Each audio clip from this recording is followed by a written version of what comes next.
Sanyanam Legality Ogayara Churoko when you be Ogayara Churoko when you be Ogwe Chikureze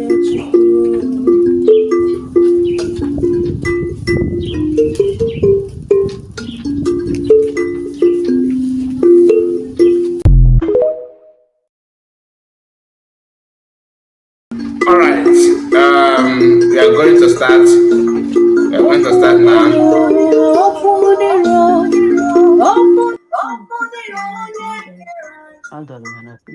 All right, I welcome everyone to this live broadcast.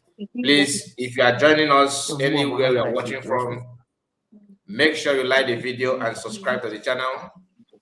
All you need to do is to put your comments so that we know that you are here. Of course, do us a favor, make sure that you subscribe and turn the bell notification on.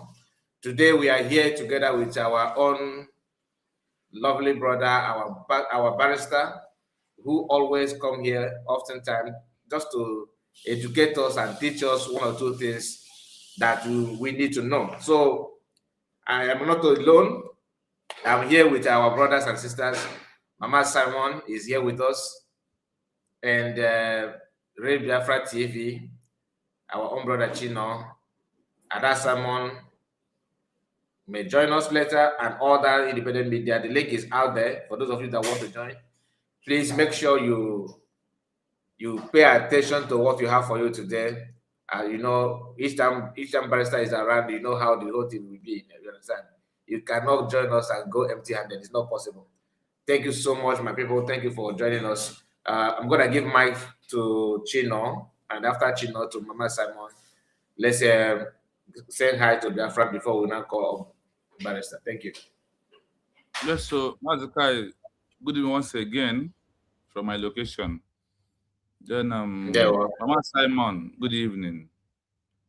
I want to thank you for always bringing barrister to give us those things that we are missing in our life, because when all these legal luminary are in the midst of us, I always pay attention. I like to record, because whatever you hear from their mouth is exactly what we are doing, and that is what we need to do for us to achieve what we are looking for on the right and the legal side. Because I always say this word, there is no how illegal with legality. That is how I put the word, so they know that word very well. So I welcome you, barrister. Thank you so much. We have been waiting for you. Today you are here. Thank you so much. Mazakai, I leave it here. Mama Simon, from my location, good evening to you, ma. You're welcome, ma. Thank you so much. Mama Simon, you are welcome, ma. God bless you. Please have the mic and greet their friends.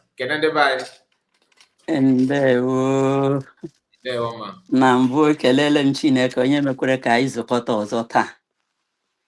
Kelee our own barrister Akpaza. Chineke gọzie gị, ị ga-adị ka echi maka na echi adịghị agwụ agwụ. Maazị Kai, ekelele m gị, ọ gị isi were sị ka ọ gbụ ọ na-agbụ. Thank you so much. Our own TV. Chineke gọzie gị n'ụzọ pụrụ iche. Ada Simon, USB is our nation. Sister Margaret, you are always there for us. Ana m ekele gị n'ụzọ pụrụ iche, afụgo m gị. Na-ekele Exodus, ọzọ ka eme Kai nwoke yiri nwaanyị, ama m na ekelele m gị. Aga na m ahapụ gị isi nyere ahịrị, ma ga-agbawa a na-ahapụ ike gbara ahịrị nyere ahịrị, a na-agba isi ọkpụ. So eweli iwe. Ekelekwala m Pastor Rose na ndị niile ka ga-abịa abịa. Ma Rose, ama m na unu niile nọ n'ụzọ na-abịa, biko na unu bịa, maka ndị Igbo sị na ọ na-awa anyụkọ mmamịrị ọnụ ya agba ụfụfụ. Unu niile machanụ m ama ịma aka akpara bele ya akara gawa. Asị m ka m ekele unu n'ụzọ pụrụ iche. Ọ bụ Mama Simon Ekpa, Stella Ebiam. Thank you so much. Thank you, everyone. God bless you. So, my people, as you can see today, we have a very important topic to deal with. we cannot do it on our own without barrister being in our midst. So the legality of the United States of Biafra, the consequences of Sharia. So this topic, barrister will help us to expand it for us to learn. We are, like Wala Denuga said that life is a teacher. The more you live, the more you learn. So there's no limit in that. You can always learn, no matter your age, no matter how educated you think you are and all that. So nobody knows it all. So we are here together with our own barrister, the barrister that always help us, always answer us when we call, always ever ready barrister to teach us one or two things. And it's not just your book church man equal barrister. Some of us are thinking no church and book church and bell. You know be church and not be church and bell lawyer, please you. How can capilaka we people that original one with everything agreement, yes, not be small thing. And barrister, we're always happy to have you. Thank you so much for joining us. Let's hear from you. Thank you so much. Am I on air? Yes, you are. Okay, thank you so much. Yeah. I welcome each and every one of you.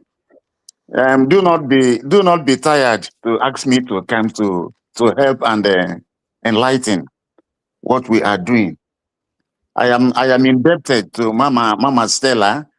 Thank you for coming.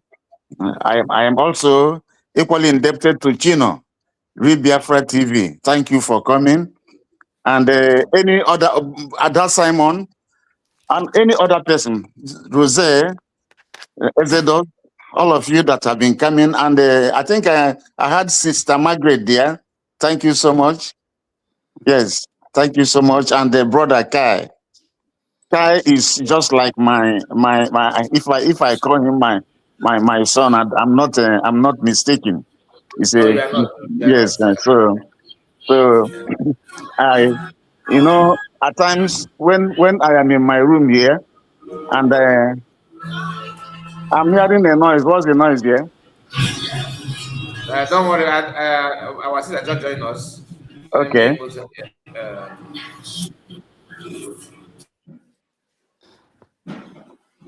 Okay, right on, sir. Okay. So when I sit down here and hear certain things people are talking, at times I feel very grieved. I feel very grieved. And that is why at times I just say, let me come up. So today, I am going to lecture. I am going to lecture today. I am going to guide. I am going to point out the way. I will point out the way today so that anybody after today, if anybody still says that you are in doubt, it means that you don't love even yourself.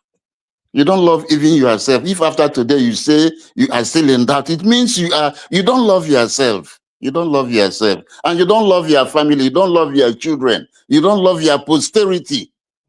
So I am here to point out the way today, to lecture and to guide. And because of that, I would want you to tag Metusela. I think that's what you call him. Hello. We can hear you, sir. We are hearing. We are I hearing. my mic because I don't want any noise. Yes. I want you to tag Metusela and tag him. I want him to hear what I'm saying. I also want you to tag this lady. What do you call that lady? The lady that Achalugo. Yes, Achalugo. Tag him. If you can also tag the one they call punk woman also. Nneka, Nneka. Okay, if you can tag her. Tag also the one in Canada. No, tag them. Yes, tag them. They should hear what I'm saying. They are all Igbos. They should hear what I'm saying. They are all Biafrans. I want them to hear me. The reason why we go to school is to improve ourselves. That is why we go to school. That is why if you're a father, if you're a mother, when you have children, you send them to school for them to learn so that they can become better persons, better individuals, and better citizens. So I greet once again all the citizens of the United States of Biafra that are within earshot, that are hearing me. My greetings to you. And may God bless you, all of you that are hearing me. And I pray that after hearing me, put what you have heard into action. I want to remind you that nation, the freedom, or seeking for your freedom, or fighting for your freedom, or seeking to be a nation is not a child's play. It's not a child's play. It is a very serious matter. It's not a child's play. So freedom fighting or all, it's not a child's play. It's just that, because people have their phones, people have platforms, and people, those that made themselves available when Mazen Nnamdi Kanu started broadcasting, everybody trooped in, both those that have good intentions and those that have ill intentions, both those that should be there and those that shouldn't be there. Everybody trooped in. And because people have phone, people have mouth, one of my kinsmen said, Oka will free. Oka will free. So you can open your mouth, you can say anything. Especially these days that people have phone, people have these smartphones. But when what we are doing is not a child's play, it's a very serious matter, because it is something that will affect you. And even after, when you have passed on, it will affect your children. When your children have passed on, it will affect their children. It will continue to affect generations yet unborn. It will affect posterity. So that is why I want everybody to pay attention, because what we are doing is not a child's play. People should not see we are doing freedom, we are doing freedom fighting. That is like we are talking about serious things. We are talking about life and death. That is what I want my people to know.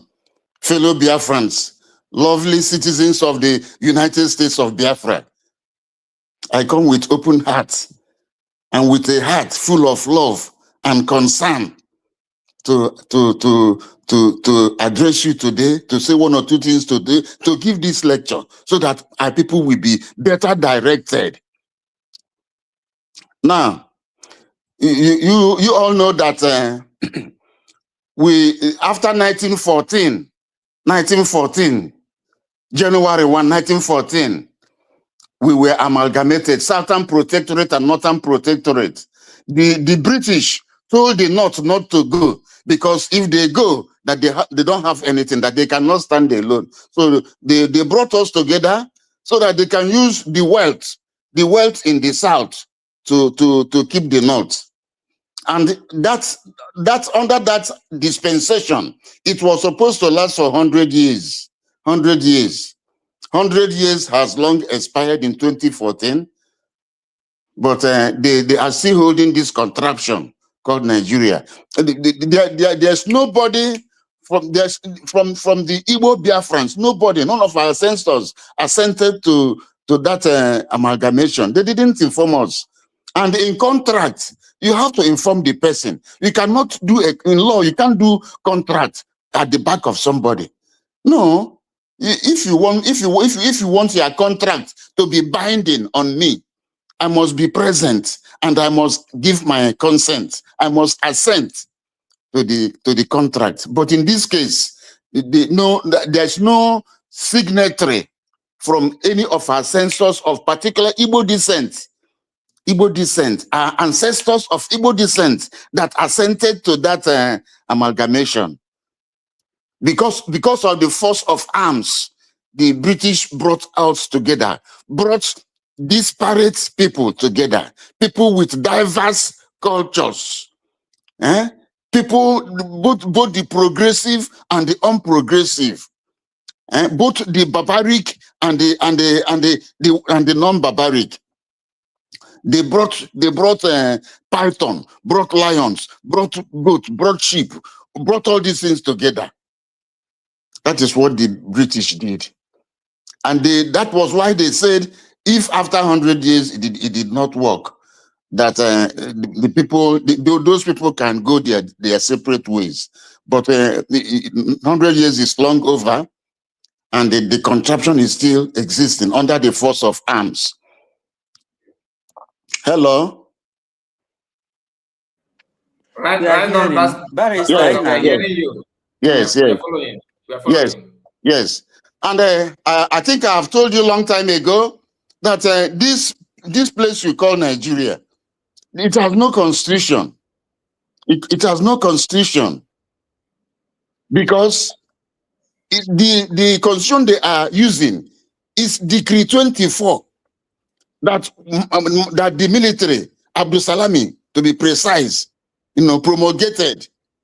Even the first page of that constitution, where you have the preamble, because every constitution has what we call the preamble. In that preamble, you see where they say, we the people of Nigeria give unto ourselves this constitution. That is a lie. That is a lie. In the American Constitution, you have, we the people of the United States of America give ourselves this constitution. That's what their own is truth, because the people came together and made that constitution.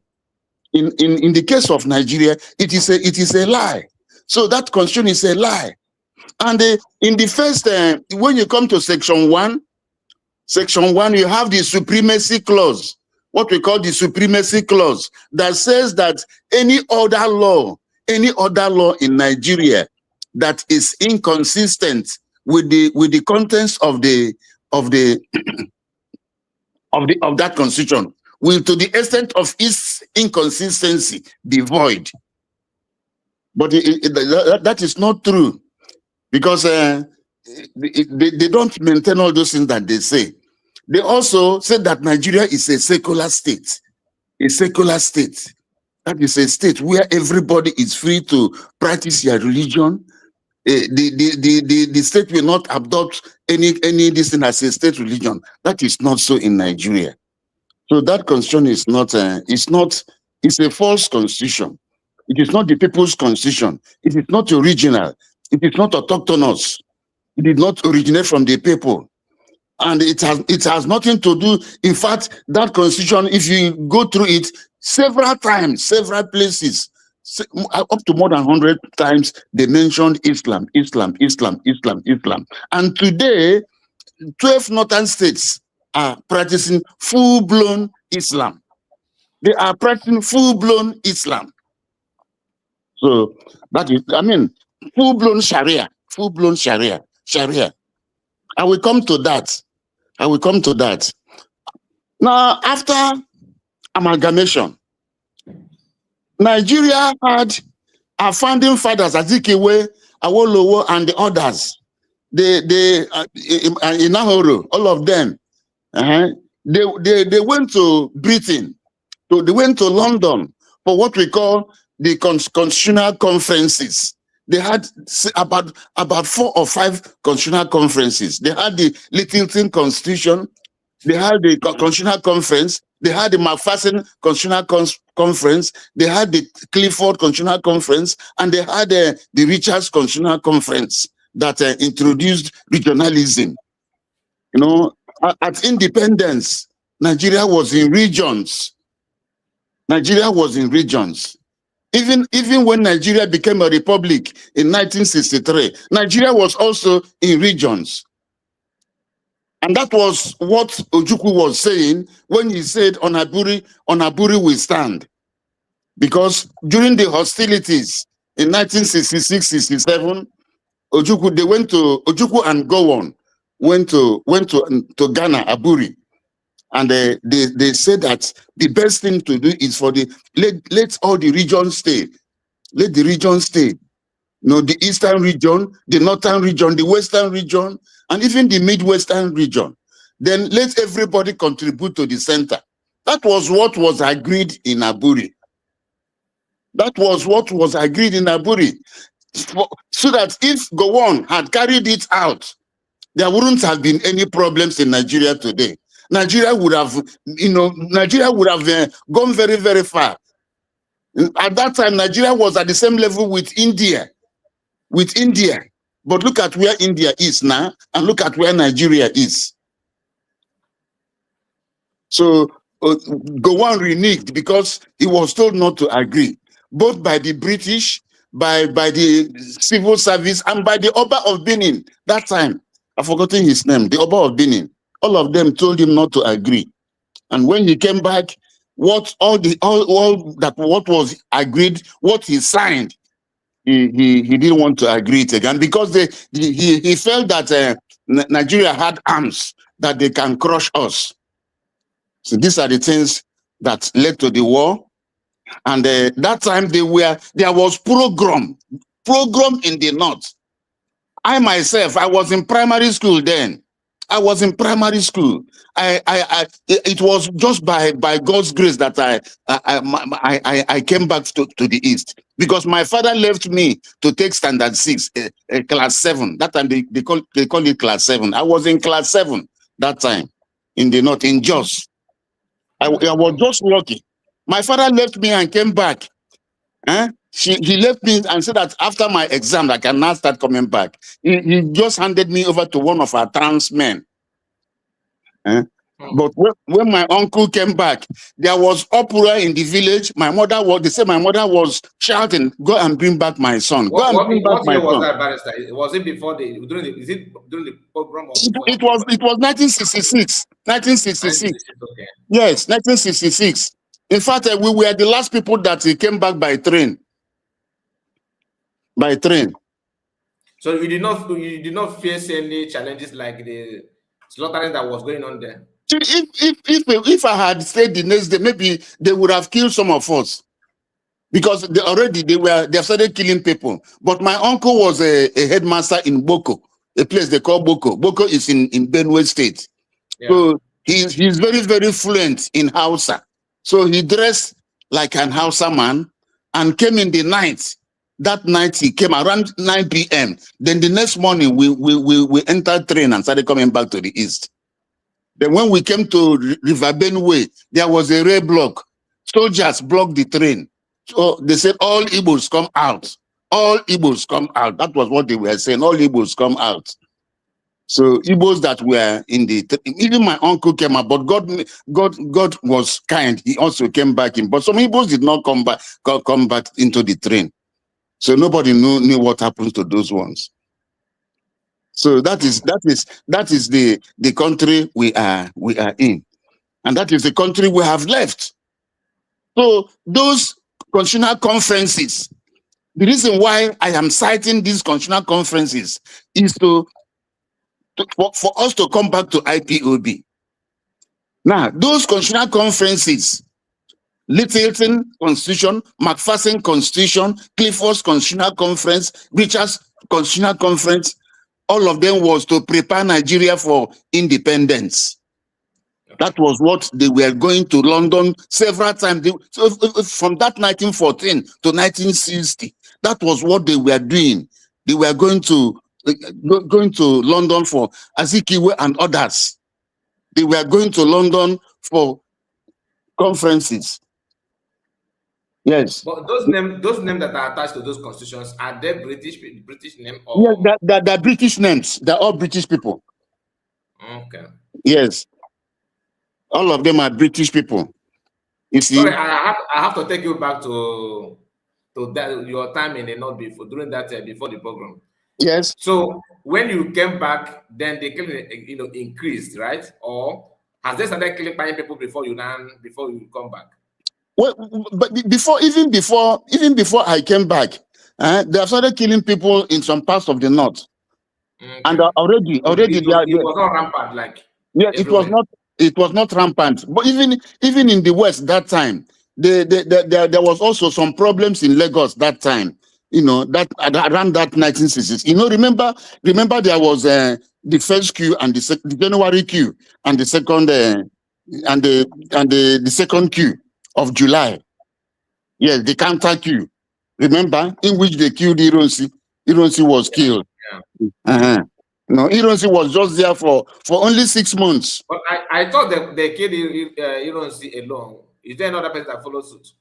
No, Ironsi was the person that they killed. But after killing Ironsi, they went to the barracks and killed more than 600 Igbo military officers. My goodness. And they did not stop there. They started killing civilians. In Southwest? In the north. In the north. Okay, in the north. No, I mean, Ironsi was killed in Southwest, right? No, yes, Ironsi was killed in Southwest. But so he's the only person that killed in Southwest. Yeah, he went to Fajuyi. Fajuyi was the governor of Southwest. That's of the Western region that time. I think Adekunle Fajuyi also. He was the governor of the Western region. You know, they came to his house. Before that time, it was Theophilus Danjuma. That was Agui Ironsi's his aide camp. You know, yes, Theophilus Danjuma. Agui Ironsi, they said he has this effigy of a crocodile. Effigy of a crocodile. They went and replaced it. They replaced it. I don't know what he was doing. He didn't know when they took the original one and placed the wrong one for him. Because they believe that the effigy has some magical power. Yes, that effigy has great magical powers. So when they now came in, he took that effigy, but and found out that it was the fake one. Okay. You see, so he found out that it was the fake, and they were not able. They tied him to a Land Rover, and they drove him. He said was knocking on the road, on the third road. That was how they killed him. Then apart from him, no other Igbo person was killed. No, there's no other Igbo person. Even Madebo and all those guys, they told him that he should be careful, but he didn't listen. He was overconfidence. He didn't listen. And that is not listening now. Yes, that is what brought us into this problem we are still grappling with. He didn't listen at all. But is it true that during that time that the Northerners, before even coup and order, that the plan of Northerners is to bring Sharia through Southwest, and Igbo officers were busy trying to stop them? No, what happened was that the Sadwana of Sokoto, the premier of a northern region, the prime minister is Tafawa Balewa. I think he's a higher elementary teacher. But the real power was with Sadwana of Sokoto. Who was the Sultan of Sokoto. The rank he had that time was called Sadwana of Sokoto, as well as the Sultan of Sokoto. So they were trying to use because that time the army, Nigerian army, more than 60% were Igbo officers. Yes, because they were the ones that were educated. And that time the British did not apply any other consideration other than merit. If you are qualified, they enroll you, they enlist you into the army. So because of that, the Igbos had a head start. We had a head start. More than 60% of the population of officers were Igbos. So and at that time was also when there was this thief riot. Sadwana they were telling the Igbo officers to kill the these TV people from Benue State, but because the Igbos they have conscience. The Igbos that were in charge then, they were not carrying out those orders. They were also trying to use the army to repress the West, to kill Yorubas. The Igbos also stopped it. You see, it was because of that thing that was the genesis, what led to that first coup. What led to that first coup? See, the Igbos were repressed. They didn't want to carry out those orders to go and kill Yorubas and also kill thief people. So the first coup now came up. It was also the Igbos that quelled that coup. Ojukwu and Ironsi. They're the one that stopped that coup. Yeah, but they said that they said that what like the problem they have with Iran is that he refused to prosecute those officers that carry out the coup, because there are many Igbo officers. So they were expecting him to put them in prison or maybe buy them, something like that. Those people were the coup was quelled and they were arrested and put in prison, but they were not killed. After all, there was this Ademo Yega that was also a Yoruba man that was in that thing.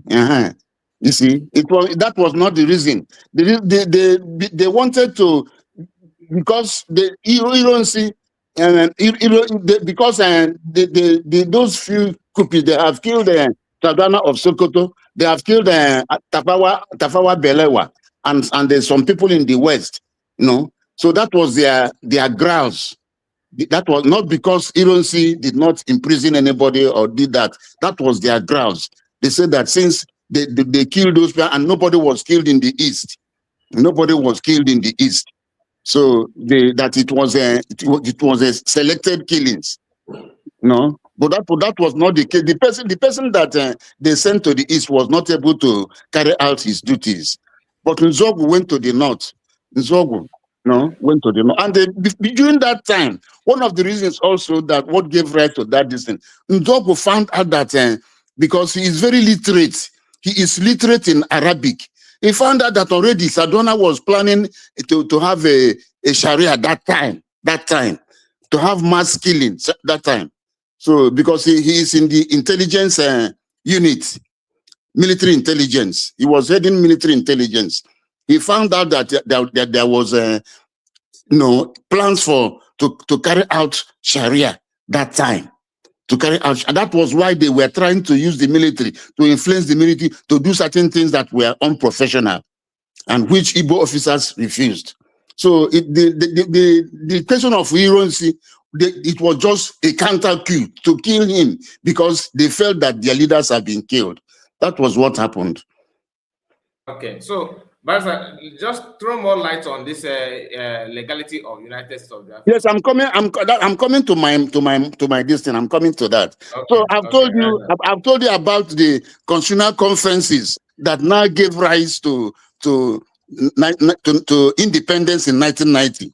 Yes, all those constitutional conferences that they were doing that time, it was in preparation for Nigeria to be independent. And when they felt that they had concluded everything, they gave Nigeria independence. Nigeria's independence would have been in 1959, but because the North said they were not prepared, it was shifted to 1960. And that first election that they took, it was Azikiwe that won that election with 2.4 million votes. Yes, APC, this MPC got, and that is Sadona and the MPC, Northern People's Congress, they got 1.9. Awolowo got 1.4, Action Group. But because they didn't want to give us power, they gave it to the Fulanis because that was their plan. They said the Igbos will not allow them to do the way they wanted. Now that is that. Now let me come back to. I now go to IPOB. You all know that Mazen Nnamdi Kanu started broadcasting us from I think 2012 or thereabouts. Yes. From the time in 2012 to the time he was kidnapped, he was broadcasting for about 9 years. 9 years, continuous broadcast, enlightening Biafrans, telling Biafrans, well, because Nnamdi Kanu, I am convinced Nnamdi Kanu is a prophet as well as a seer. He's a prophet as well as a seer, because what fueled his broadcast was what he saw. What the ordinary man could not see. Yes, because he saw what is happening now. By that 2012, he saw what is happening now, and because of his love for our people, he took the risk and started broadcasting, warning our people of the dangers ahead. And he did this thing for 9 good years before he was kidnapped in Kenya. And he was kidnapped in Kenya. And it has been revealed now that he drove on the road. The Ethiopian driver drove him on the road from Ethiopia to Kenya. He was hiding. He was running for his life when he left Germany. The Ethiopian government could not protect him any longer, and he decided to go to Kenya before they took him. But the point I want to make here is that he started his broadcast in 2012, and he was kidnapped in 2021, I think around June 2021. If you check, it's 9 years that he was broadcasting. And during all this time, he was broadcasting even throughout the whole world. There's nobody that we say that he or she did not hear the voice of Nnamdi Kanu or his teachings of Nnamdi Kanu. But that to the international community, that does not mean anything. It doesn't mean anything. That IPOB at best is a group of people that just a group of people that are not happy with Nigeria. That is why that IPOB was seen in the international community. A group of people that had a grouse with their country, an internal matter that cannot, it cannot graduate into statehood. All those years he was broadcasting, he did not graduate into statehood. He didn't at all. So you now see that all these groups, the other day somebody was talking about Avid, talking about 100 Men, talking about Rising Sun Ambassadors. All these things are groups. They are groups. They under international law, these bodies do not mean anything. What they mean are just group of people who are having exercising their free will of speech. Yes, free will of opinion, or who are discussing their business interests or their cultural interest. All these things, they go to no issue. When you talk of statehood, they go to no issue. That is what I want Biafrans to know. That all these groups, whether you are 100 Men, whether you are Avid, whether you are Ambassador, whether you are Rising Sun, whatever you are, it's just a group of people, different groups of people. It's just like age grade, whatever, or meeting. That is what it is. Under international law, it goes to no issue. And what we are doing, this freedom something is not a child's play. It's not it's something somebody will get up and form a group of people, and they come to the social media, they be making broadcasts. It goes to no issue. People should know that all these things go to no issue. And it is in our best interest that we have to direct ourselves. That is why I came out today to talk on the legality of the USB, United States of Biafra, as the only legal platform on which we can realize our dreams. Ogenkere, Imam Madabu, all those people, they are illegal bodies. Okay, even Avid is better than Ogenkere. Avid, yes, those ones are better than Ogenkere, because those ones are people, just group of people that are, they are, I think, American veterans of Igbo descent. Yes, it's an association. They are better than Ogenkere. Even these 100 Men, they are better than Ogenkere. All of them. The ambassadors, they are better than Ogenkere, because Ogenkere is running under an illegal platform. Ogenkere's hand is dirty, because it is said that he who comes to equity must come with clean hands. Ogenkere's hands are not clean. His hands are not clean. So he cannot purport to say he is getting us Biafra, because that his platform is illegal. That his platform is based on forgery by alteration, forgery and altering. So he has an illegal platform. If Ogenkere is taken, I bet you he will go to prison. He will be imprisoned, because what he is doing is illegal. I am still coming to that. Imam Madabu, the same thing. Imam Madabo is in fact, I don't know. People have no shame.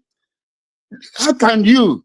Conflict Resolution Committee, CRC, that was duly dissolved. It was dissolved by a well-constituted cabinet of Brigi. It was dissolved. How did you reconstitute yourself? Who gave you life? Upon that dissolution, the life of CRC has come to an end. Legally, it has come to an end. So how did you get new life? Who gave you? How did you resurrect? Huh? The one they call BGC. Says Biafran Governing Council. How can you put the name of a country in your group? Say you are Biafran. Under what platform? Where did you get the power? What we are talking is law, legality. Because under international law, whatever you are doing must have a legal platform. We are talking about legality. So Ogenkere, Imam Madabo, in fact, they are just a bunch of people that are masquerading. Maybe they have their own interest. Whatever they are doing, those things, whatever they are doing there, they go to no issue. Whatever Ogenkere and Imam Madabo they are doing, they go to no issue. Even of late, I learned that they brought an action in Maryland using the name of Mazi Simon Ekpa. How can Imam Madabo and all those people use the name of Mazi Simon Ekpa to bring an action? How can they do that? Somebody that you disobeyed, somebody that you want to mess up all the things he set up. You now use his name to go and bring an action. It is not done. It is not done because Imam Madabo's hand is soiled. You can't disobey somebody, and on that disobedience, you go and bring an action. You cannot do that. Let me just go stop there now. Meanwhile, now I'm going back to Mazi Nnamdi Kanu. Hello. Yes, Yes, yes, I am going back to Mazi Nnamdi Kanu.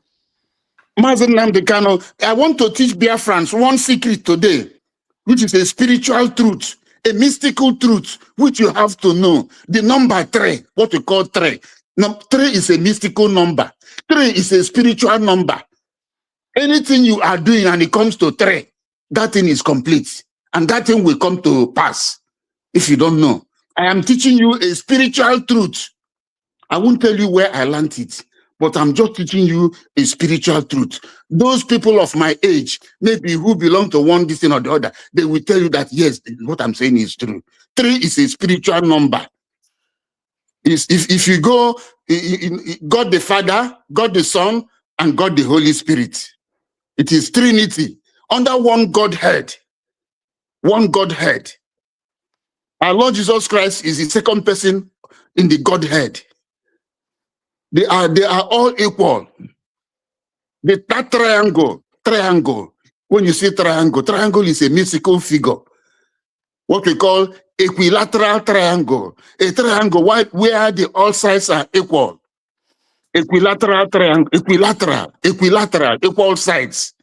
And equiangular, equal angles. Equilateral, equiangular. That is how the Godhead is. God the Father, God the Son, and God the Holy Spirit. It is triangle. If you come to the family, you see the father, you see the mother, you see the children. It is triangle. If you come to government, you see legislature, executive, judiciary. It is triangle. Anything that you are doing, if you go to any institution, you register, you get admission in a school, you start taking lectures, you take your exam. The next thing is you write the exam, the result will come out. That triangular process has been completed. You gain admission. From that gaining admission, you take your lectures and you take your exam. Second leg. The third leg is the result of that exam will come out. So it is completed. That is in what we are doing. Mazi Nnamdi Kanu, Mazi Simon Ekpa, Prime Minister Mazi Simon Ekpa, Dr. Ngozi Orabueze. That is the triangle. That is the Biafran triangle. It is complete. we have achieved our freedom. That is why we were able to redeclare. If there was any interruption in this trip, in this process, it means that we didn't get what we are looking for. By the way, what did Nnamdi Kanu set out to do? Biafrans, what did Nnamdi Kanu set out to do? A very good question. What did Nnamdi Kanu set out to do? Did Nnamdi Kanu set out to do jamboree, risking his life? Was he doing jamboree? Was he doing? He came out to do where the people they will buy wine, cook rice and the beans and whatever, and eat and drink and go. Our committee of friends. A committee of friends. That is not what he came out to do. Mazen Nnamdi Kanu has an objective. He has an objective, and that objective is Biafra, to actualize it, to actualize Biafra. That is what he came out to do. He came out to awaken our consciousness, our subconscious, the subconscious of Biafrans, so that if you are sleeping, you will wake up. You know, that was why he was telling us of the dangers to come, the dangers that confront us, from the Janjaweed, from Futajalon Mountains in Senegambia, which came to Nigeria in 1804 in the form of jihad and mesmerized the Hausas. He came as a friend. Later on, he became an enemy and took over. That is what is still happening today. I wouldn't want you to go out from this, because there are some questions. There are some questions that surround this point that you raised now, and I believe that many of us here may one or two people may have like to ask you some questions. Let me keep your questions. Keep your questions. Right. I will take your questions. So what I'm saying is that triangle has been completed. The triangle of Biafran actualization has been completed. And that triangle is Mazen Nnamdi Kanu, Mazen Simon Eba, Dr. Ngozi Orebeze. This is a mystical truth. This is a spiritual truth I'm telling you. I'm telling Biafrans today. That triangle has been completed. With the mystical numbers. Yes, 3. I've given you some other instances. Yes. Anything you are doing that is of note must have these three levels before you can achieve that thing. Confirm. So it has been achieved. So all these other people that are running up and down, they are just mere groups. They are mere groups. Now, before Nnamdi Kanu was taken, Nnamdi Kanu made a pronouncement. He said, Biafrans, go and follow Mazi Simon Ekpa. I think he said something like that. 100%. Yes. You must follow Simon Ekpa.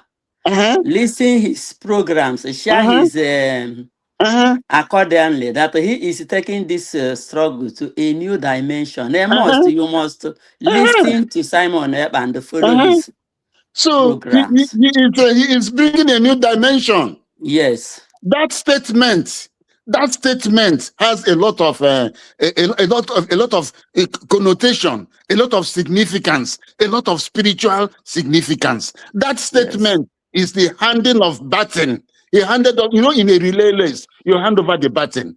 That was when he handed over the baton to Mazi Simon Ekpa. Ndị Igbo na-achị onye iberibe ama manụrụ ke nkụkwa. Yes, ị ga-anọ nga ha na-eke nkụkwa, ga-anọ nga ahụ na-achị ọchị. Ịma na-ekecha na ihe niile ekere eke. Ga-anọ nga ahụ na-achị ọchị. You'll be laughing. You'll be laughing. When you get home, your mother will ask you what happened there. That's the that was when Mazi Nnamdi Kanu handed over the leadership of IPOB, whatever it is, of the Biafran struggle. That is when he handed it over to Mazi Simon Ekpa. Some people that are not able to comprehend what you're saying with twist is that you are actually saying that Mazi Nnamdi Kanu has been relegated to nothing, that he handed over the power. Don't worry. I am coming. Anybody that has questions, let them bring it today. I will answer their questions. Now, we are going to make the link public, okay, so that anybody, because I know We are good. Some of us that are here, we like to ask questions. Not everybody, but whoever that won't have questions will jump in, so we cannot hear you So, ask. Mr. Kai, so let me continue. Now, listen. Yeah, continue. Yes, Mazi Simon Ekpa came into the struggle in 2019. I think they were calling him the COVID-19. That was what they were calling him. Yes. They called him all sorts of names. So, dear friends, the quest for a nation is not an individual affair. The quest for a nation is not a family affair. The quest of a nation is not for friendship. The quest for a nation has to do with generations and posterity. When I talk of posterity, I mean generations yet unborn. That is what we call posterity. Yes, posterity. America is enjoying today. The people that made America what America is, they are no longer here, but the posterity of American citizens are still enjoying it. They are still enjoying it.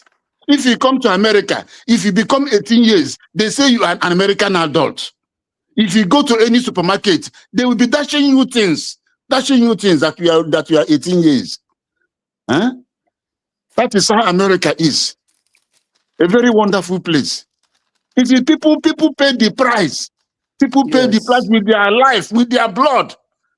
So Mazen Nnamdi Kanu came and they gave us that awareness, woke up our consciousness. When he knew that they were coming to take him, he handed over the baton to Mazi Simon. Some of you did not know. You don't know that Ekela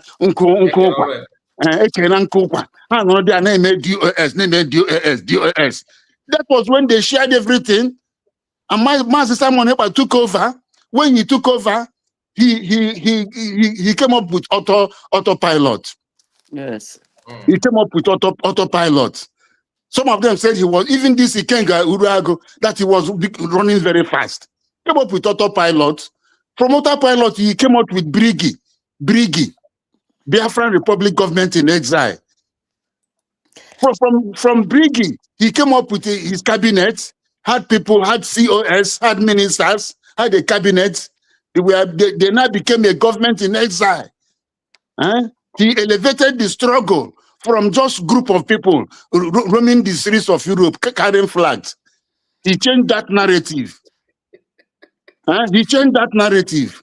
Yes, he changed the narrative of people going to London. They carry flag, they wave flag. Even if you ask them, what is this flag? What are the meaning of the flag? They don't know. Some of them don't know. All that. In fact, some are even coming there. Maybe at the end, they sit down somewhere and drink and go. So that is what they were doing. So Simon Ekpa took it and gave it a name. It now became a legal platform. Pure legal platform, Biafran Republic Government in Exile. And if you go into history, there has been a lot of governments in exile. So that Biafran Republic Government in Exile was not the first one. First one. There have been others. Yes. What we call precedent. The reason why lawyers cite cases in court is for the judge to follow the precedent. What we call judicial precedent. If you say somebody did this, you now tell the court, in this case that you are doing now, this case has been done 50 years ago. Look at how it was handled. Look at the judges. We call it judicial precedent. That is why lawyers, we continue reading. The reason why we read is to know the new cases, to know cases that have been decided, so that when you go to court, you cite those cases, we call them authorities, legal authorities. You see? So that is just that. Mazi Simon Ekpa from that Brigi. It was that Brigi that gave me a lot of powers, which he did all the things that he did. And you know, he's a lawyer. He's a lawyer. I think that legal knowledge of a lawyer helped him to do those things he did. Like ID, like the case of Gemma and the other things, and the most importantly, the self-referendum. The self-referendum, which we did, which more than 50 million people voted to exit Nigeria. You cannot beat that self-referendum. You can't beat it, because I told you sometime that sovereignty resides with the people. Sovereignty resides with the people. So that self-referendum. And what was the question in that self-referendum? What was the question? Is it CRC? Is it what you had in that? Those of you who voted, tell me what you voted. What did you vote in that referendum? I'm asking you, Biafrans. Let somebody tell me, what did you vote in that self-referendum? United States of Biafra. We voted to leave Nigeria. And go to where? And go to, and where go do you to want United to go? States of Biafra. We all agreed, and that is our reason of voting. So did you vote to vote to CRC? Nigeria out of our country? Did you vote CRC? We did not. Did you vote? Do you know that after redeclaration of Biafra, after Finland declaration, that I even know there's a group called CRC. Like, I don't even know there's a group. Okay, don't worry. I'm asking questions. Did you vote CRC? I want to know. Did you vote CRC? Lawyer, that question, did you vote CRC should go to Imam Madabo? No, wait. I'm asking. And his group. I know, but they have to, because they voted the same thing we voted. Wait. That is why I said you should tag everybody, tag all of them. Did you vote to go to Brigi? No. No. You voted no. You voted to leave Nigeria to go to USB. Is it not so? Yes. Yes. So that is a legal platform. Sovereignty rests with the people. People, they are the people that have the political power. I told you sometime that equity considers as done that which ought to be done. Yeah. Equity considers as done that which ought to be done. And he who comes to equity, you must come with clean hands. Period. You cannot come to equity with dirty hands. So both Imam Madhabo and all his group there, all those people that are there, their hands are very dirty. Both Okenkere's hand and Sonny Abarawa and all those, their hands are very dirty. They have no legal standing. What we call local standing. And yes, all of them. They have no local standing. They have, in fact, when we fully get this thing, all of them will be tried and they will go to prison, because what they are doing is high treason. They are doing high treason. They should know that they are doing high treason. Send this broadcast to them. They are doing high treason. High treason. High treason. That's what they're doing. They don't know. They don't know. You know, when you are, you know. Okwu na-adọ ọnụ na kọtụ ka okwu na-adọ ọnụ. Abịakwa gị ihe imere, agwa gị imere nke gị ma gị jiri mee ya, abịakwa gị the meaning of what you are doing. The time is coming. Time is coming.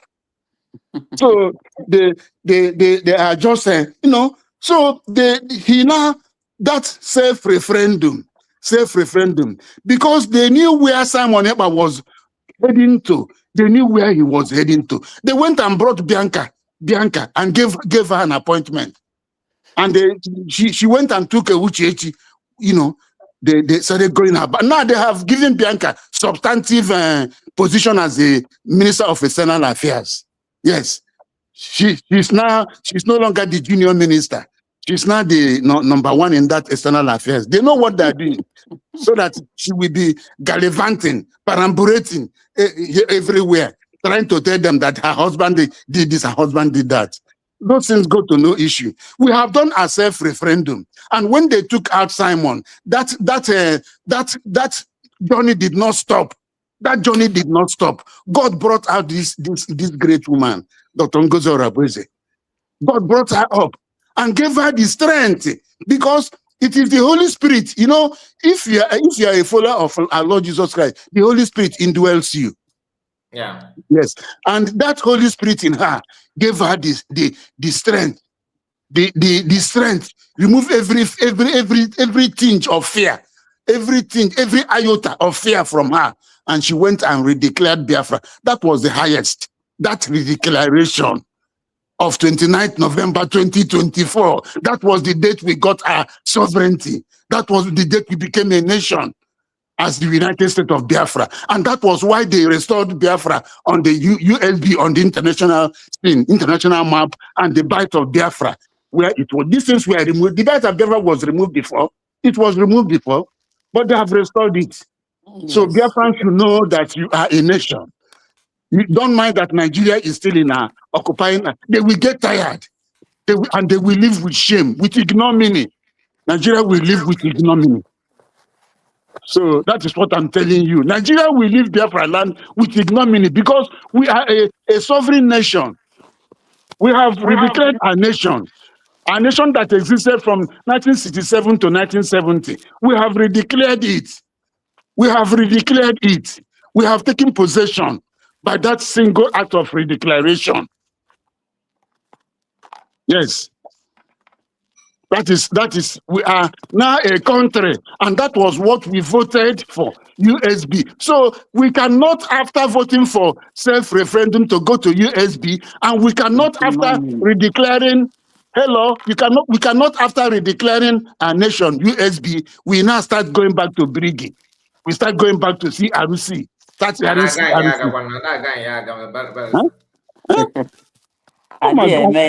wonderful. Wonderful. This is madness. This is madness. Even the name Brigi will reject the people that is answering it because they never voted for it. They voted for another thing and they came to disturb the another thing. Let us come to Brigi. Let us come to the only Brigi is that Brigi, that platform which Simon Ekpa registered, that platform with which USB was redeclared. That is the only Brigi. Any person going about now answering Brigi, that person is a rogue. That person is a criminal. Yes, because those other Brigi, any person answering Brigi, that person is a rogue. It's a criminal. Huh? The only lawful. Sorry to jump in. Sometimes I wonder what is like that which gives them that energy to think that people are going to take them seriously. What they're doing is just like now. You are a barrister. By every ramification, qualification, everything you have your certificate. You have your chamber. You are doing what you are doing. You are very, very good in your own field. That does not mean that your son or your daughter will not grab your certificate tomorrow, begin to defend anybody in the court. No, that one is it is in me. It's not in any of my children. It's exactly. In me. So they have to go and look for their own. Thank you. This will think that because they are part of Brigi that lead to different declaration that they cannot go back and begin to answer Brigi. In fact, as a matter of law, that Brigi that redeclared USB, that Brigi has fused into USB. Exactly. That Brigi that redeclared USB cannot enter into any legal obligation with anybody, because that Brigi, its existence is now in USB. These are issues of law which people do not know, except to have legal mind, because there's what we call legal mind. The eyes, lawyers see things from the eyes of the law.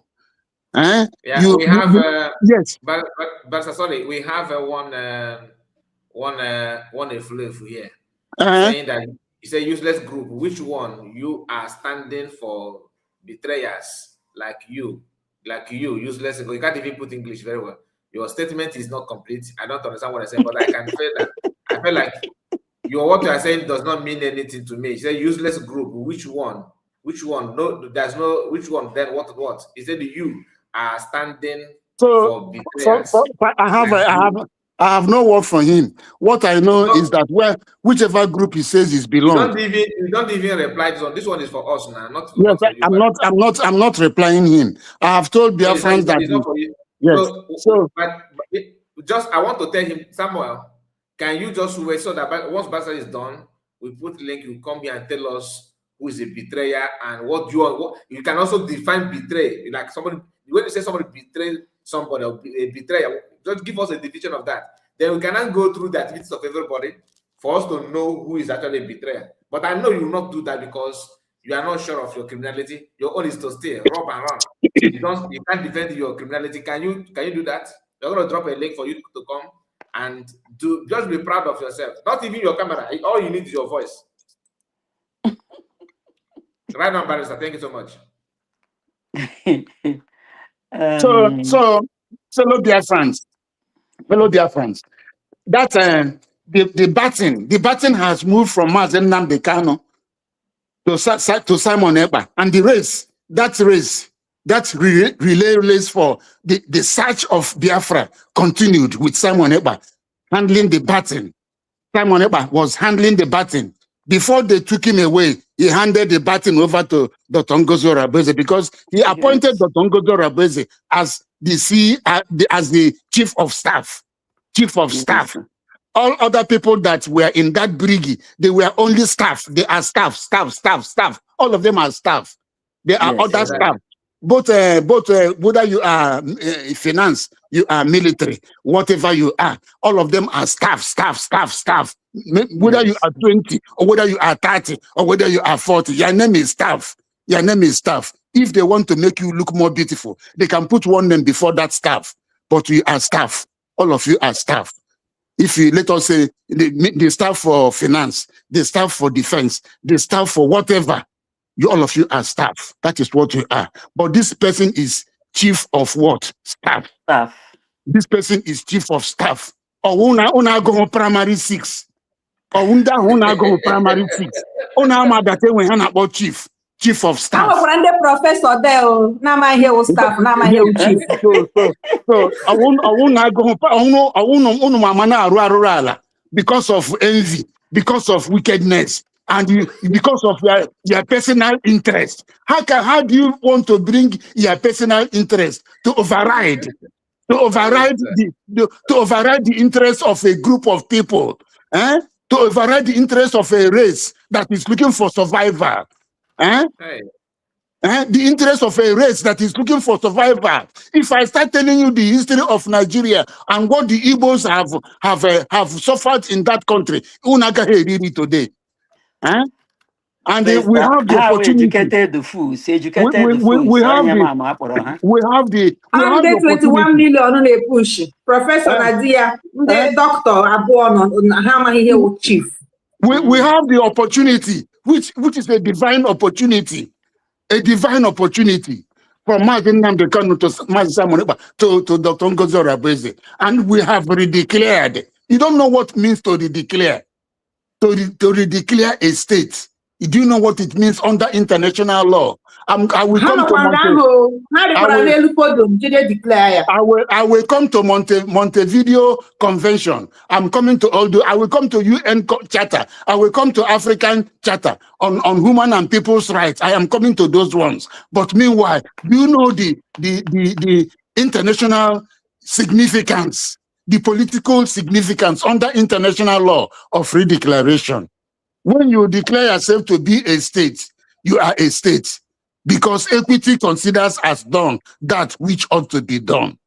You are telling the world, I am a state, I am a sovereign state. I want to be a state. And they will now come and see whether you have those criteria that make you a state. And that is what will take us into Montevideo Convention of 1933 and other places I would like to just touch. When you go to secondary school, are you not going to risk class 1, class 2, class 3 before you go and start taking your school cert? Don't you know that there is a procedure? There's a procedure for everything. There's a template for everything. You can't behave like people that are aboru. So this CRC and all of they are aboro. Ndị nọ na park ka mma ma this what Ogenkere has 2 names. You don't know which one is his name. Is it Isaiah Nyogo? Is it Ogenkere? And which one is your name? So Biafrans, I am telling you that don't allow yourself to be misguided by anybody. What I am telling you today is the truth and nothing but the truth. The truth and nothing but the truth. Because but in my honor as a lawyer, I have looked at what is happening from the lens of the law, and the only legal platform we have is USB. I will still come to Montevideo Convention. I will come to UN Charter. I will come to the African Union Charter. What the only legal platform that satisfy all the requirements in all these chapters, Montevideo, UN, and African Charter, is USB. Ogenkere, at best, is a group of people. It's a group of people. This CRC is even worse. CRC is even worse, DGC, because they were dissolved. A committee, a conflict resolution committee. How can a conflict resolution committee become a government? That one is so laughable, so shameful. That is why Ogenkere is inventor of rubbish. So shameful. So I just can't. Then these other groups, whether you are AVID, what AVID should be doing now, American Veterans of Igbo Descent, AVID, you should go and come and queue in USB. If you are raising money, bring it to USB, so that the government, we have a government, a purely legal government. We have a government. When we did the last this Biafran memorable, look at people that came. Look at people that came and look at people that spoke who are not Biafran. Look at what they said. That will tell you that USB is the way to go. Because USB stands on a legal platform. USB did not just jump out from nowhere, from oblivion. They didn't jump out from oblivion. But these other groups are jumping out from oblivion. You know, when somebody gets up from sleep, he will scratch his head and go and bring 1 or 2 or 3 people. They just open their distance and start talking. No, it is not. That is not how you get statehood. That is not how you get statehood. So whatever group you are, whether you are AVID, I give you respect. I respect you. Whether you are 100 men, and all of you say purport to be looking for Biafra, what you should do is to raise funds for USB, for your government. USB is your government. USB government is your own government that will protect you and that will, in the end, bring out Mazen Nnamdi Kanu under international law. Yes, it is this government that will add pressure to other countries for Mazen Nnamdi Kanu to be brought out. It is this government. That is the only voice you have that will talk to other countries and add diplomatic pressure on Nigeria for Mazen Nnamdi Kanu's release, if you don't know. So it is not this group of people. Those ones are just group of people. And at times I hear bylaw. What is bylaw? How do you talk of bylaw when you're talking about a nation? When you talk about a nation, a state, you talk of constitution of a country, constitution of a nation, of a state. The USB constitution is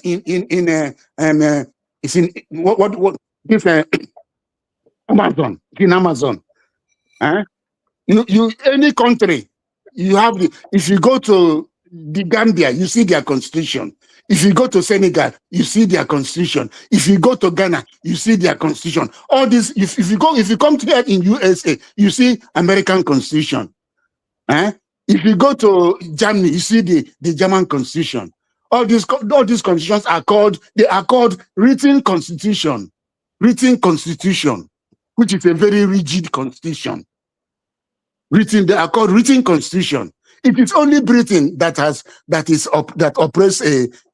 a non-written constitution. They use conventions. Britain has no constitution. They use what we call conventions. Yes, their constitution is unwritten. because it's a very old thing. So they now use conventions. But any other country in the world, you see their constitution, they are written constitution. If you go to Russia now, they will give you a paper. You see that this is the Russian constitution. If you go to you go to Hungary, they give you the Hungarian constitution. If you go to Poland, they give you the Polish constitution. If you go to Finland, you will see Finland constitution. You will not see bylaw. You don't talk of bylaw. So stop disgracing yourselves. Stop disgracing yourselves. You're talking of bylaw. Huh? Bylaw, are you an 8th grade or what? What are you doing with bylaw? What are you doing with bylaw? Master, thank you so much. Please, I want to borrow a few minutes from you. Let me appreciate the wife. Thank you so much for the super chat. The first super chat you made here, you said the barrister, God bless you for answering this question. Thank you so much. God bless you and reward you. Then again, you drop another super chat, and here you said, barrister, we Genuine Biafrans agree with you, sir. Then there were, and again, the third one, he said, we appreciate you, DPM Ngozi Orabeze, for the redeclaration and birth of United States of Biafra. May God bless your name. That fellow Biafrans, you should all be praying for. You should all be praying for Dr. Ngozi Orabeze. You should all be praying for Dr. Ngozi Orabeze. You should be thanking God for Dr. Ngozi Orabeze. You should be giving him champagne to drink. Pop champagne for her, because what she did that day, you don't know what she did. If you know what she did, you will take stone and stone this Ogenkere and stone Imam Madabu. You will take stone and stone them. You will take stone if you are in Switzerland. You see Imam Madabu, you tackle him. It is two fighting.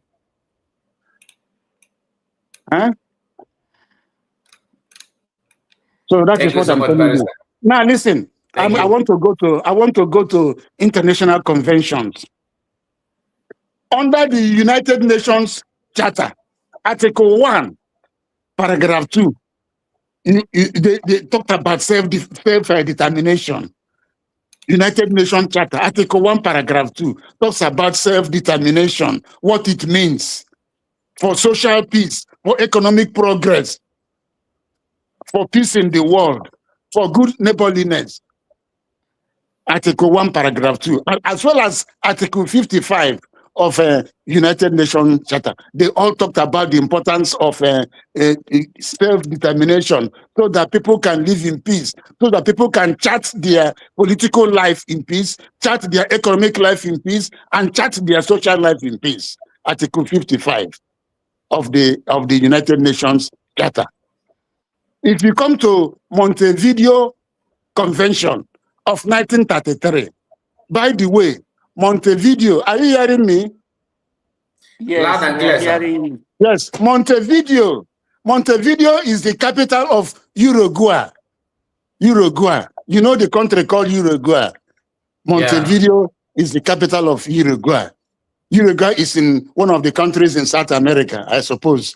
Now, it was at the 7th International Conference of American States that was held in 1933, between 3rd of December to 26th of December, that gave rise to this Montevideo Convention, where they set out the traditional requirements, the international requirements for statehood, for a state to emerge.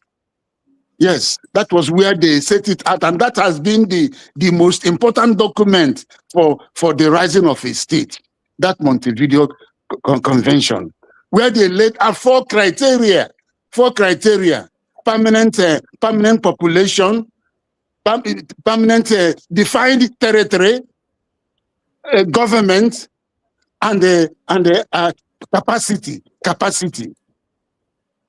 to enter into relations. Let me start from capacity.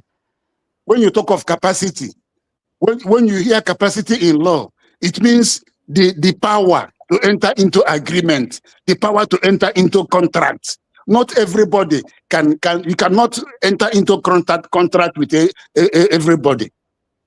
If somebody is a minor, you cannot enter into contract with a minor. Any contract entered with a minor is null and void, ab initio. You cannot enter contract with a madman. If you enter contract with a madman, it is null and void, ab initio. Except during what we call lucid interval. That's what we call lucid interval. You can do contract with a madman during the lucid interval. Lucid interval is a time when the madman his reasoning is intact. When he is reasoning very well. Yes, these madmen, they have a time when they are during the lucid interval, they reason well. You can do contract. Any contract we do with a madman during that lucid interval is binding. Is binding on him. But apart from that, you cannot do contract with a madman. Please, what do you mean lucid interval, please? I don't understand that part. Lucid interval is the period where a madman can reason like a human being. Okay. It may last for 1 hour. It may last for 2 hours. It may even last for 1 day. Then he will go back to his old ways. It is called lucid interval. The law says that if you do contract with a madman during that time, that contract is valid. Are you saying that when Fallback joined hand to declare Biafra in that convention, that they were in their lucid interval period? And the Fallback people, all of them, they were in their lucid interval. But after that time, they now went to their distance. So their normal way of madness. Yes, they now went in their normal way of madness. So because they took part in everything that was done that day, and they did not fight anybody, they didn't abuse anybody, they didn't break the head of anybody, so they were in their lucid interval. So that redeclaration is binding on all of them. It's binding on all of them. No matter the madness they are doing now, that redeclaration is binding on all of them. So that is just that. Now,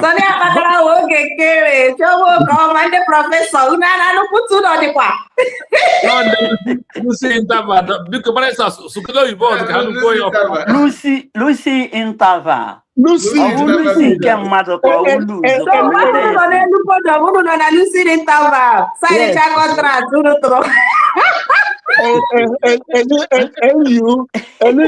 CID.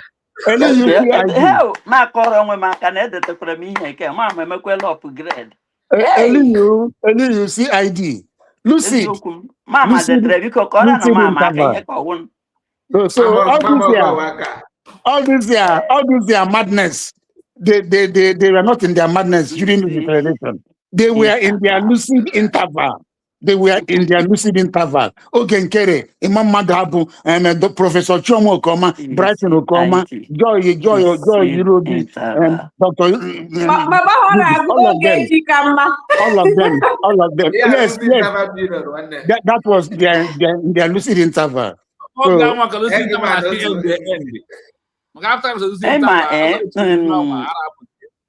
Emma na our PM kwuru maka career agitators.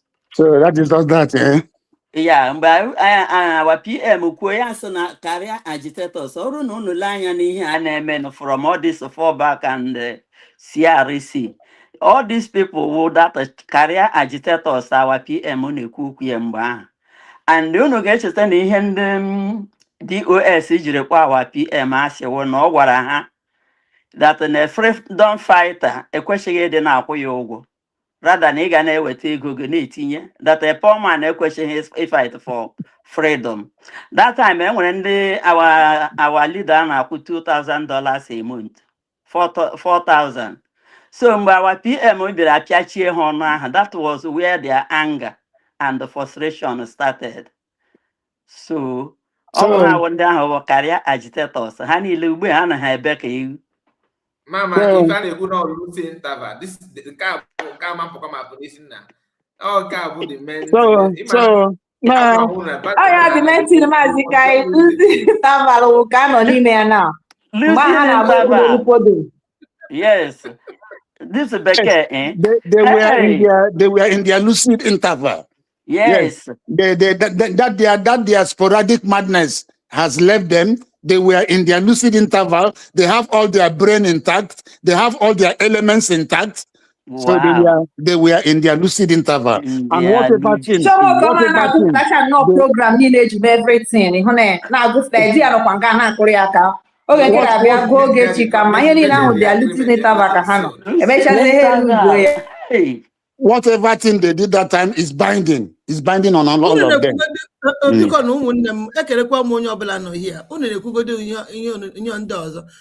Our barrister thank you for being here. We really appreciate you. Thank you so much for giving us your time once again. Thank you, my comrades, my able comrades, EJ Minister, our brother Kai Odogunwoke, Obuno Chino Ekenenge, the great researcher, Ndewo, Mama Biafra, Mama Simon Ekpa, Ekenenge, Mama Biafra, Mama Biafra, Makana, iso na ihe a na-eme. Abụghị mama ndị fallback na-aza Mama Biafra. Ongewa they suppose is Mama Biafra. And then our DPM were original Mama Biafra. The Mother General. General. You know. So thank you so much, everybody. Our viewers, I thank each and every one of you. Thank you for joining. Thank you for liking, sharing, and your comment. Thank you, our brothers and women, for your wonderful super chats. Ijina, why are we here today? Thank you so much. May God bless you. Thank you, everyone. Please, as you are joining, make sure you like, share, and continue to comment. Abona is subscribe na any of these platforms. Please make sure you subscribe and turn your notification bell. Very, very important.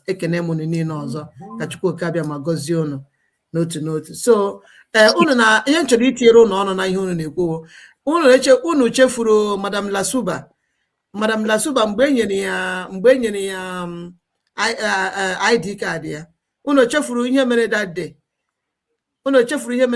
Hey, origin enwetago m origin Biafra. Origin Biafra. Origin Biafra. Unu chefuru ihe. Origin Biafra. Origin. Mana today, how far? Sorry, our DPM. Our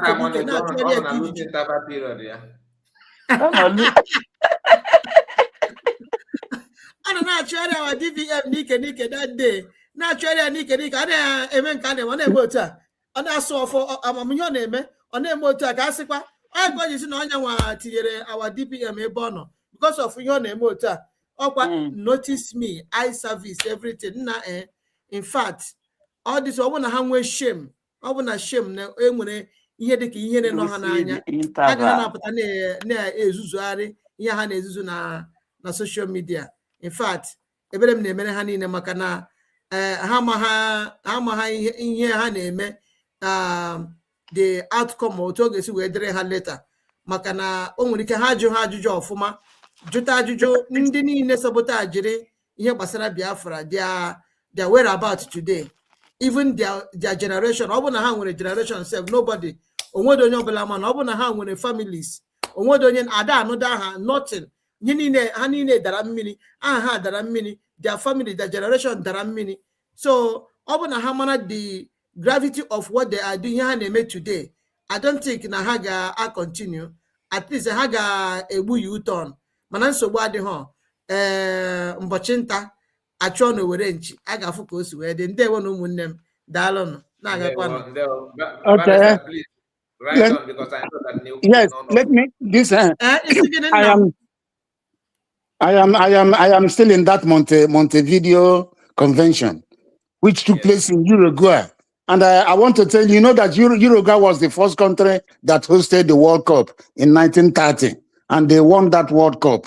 They defeated Argentina 4-2 in the finals. And so that was 1930. But this convention took place 3 years later, 1933.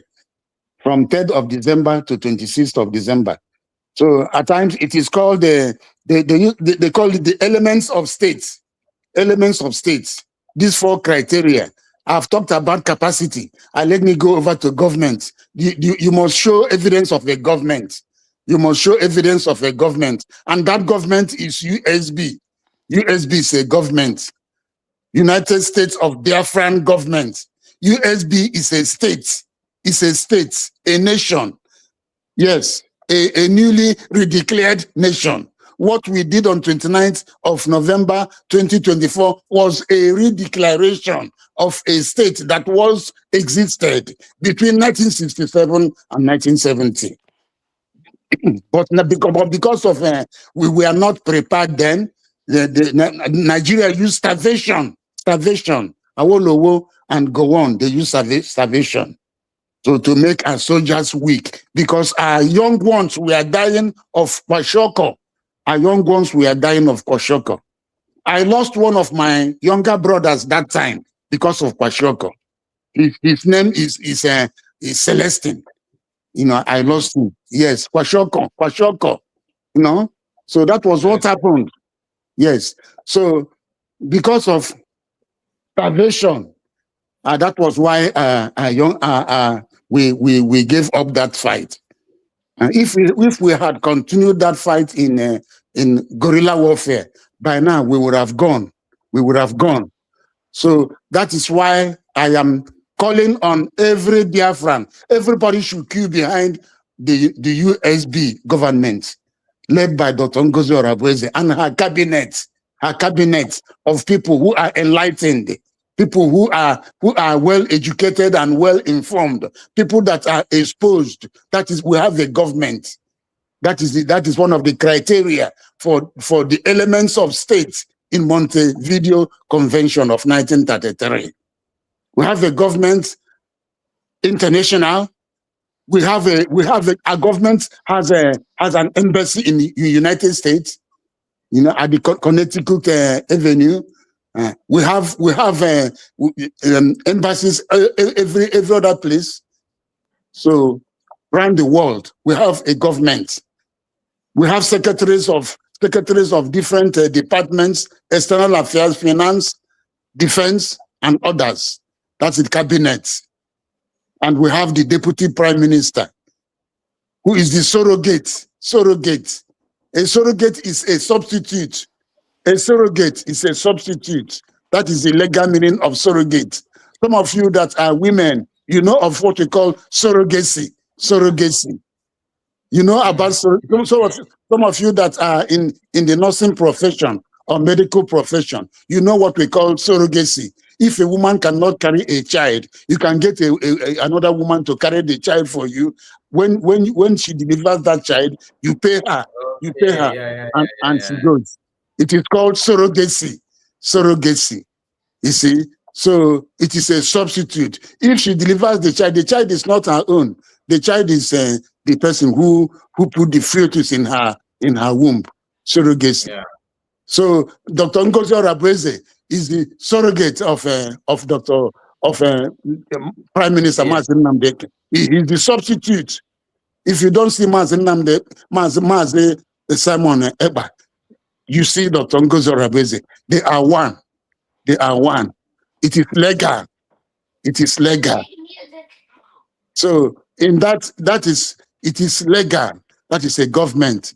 From Mazi Nnamdi Kanu, the battle went to Mazi Simon Eba, Prime Minister, then to the Deputy Prime Minister. That triangle is complete. That spiritual triangle is complete. Biafra has come. Nothing will stop it from coming, because that spiritual truth of three, it is over.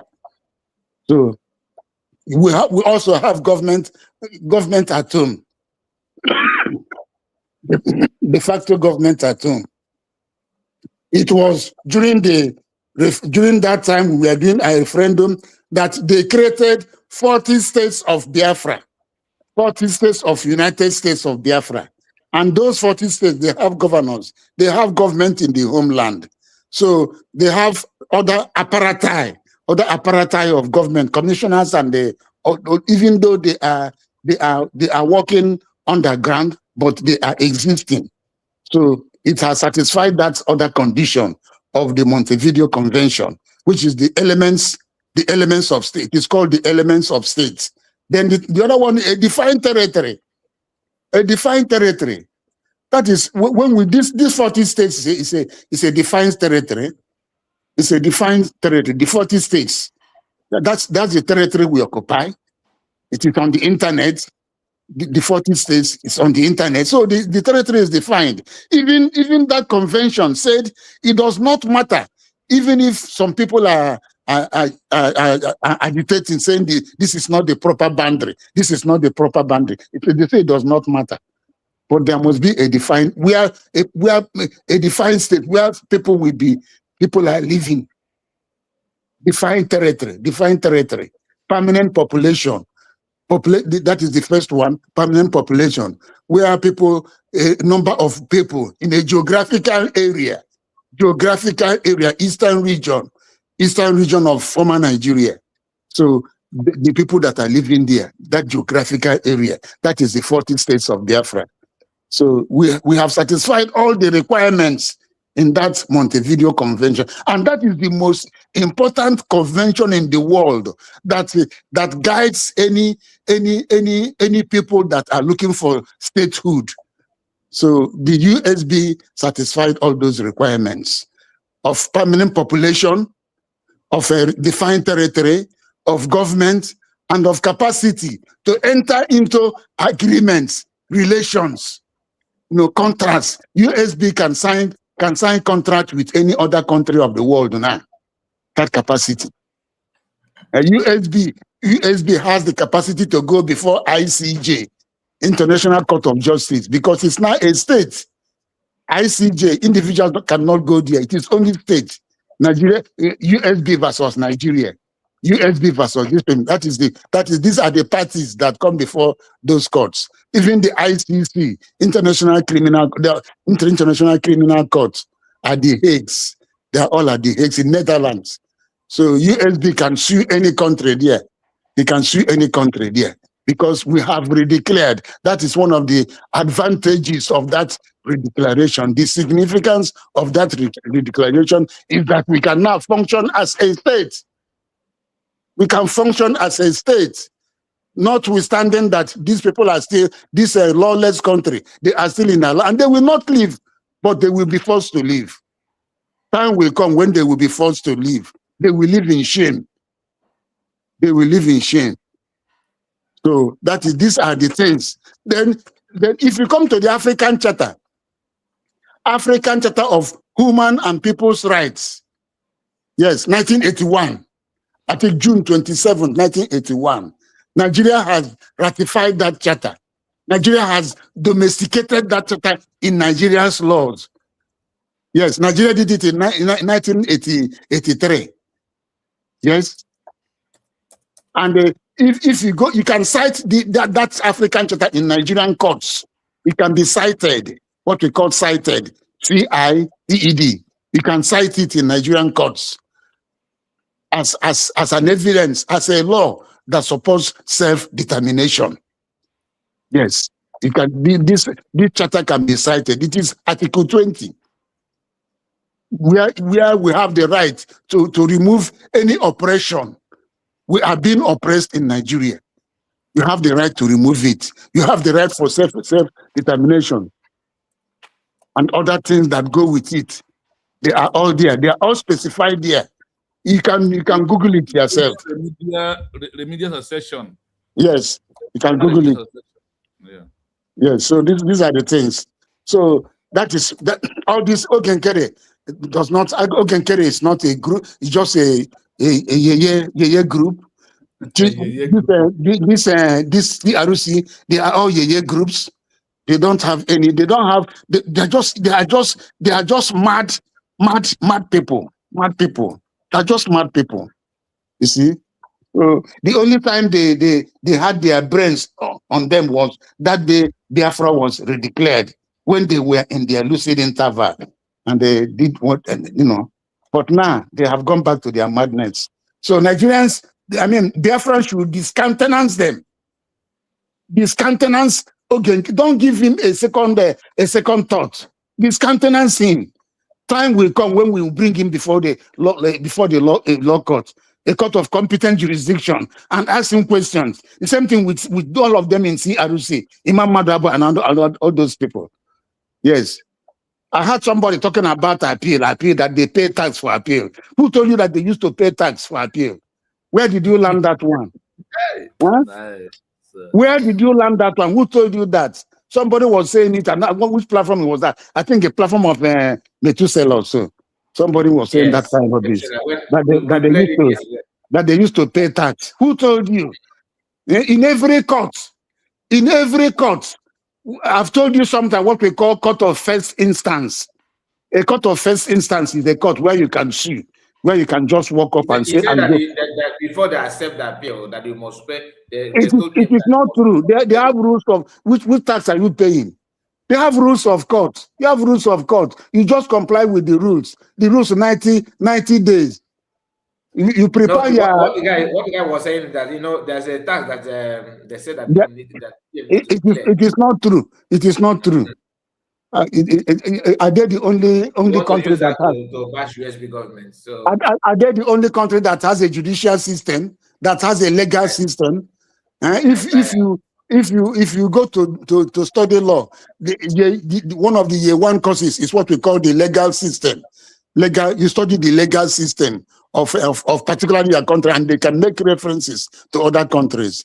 So in any court, there's what we call the rule of court. All you need to comply with is the rule of court. If you want to file any process, any court process like that appeal, which is a court process, you go take it to the registrar. They assess it. Then you pay. You pay the whatever they have assessed, and that is just that. There's nothing like tax. What does he mean by tax? Or he's calling assessment tax. Assessment is not tax. Even if somebody, you want to drive out a tenant from your house, after preparing the writ, you take it to the court, to the registrar. The registrar will assess it, summons, mileage, all those things. After they'll assess mileage, they will assess summons, they will assess service, they will check the number of people. They will add it together and tell you the amount you have to pay. You pay it, and you get a court bailiff. The court bailiff will take that process that has been filed. Then they will go and serve the person you sued, the defendant. That is how it is done everywhere. From the High Court to the Court of Appeal, which is an appellate court. From the Court of Appeal to the Appellate Court, which is the Supreme Court. It's also an appellate court. Once you have finished filing your brief of argument, appellant's brief of argument, you go and file it. Your grants of appeal and the grants of appeal and all those things. In this case, Nnamdi Kanu, they asked about 22 grants of appeal and issues for the courts to determine. Okay, Simon Ekpa has his own. Nnamdi Kanu has his own. Nothing like you don't pay any tax. So they should stop deceiving people. Last time they said they are going to get a lawyer. If you are not called to the bar in that country, you cannot practice in that country. You can't practice in that country. You can't practice in that country. Okay, Barrister, do you mind to entertain questions? Yes, I can take questions now. But I've not come to Sharia. Remember? No, you will. Those of us that are here in the studio will ask you questions if there's any. Then one question. Then after that, you continue with Sharia. Then after Sharia, they will now put a link for those of us that on comment section that would like to join us to ask you. Okay, it's all right. I'm all right. I'm here. Ask questions. Okay. EJ, maybe you have question. EJ, Minister.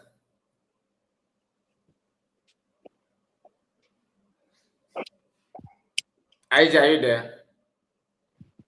Okay, let's Chino, do you have any question for Barrister? Yeah, I just want to ask one question because of he mentioned about courts and the task, because this is what they are raging everywhere and how to make our people. So, Barrister, does it mean that in appeal court, But let me ask this way. Do you need money to go to appeal court? If your case requires that you must appear on appeal court, do you need any money to register to appeal court? And if he does need money, can you give an example of how much somebody need to have before you can go to appeal court with your lawyer? I have told you that in any court, even if it is the customary court, magistrate court, high court, any court you want to go and file a process, you go to the registry and you meet the registrar. The registrar will assess that thing you want to file. If somebody is owing you, maybe you say that you want to recover debt. You want to recover debt. If somebody is owing you, let us say 5 million or 10 million, somebody is owing you and you want to recover it. You go to the high court and you file it. The court is going to assess you. You know, they have a way of assessment. Maybe every 1 million, you pay this amount. Every 1 million, you pay this amount. Every 1 million, you pay this amount. It is called assessment fee. Are you getting me? Yes. It is called, we call it filing fees. We call it filing fees. Yes, filing fees. Then they will from that thing you filed, they will check where the defendant is the person you are suing. They will check where he is living. They will calculate the mileage. They will know the mileage. They will put the mileage. They will calculate the cost for service. They will put the cost for service. If there are 5 or 6 defendants, they will calculate. That is what they do. It's a common practice. It is called filing fee. Apart from that, there's nothing else that you have to do. It is the same process at the Court of Appeal. It's not that the Court of Appeal, you will get so many copies. You will get if it is in the High Court, you are suing 2 people. If you are suing 2 people in the High Court, you are going to file. You will file 5 copies. 5 copies. Those 2 people you are suing, they will get one copy. Yourself, you will take 1 copy, and the 2 other copies will remain in the court's file. Are you getting what I'm saying? Yeah. Yes. Then in the Court of Appeal, I told you guys sometime that Court of Appeal, anytime the Court of Appeal is sitting, they are going to be 3 people, 3 justices. They are called justices of the Court of Appeal, not judges. They are called justices. We use judge for the High Court and justices for the Court of Appeal and justices for the Supreme Court. So in the Court of Appeal, because there are 3 judges, and when the court is sitting in its full session, in the full session of the Court of Appeal, there will be 5 justices. But ordinarily, they are usually 3. But when they are sitting in the full session of the Court of Appeal, when they want to consider constitutional issues, any constitutional issue, anything that has to do with the Constitution, the Court of Appeal will sit full. 5 of them will sit.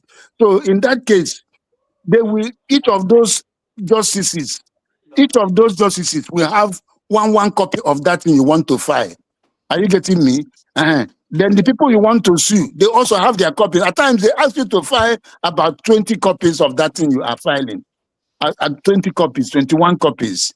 Then you produce those things and file it. They do assessment and you pay filing fees.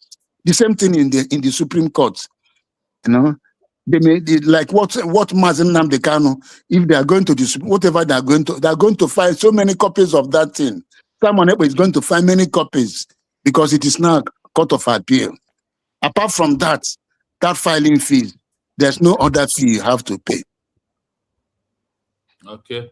Now, another question I want to ask is this. We'll talk about Nigeria. And because of my time, I leave very soon. That's why I want to ask this question now. Then, do you look at it this way? Let me ask this question this way.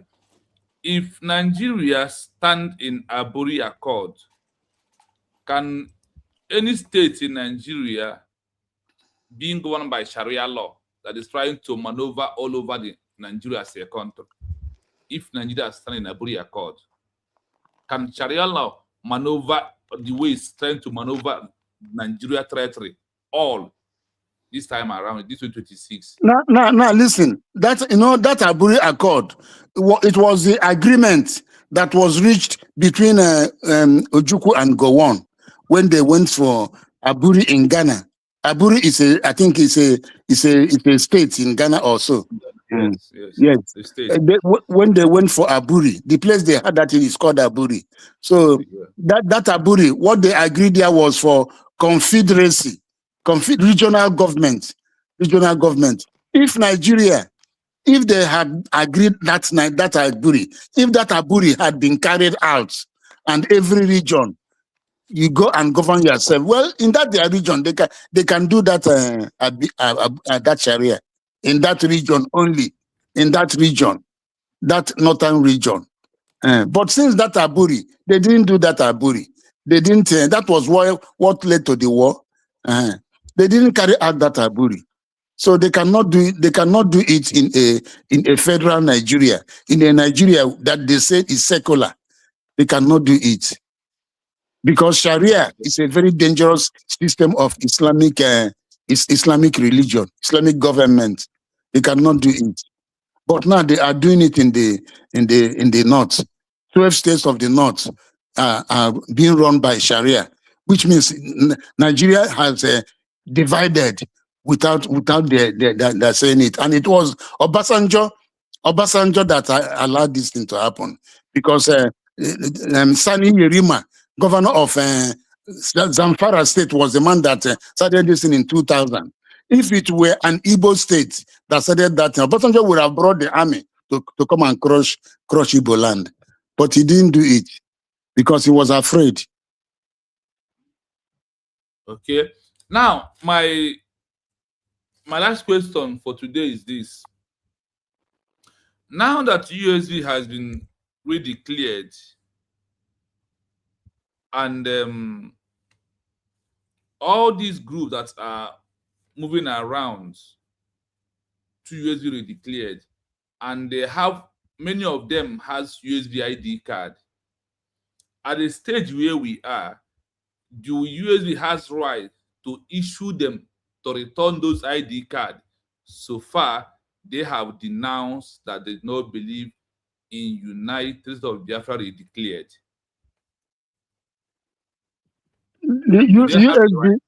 USB cannot ask them to bring. They are Biafrans. They are just, what they are doing is madness. You know, all those groups that are going about, they are just mad groups. They are mad groups that their intellect is not intact. They are fundamentally Biafrans. So USB cannot ask them to return it. They still use it, even though they have their intentions of whatever they want to do. They are just mad groups distracting us. That is why we should not pay much attention to them. And the world is not paying attention to them. What all of us should be doing now is to continue to massively give our support to the USB government, because that is our country, that is our nation, and that is our government. And that is the only lawful platform that can speak for over 80 million Biafrans. That is just that. Okay. Then final one. In legal terms, what is transition in a legal terms? What is transition? Transition means movement from one government to the other. Transition, movement. Moving from one government, one administration to the other, it is called transition. That is what transition means, yes. Okay. Thank you. That is my few question. Then, Master Guy, please, because of my time here, I'm going to make my final summit where I will be on the background listening fully. My final summit is this. You know, when Obato Obie and Master Simon Nandekanu had an interview, like you asked us about, Master Nandekanu said that the word that said that we must share his program according and follow him. That word must, among all the Biafran broadcasters then, none of them, as Master Kano said, you must share his program. Now, after that word, there's another word. He said that he has come to bring a new dimension. You know, in this sense of new dimension, there's something that I found out on my own.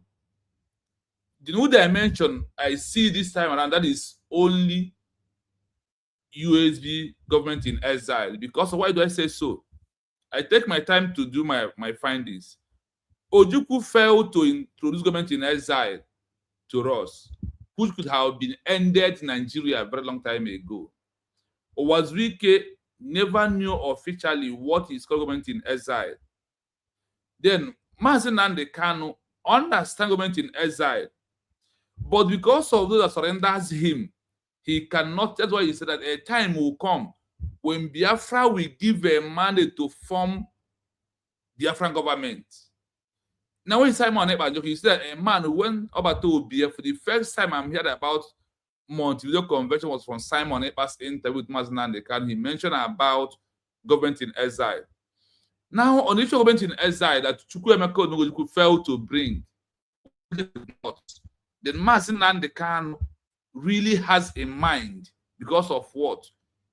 You know, some people that follow Mazi Nnamdi Kanu did not understand Mazi Nnamdi Kanu very well. He said one of his brokers that Biafra will come through history of 3 countries.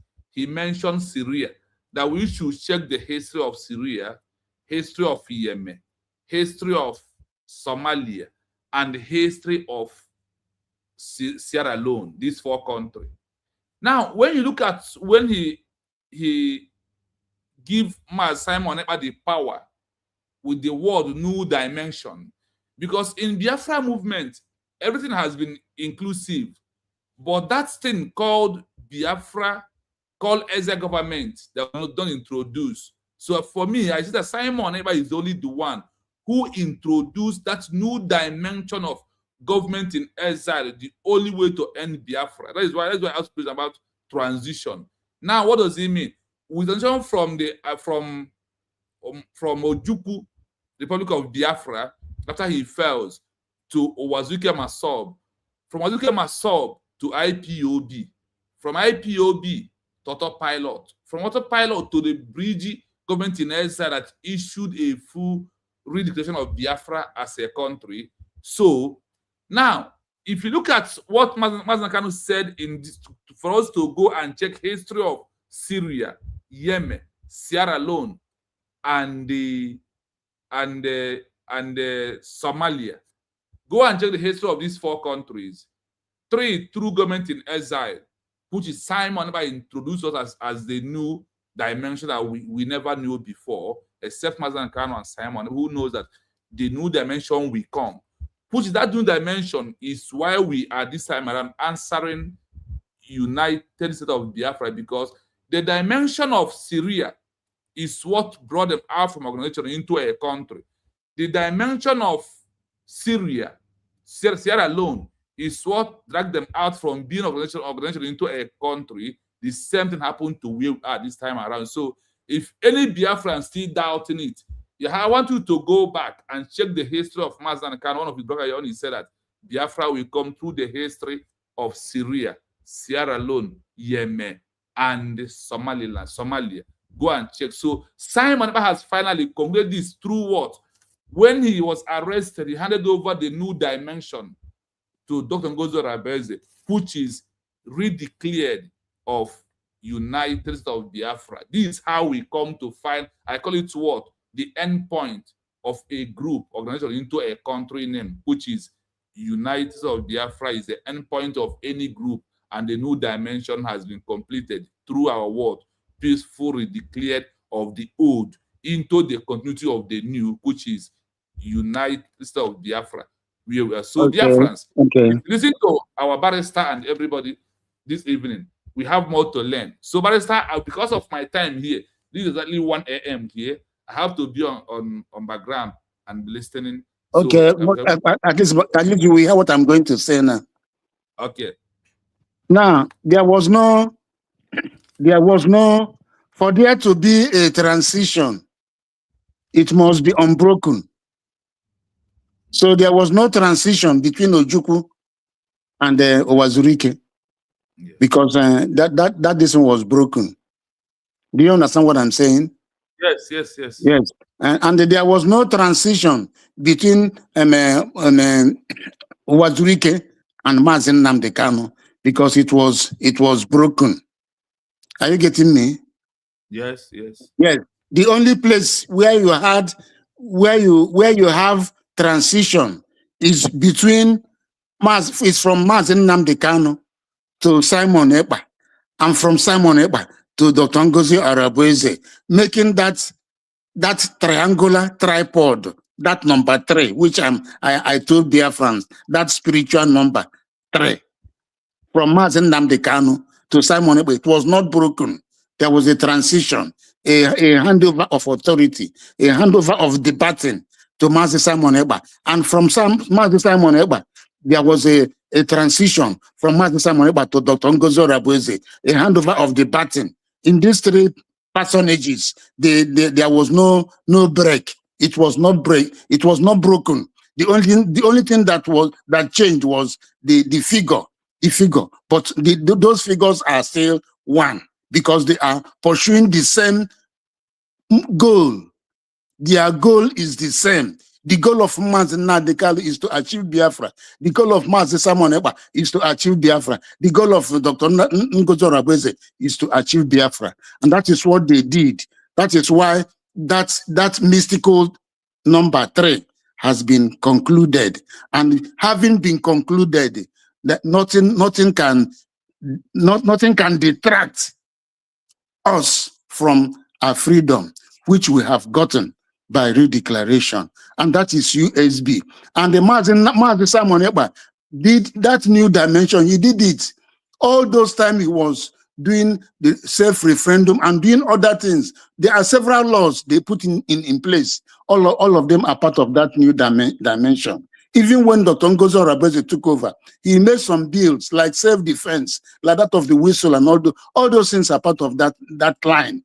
So these are the 3 people Biafran should be talking about. Anybody that is talking about Mazen Nnamdi Kanu should also be talking about Mazen Simon Ekpa, the Prime Minister. And anybody that is talking about Mazen Simon Ekpa should be talking about Dr. Ngozi Arabueze. But another point that I want to make here is that in the quest to achieve a state, in the quest to achieve statehood supersedes any individual in the struggle for statehood.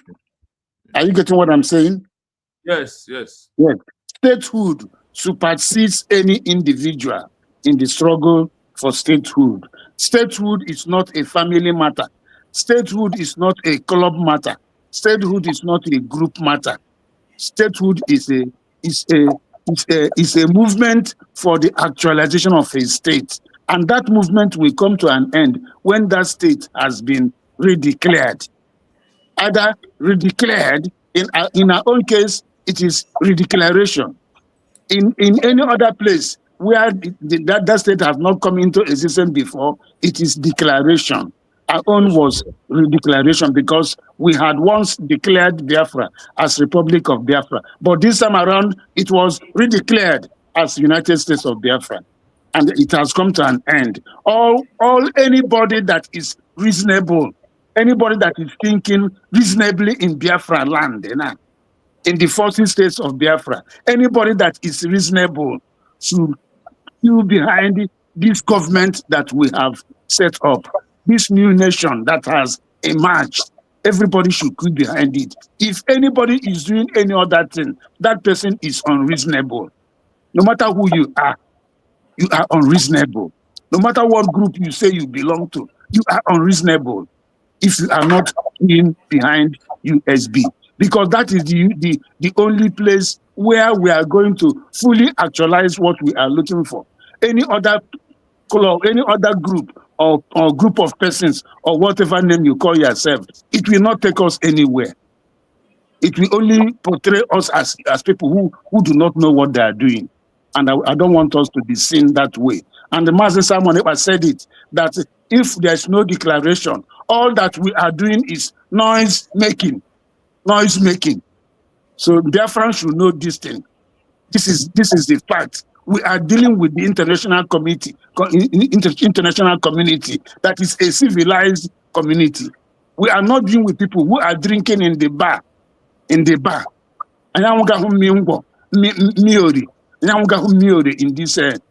Biafran struggle. So all these group, they should stop it. They should stop it henceforth. They are not doing us any good. They are just being foolish and useless. They should stop that foolishness. Time has come when they should stop it. This is not the time where we should continue behaving like as people who do not know anything.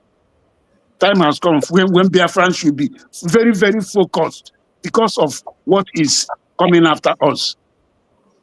Thank you so much, Barrister. Ada Simon, I hope you have any question, or should we just move forward? Because we actually need one question, but you not just dish out, I think, four questions, if I'm not mistaken. We said one question. Yeah, please go forward. Go forward. I don't have any question for now. Question? Okay, that's good. Yes, that's good. So, Barrister, do you mind? Do you want to go to that Sharia issue, or are we going to postpone it to next time? Because I believe some people may like to call in to ask questions so that because of the time we have to manage the time. Unlike the one, I don't want us to go to 4 hours, 5 hours that we normally do. Let me talk about Sharia. I can use 20 minutes and talk about Sharia so that no. Okay. Yes. Okay. Yes. I want Biafrans to know what Sharia. Let me talk about Boko Haram. You know, Boko Haram has a mission statement. Boko Haram has a handbook. They have a mission statement. In their handbook, they said their mission statement is to overthrow the federal government of Nigeria and set up an Islamic state that will be governed by Sharia. That is the aim of Boko Haram. If you don't know it now. That Boko Haram has a handbook. It has a handbook. And their mission statement is to overthrow the federal government of Nigeria, set up an Islamic country to be governed by Sharia. And the Sokoto Caliphate, the Sultan of Sokoto, all of them know what I'm saying. The federal government knows what I'm saying. Both Tinubu and Kashim Shettima, they know what I'm saying. The federal government is working with this Boko Haram. They pay them. There are people. There are videos here and there in social media of people that have come to make videos saying how much they used to pay them. There is one man they said he killed 96 people, and they were very happy with him. They gave him 3 million, and they paid them now. Those in Zamfara, they paid them 50,000. Those in Medugri, they paid them 70,000. And those of them in their camp who were not able to kill as much as 20 people, they just stayed there and they discharged them. So people should know that what is happening now is not a child's play. It's no child's play. It is real. Kunle Olawumi, who is a retired naval officer, he has come several times at the national TV and said that they arrested people who have the intention to Islamize Nigeria, but the federal government does not want to go against them. Even the authorities in UAE handed more than 400 people over to the federal government during Buhari's time. Tinubu has it. They all know them. They don't want to go against them. They don't want to go against them. Some of them are in the Senate. Some are in the House of Reps. Some are in government proper, in the executive. And all these people are working for Nigeria's Islamization. Our people need to hear this truth. If you go to other channels, look around. You go to channels, people that are making these revelations, you see them. That the federal government is complicit. The military, the police, they are all complicit. They are all doing collusion. All of you heard what T.Y. Danjuma said sometime, that the military colludes. All those things are facts. But I don't know why our people don't want to see this thing. They are using election to distract them. They are using P2B to distract our people, telling you P2B will be president, P2B will be president. Biafran should not take part in this election. They should boycott it. They should boycott it. They shouldn't allow any election to take part in Biafran land during this period. Because the more you stay in Nigeria, the more you allow yourself to stay in Nigeria, to allow them to keep on having authority over you, you are signing your death warrant. You are signing your death warrant.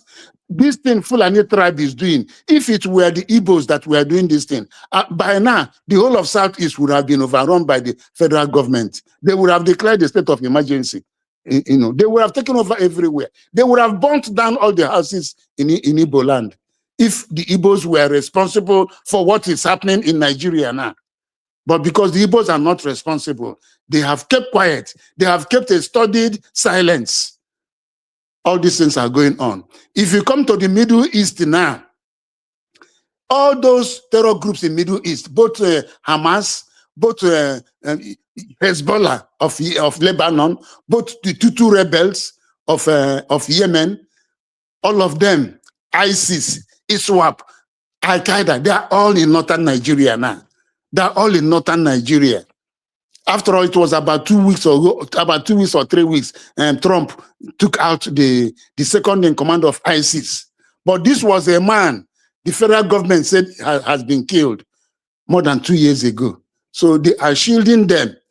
So why I am saying this thing is that people at the homeland, you should know what is happening. Please let people should share this. Let this outing, let it be circulated very well. People should know what is happening. Go and look for guns. Go and arm yourself. Join vigilantes, and so that you can get registered guns. Or join Hunters Association, get registered guns to defend yourself. Because these people, they are not joking with what they are doing. All the terrorist groups, they are all in Nigeria. Right now, they are all in northern Nigeria, and they are in various forests. The reason why the Yorubas are talking now is because it has gotten to their own area. Now they are talking about. I was listening to one Adiola channel. They're talking about. Hello. We can hear you. We can hear you. We can hear you. They were talking about bringing all the youths in Nigeria together, that Nigeria will not be divided. They won't allow Nigeria to be divided. That is what they are talking, what Yorubas are talking in that channel. We have gone. We have gone. We must stamp our foot on the ground and defend our freedom. This freedom we have gotten. We cannot allow this freedom to slip through our fingers. There's a link that I dropped. I sent to you now on WhatsApp, sir. Maybe after the program, I want to go through it. I don't know if you watched our program earlier today from Mike Arnold.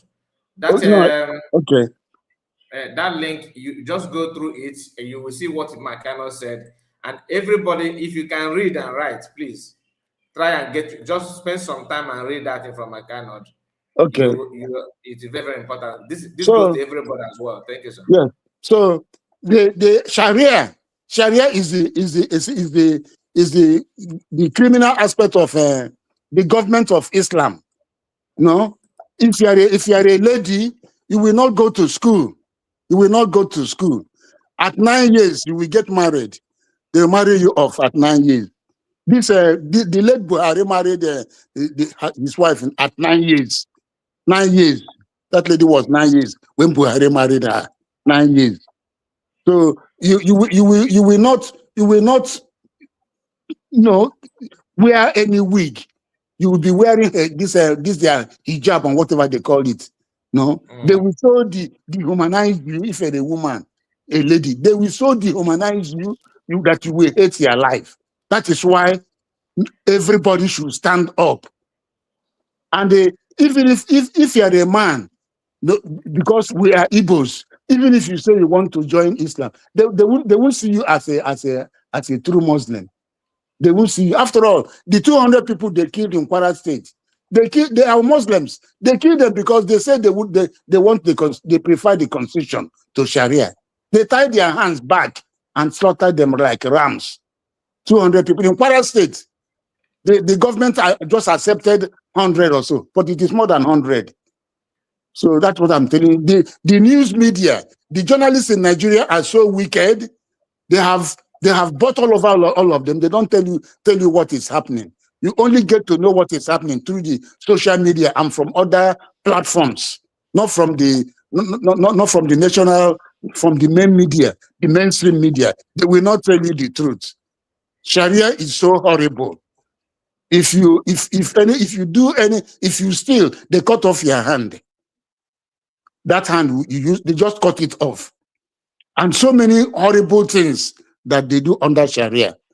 So it is not something to contemplate. We should not contemplate about it at all. And the only way to stop it is for everybody, any able-bodied man in Igbo land, in Biafra land, you should arm yourself.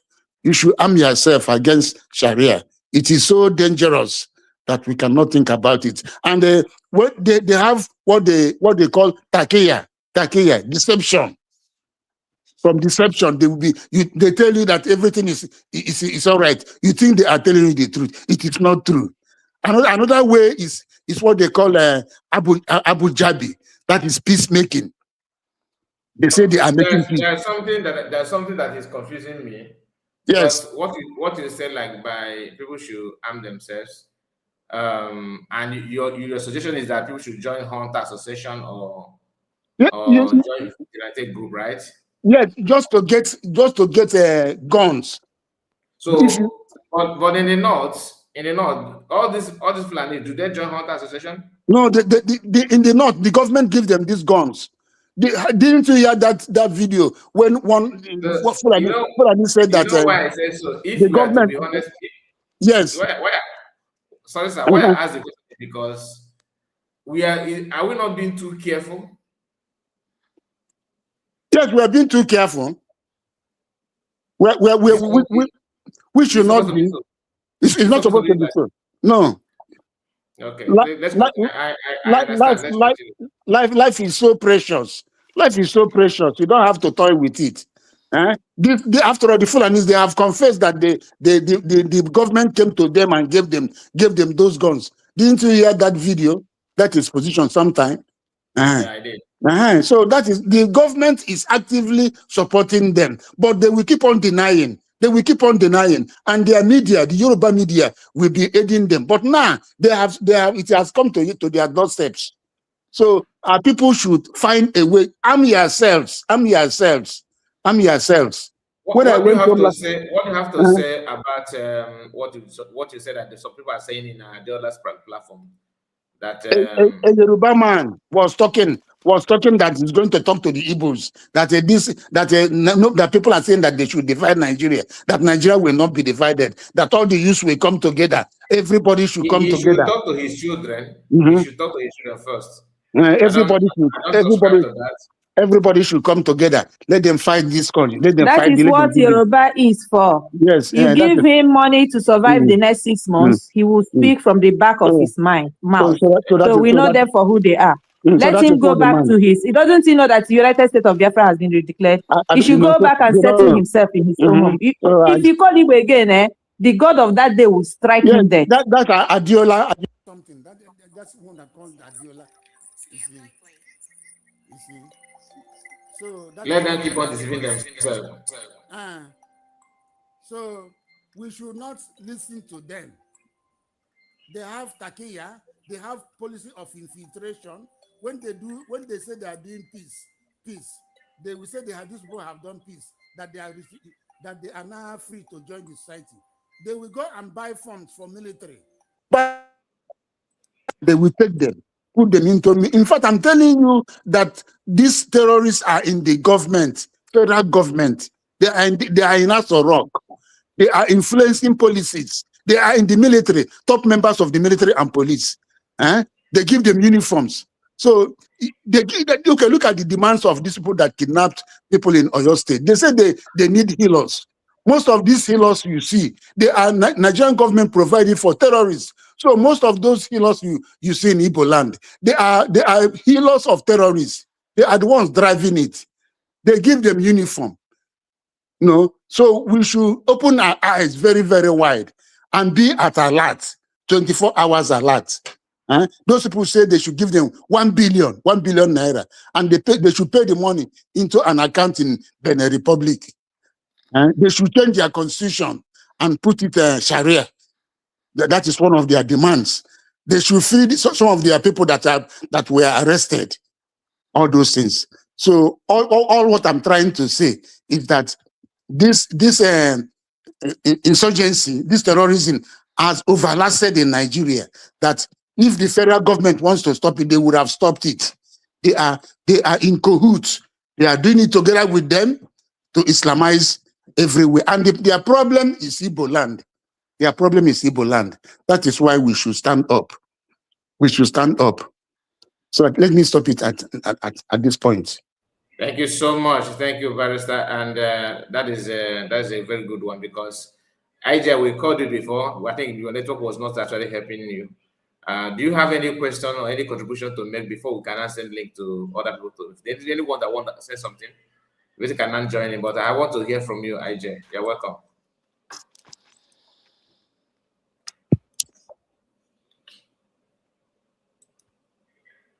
IJ, are you there? You're the minister.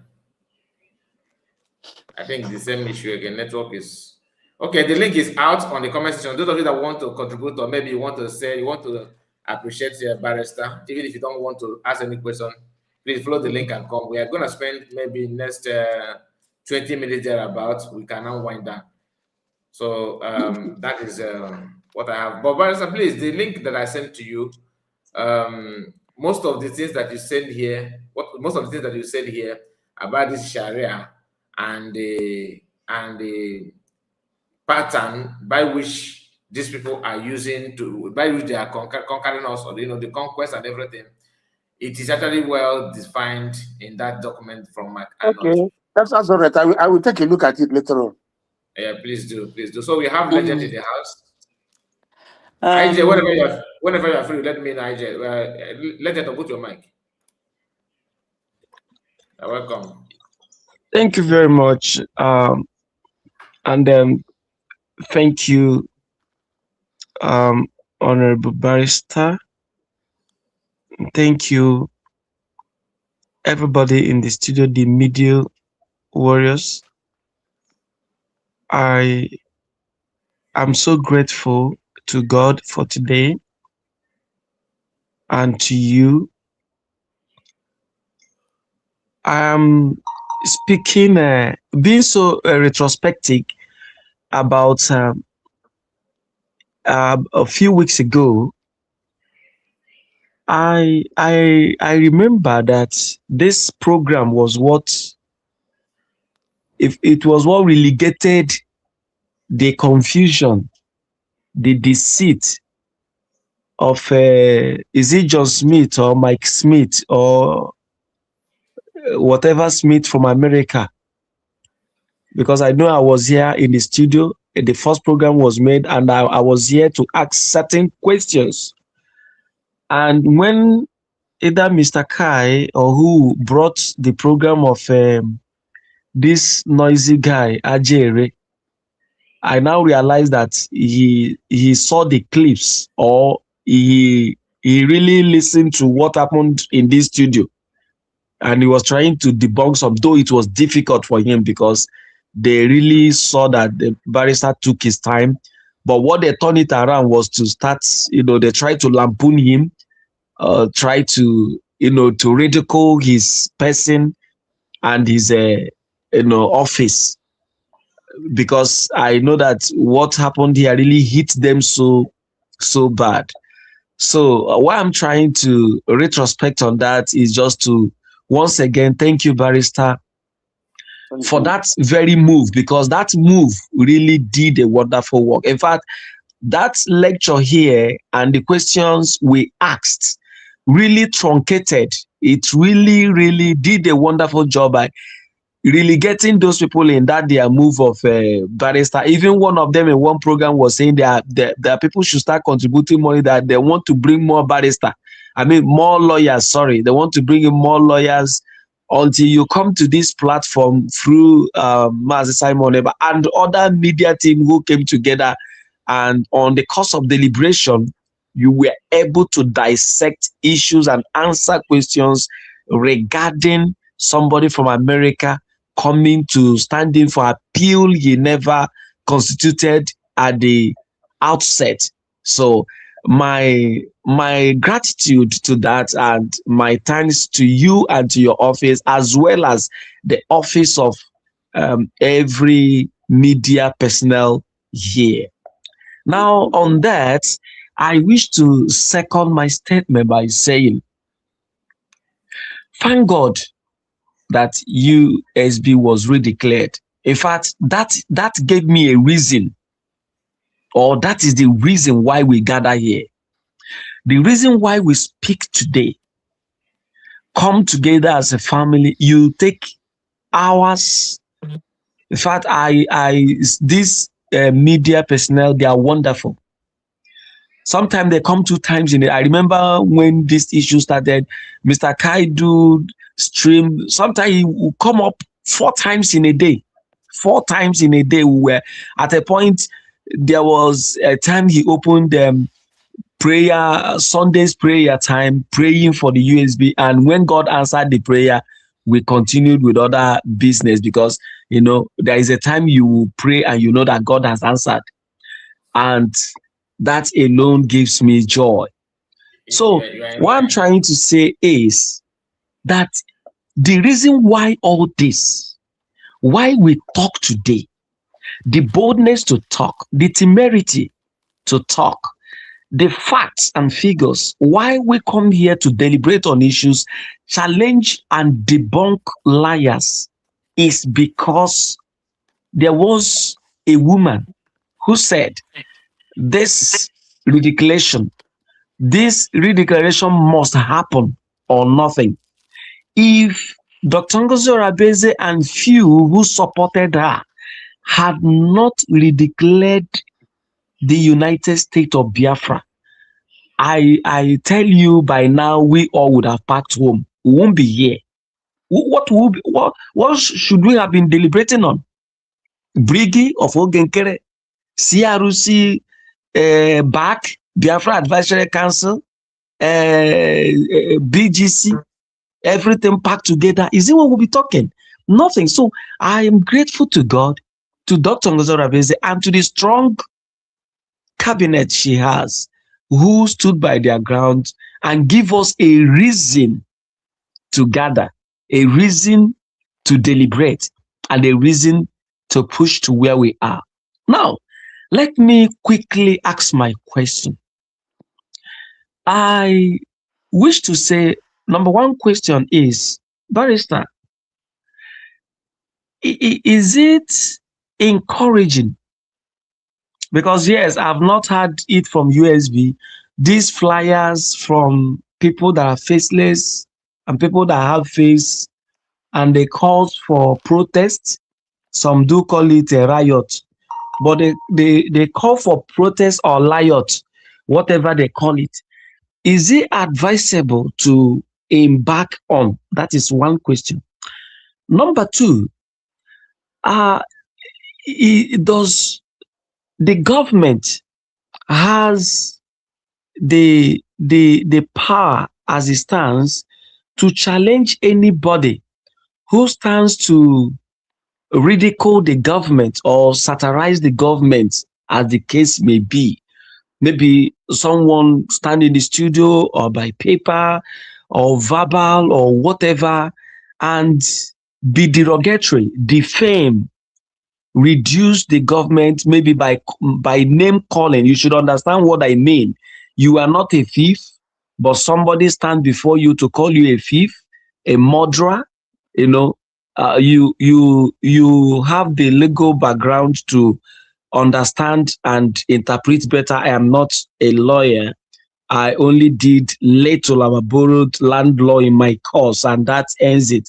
So, but what I'm trying to ask, Does the government have any stand, any part of the government support them to challenge or bring to book whoever tries to defame, ridicule, lampoon, or what you call character assassination, things like that? You know, when you gather, call a particular government, a set of people, you call them names that are quite unbearable. These are my two questions. Remember, I asked about the protest in Finland. Is that advisable? Does it call for? So, and the next is the second that I have asked. And in summary, I want to, with my heart, say thank you once again for coming here from time to time to educate our people. The message is really, really being disseminated. It is permeating through platforms and people are getting the message. At least I know that your message here truncated the issue of Joseph Smith, with which a group of people try to, drain the pockets of our people. So I want to say thank you, and I drop it here as I listen. Thank you. Okay, thank you so much. Thank you. Let me start by saying that, like you rightly said, without that redeclaration, what are we doing here? But by now, nobody will be saying anything. Everything would have quietened down. Everything would have died down. That is just that. That redeclaration means so much. Now, sorry, sir. Even the declaration is what gave these groups to be making noise, because without the declaration, I know that even that of Ogenkere and the rest of them, all of them would have gone. They would have been, taken away by now. They won't be here. Without that, they will say that they have succeeded now, because they were paid to do what they are doing now. They were paid. So now, as for the protests, they say that they are organizing. Well, I wouldn't. It's not the government that is organizing that protest. Why should they go for protest now that the appeal is approaching? What are they going? What will they be carrying? What message are they passing over? It is an appeal. Whatever that the court has to deliberate has been filed. It has been written. Issues have been pleadings have been exchanged. So the question of protest, I don't see any. There's no wisdom in it. That is my own view. And besides, it is not the government that is organizing it.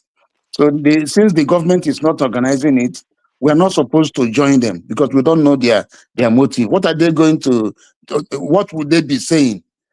Now it is only now that that the appeal is coming that they want to go and start doing protests. Yes, it will not influence the outcome of the court's decision. It may even be adverse to it, depending on what they have in mind. That is what I feel about that. On the other one, can you just repeat what the last statement you make, because people are listening? Because yes, at the end of this program, some people might use this, if they didn't get what you said very well. Some people will go on their platform to start saying that Ngozi Orabeze paid the agent, have come to say this and say. I just want you to, on a layman's understanding, sir. So many of them do not understand, some grammatical enjambments. So please, can you, in a lighter sentence, let us understand, would that protest affect, if anything would happen positively or negatively, would that protest have any positive impact on this, appeal issue? So if it will not, let us know in a layman's understanding. yes, and as well, if there is a negative effect, let us understand. We're on air, people are listening. Yes, the time Mazi Simon Ekpa, the Prime Minister, was taken in, and ever since that time he was taken in, the Finnish authorities, including the judiciary, they have been watching what has been going on in Nigeria. They have been watching on both the Finnish government and the judiciary. They know what is going on in Nigeria. They are not in another world. They know what is going on in Yoruba land. They know what is going on in other parts of Nigeria in the north. So, and that will now tell them whether they did well to take in Simon Ekpa or not. I'm gonna go to my basketball practice, but when mommy comes. And besides, like I said, the appeal has been entered. Pleadings have been exchanged. You know, when a matter goes on appeal, fresh evidence is not taken. Nobody is coming to give evidence in that court. What the court will look at in reaching at its decision is to read the appellate documents, to read the brief that is already before the court. So I do not feel that demonstration or whatever will add anything to the matter, because everything that is happening in Nigeria is enough demonstration for the authorities in Finland and for the court itself. Rather, it may even be adverse. It may even be negative. It may be negative. Nobody knows what the placards they be carrying and what they'll be saying, or whether they have those that are organizing it, whether they have an ulterior motive. So that is what I have to say about that. And since it is not the USB government that is organizing it, I don't think we should give it a support. And we cannot ask those who want to go not to go. But I don't think we should give it a support, since we are all giving a support to the government. That is just that, because it is not at this critical time that they should be embarking on that protest. Now, thank you so much. Yes, the other one, defamation of character. The government has a lot of things at hand. The government can sue all the, but it will only distract the government. We don't need distractions now. What we need now is concentration on the international community for recognition. We have to concentrate in fact, concentration on USA, concentration on Israel, concentration on Canada, concentration on Japan, concentration on Germany, those countries, concentration on Ireland, those countries that likely have our sympathies. We should concentrate on them. We should also concentrate on African countries, those countries that recognized us before. We should use them to reach other countries, both in Africa and elsewhere. That is what we should be doing now. Our march now should be more of international recognition. External. It's now a war of narratives, because Nigeria will be sending this Bianca. Bianca will be jumping from one country to another country, spreading some negative narratives. So it's a war of narratives now. We should intensify on that area. We have to intensify that. Both people in the independent media, even this matter that they filed in Maryland, what the government should do now is to file an application in that court, depose to an affidavit. Anybody in the cabinet can depose to that an affidavit with the permission of Simon Ekpa, that he did not give them, that they did not consult him to take that take out that action using his name. They should bring that application, because if you want to talk to a court, you cannot just come inside the court and start talking to a court. The way to talk to a court is to file an application. Go to the registrar, file an application, and that thing that you filed will go into the file of the court. When the court comes and opens the file, the court will see that application. Then the court will now start asking, who filed this thing? Then the court will give you, whether you are a lawyer or not, the court will give you the audience to say why you filed that application. But the court should get a lawyer that can have audience in that court. a lawyer that has audience in that court to file the application with an affidavit.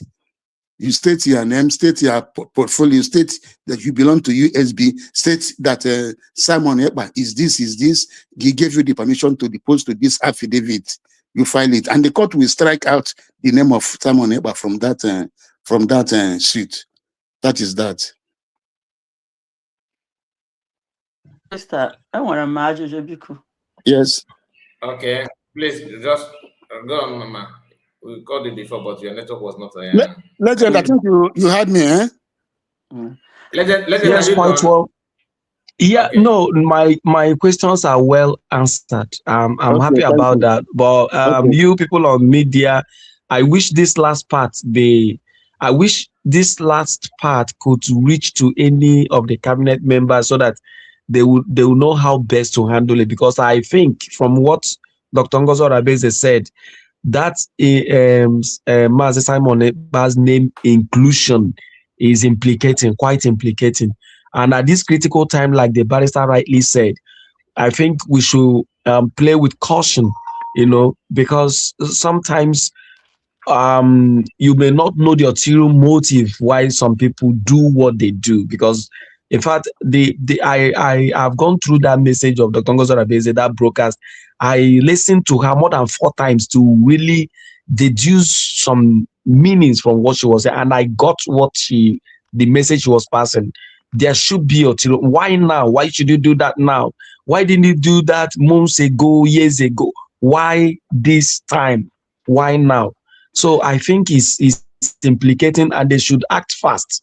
They should act fast. So thank you, barrister, and I wish this message gets to him. The time they should have done this protest is that time they sentence him. That is the proper time. It is not now. It is not now. And this suit at Maryland, the best way to handle it is to this thing that I said. If you just say it, that they should remove his name, they will not remove it. They will not even tell the court. They will not remove it. So the way to do it is there must be an application. When I say an application, I mean a motion. A motion, we call it in Nigeria, motion on notice. A motion on notice is a motion you file and serve on all the parties that are all the people, their names are there. You serve them that motion. The motion, when you file the motion, you depose to an affidavit. Say your name, say what you are, say that you have the permission of the Prime Minister, Simon, to depose to this affidavit that he did not give, he informed you, and that you verily believe him. Anytime you say that he informed you, you will put the words, I verily believe him, that I did not give my consent to the people that took out this action. And therefore that... I think the major problem that... Yes. The major problem is that people in Finland, I said it in one of my programs, our brothers in Finland that are given access to Imam Madabo to claim that he is the only one that have key to meet PM and to see PM and all that. They have done so many. They have damaged a lot of things in the name that they are helping PM. Most of them are not even. They don't even understand what they're doing. In my own understanding, because the reason why Mazakwa will always come online and brag that that PM to see DPM is one of the listings that PM would wish to, and all that. I think everything is centered, even Lazuba, that Ngozi have not missing PM. All this is from those our brothers in Finland need to be cautioned, because I don't know why people are keeping quiet on them. If you want to, you know that those are brothers in Finland. They are the enemies of Prime Minister Simon Ekpa. Remember, not to PM then. Let them just stop this nonsense, because they're not remember that when Simon Ekpa was here, they used to fight him. They used to fight him in that Finland. They are his enemies. The recent video of the ones that are doing this thing.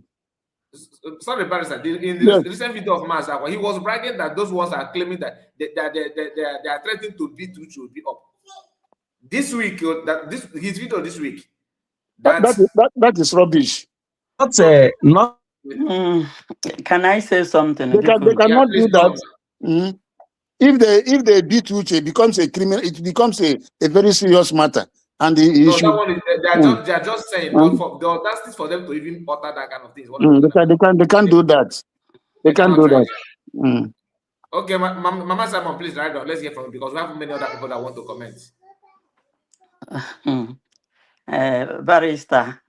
Thank you. Na m ekele gị n'ụzọ pụrụ iche. Chineke gọzie gị n'ọrụ ọma gị. Na ọsịsa niile, ajụjụ niile a na-ajụ gị na-asa ya. Maazị Kaya, ekelere m gị. Ada Simon Ekpa. Chino. Ndị niile ụnụ mana mama na-akpọtacha onye niile n'otu n'otu. So onye chiri nke o chiri ya zere n'ihi nkeji ole enyere. So ekelechana m ụnụ niile. So enwere ihe m chọrọ tupu m ajụ ese. Dịka e kwuru na Maazị Akwa na ndị otu ya na desi na ọ bụ sọsọ ha nwa nwere the audacity to go and see our PM. That is again 100% a lie from the pit of hell. Quotation Sada Beke Barrister. Yes. Is correct or I'm na mama or Beke. Now Saturday, fundraising.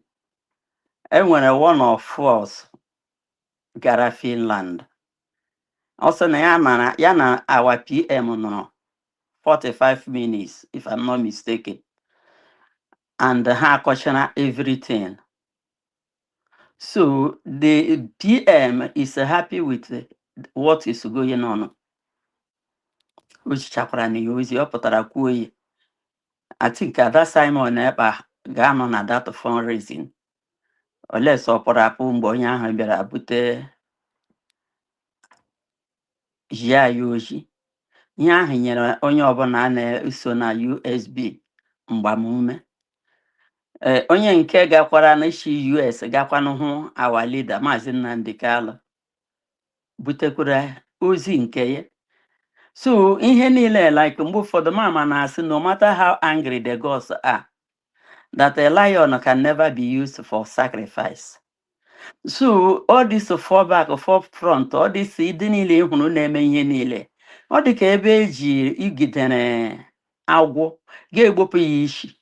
Mgbe ahụ igbupụrụ agwọ ahụ isi, ọdụ ya na-efe ebe niile gbara na-efe kpakakpaka, isi ahụ igbupụrụ na-efe kpakakpaka. Onye ọbụla ọ tatara, ọ dị poisonous. So ihe niile ndị a na-eme na awụ na ha ahụ na there is no way Dr. Abeze and her cabinets and the way meaning Biafrans, the supporters, etigo ndị a mgbada nwere anwụ n'isi. Ọwụdali Oluwale Lolo Nneka. Enwe ego ahụ ọ natara. The money asound ya for because ndị Biafra emene gịnị ekele anya sị ha na Biafra enwere etudo awụdo kemgbe ahụ ndị na-eso Dr. Abeze and the United States of Biafra ndị kwadoro ya na there are a lot na-aga na-awụghị ihe a na-apụtacha na-ekwu. Ima the first time, second ihe mere during our leader ihe niile ọ na-ekwu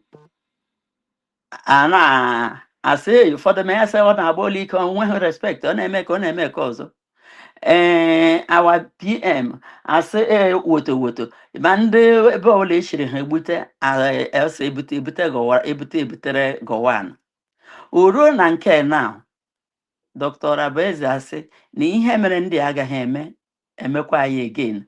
Maka Dr. Okpara asị first fool is not fool, second fool na it be proper foolish. So here some of our people who need the DVD they play they show. Mana tupu United States of Biafra apụta goshi something, that thing is done and dusted. So ọ gbara ha gharị and ọwụkwana ihe niile ka a ga-apụta n'efere mba ụwa na-akọrọ ndị chọrọ ndị na-ama ha maka who no. So ajụjụ ọzọ m chọrọ ịjụ dịka PM ekwuole maka appeal case hearing ya ga-ebido 4th, 5th, 6th and 7th. Dịka na kembuzo ahụ a gara enwere ajụjụ ka m jụga gị ihe barrister.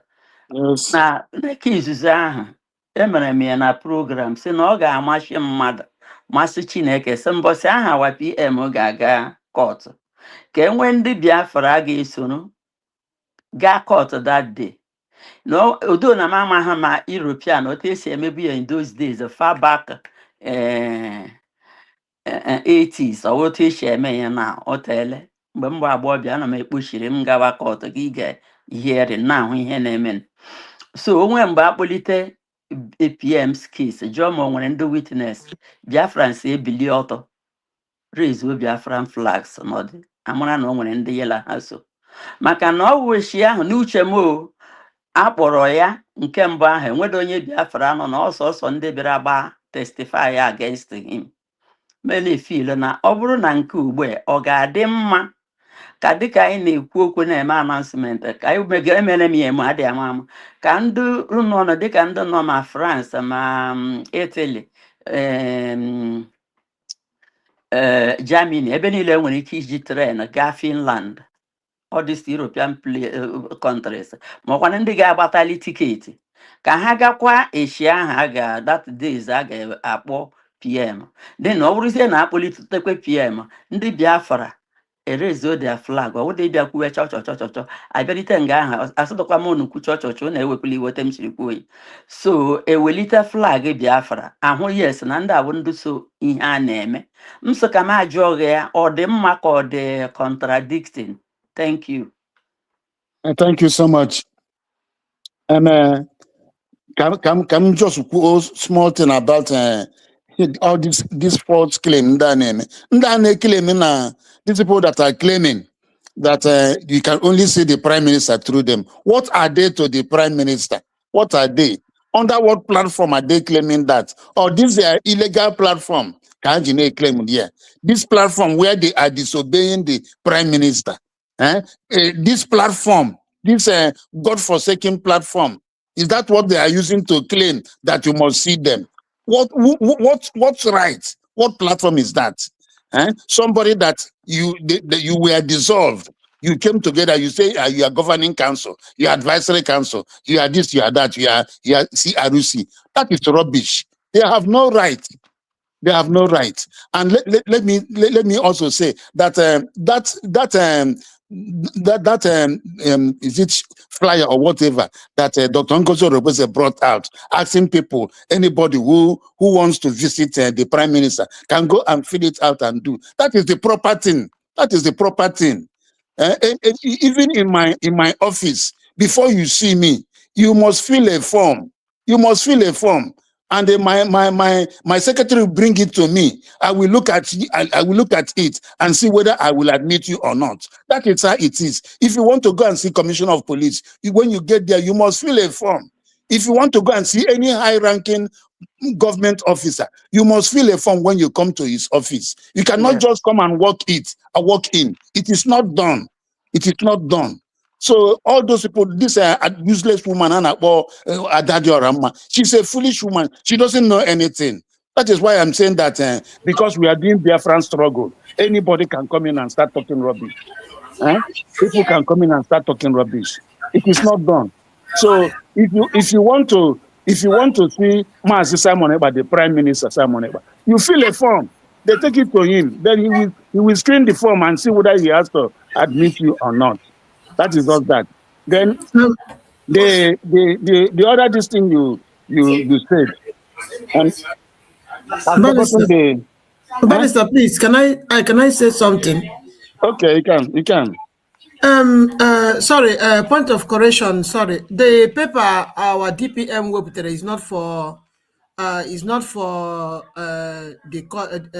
visit of our PM. How that evil woman 1 year brew as propaganda. The paper is not for people to start filling it for the visit of our PM. No, because she cannot read what was inside the paper. The paper was the court court case of the fallback groups abo the chomo common idea and ha gbara akwụkwọ ha gbara Azaya Anyog na Maryland criminal gang. Yes, So the evil woman, Madam Lasuba Pota, because she cannot read what was inside the paper. So she now mistakenly said that she was now carrying the propaganda that it was a paper to sign before you can see Obatobie. So that paper was something altogether, it's another thing altogether. So our PM did not bring any tape. Our DPM just say, if you want to visit our Obatobie, just go to the website of that prison and then you fill that form. Then you can see anybody can fill the form and visit Obatobie. That's just what our DPM said. Okay, She did that's not all right. post any paper. Yes, she Okay. did not post any paper. So that evil woman just saw it. Because of her hatred on our DPM, she don't even know anything. Yeah, and she not even tell people to read out what was written inside that paper. And then she came out and started castigating our DPM and a lot of evil things against our DPM, whereas the paper have nothing to do with the visit of our PM. It's a different thing altogether. It's a different thing altogether. Yes, that's why I want to correct it to you now. That's all right. That's all right. It's good. Yes, as you have also heard about it. That's how other people that heard about it will also think that it is true. You see now, but we did a program concerning that. We did an exposition concerning that evil woman and everything that she said. And then that was when Biafrans now say, oh, is that really what happened? Because you know that people asking understand? Yeah, so many people have already listened to that evil thing that she said there. Before, when she was doing the program, her cohort now called her later. By then, she have already disgraced herself on social media.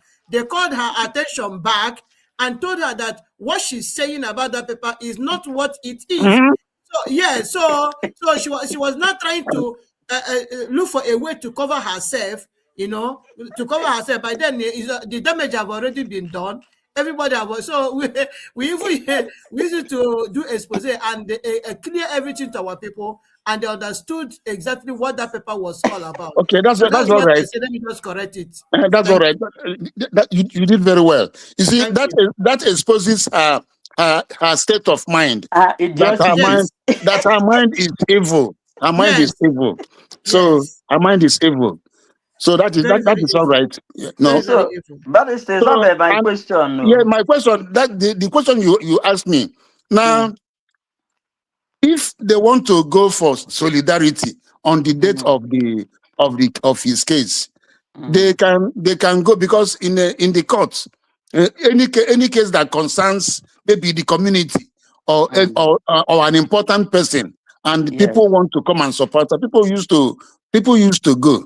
They can even dress if they had a uniform, they can put on their uniform, but they may not go there with flag or whatever. Yes, they may not go with flag, but they can put on if they have a uniform, if they have a vest, they can put it on and sit quietly, except the court asks who are these people. Then they can now talk. One person can talk that they came to give solidarity to their prime minister. That is what they will tell the courts, that they came to give solidarity to their prime minister. But they shouldn't go there to make any noise or to cause any problems. If there is enough space in the court, when they come in, they should sit quietly.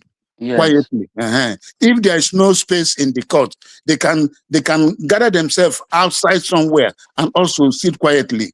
Before long, the court will know that those people that are sitting there, they came to give solidarity. Nobody needs to tell the court. Even the court will ask the clerk of court or the policeman, the duty policeman on duty. They will tell him that these are the supporters of Prime Minister Simon Ekpa.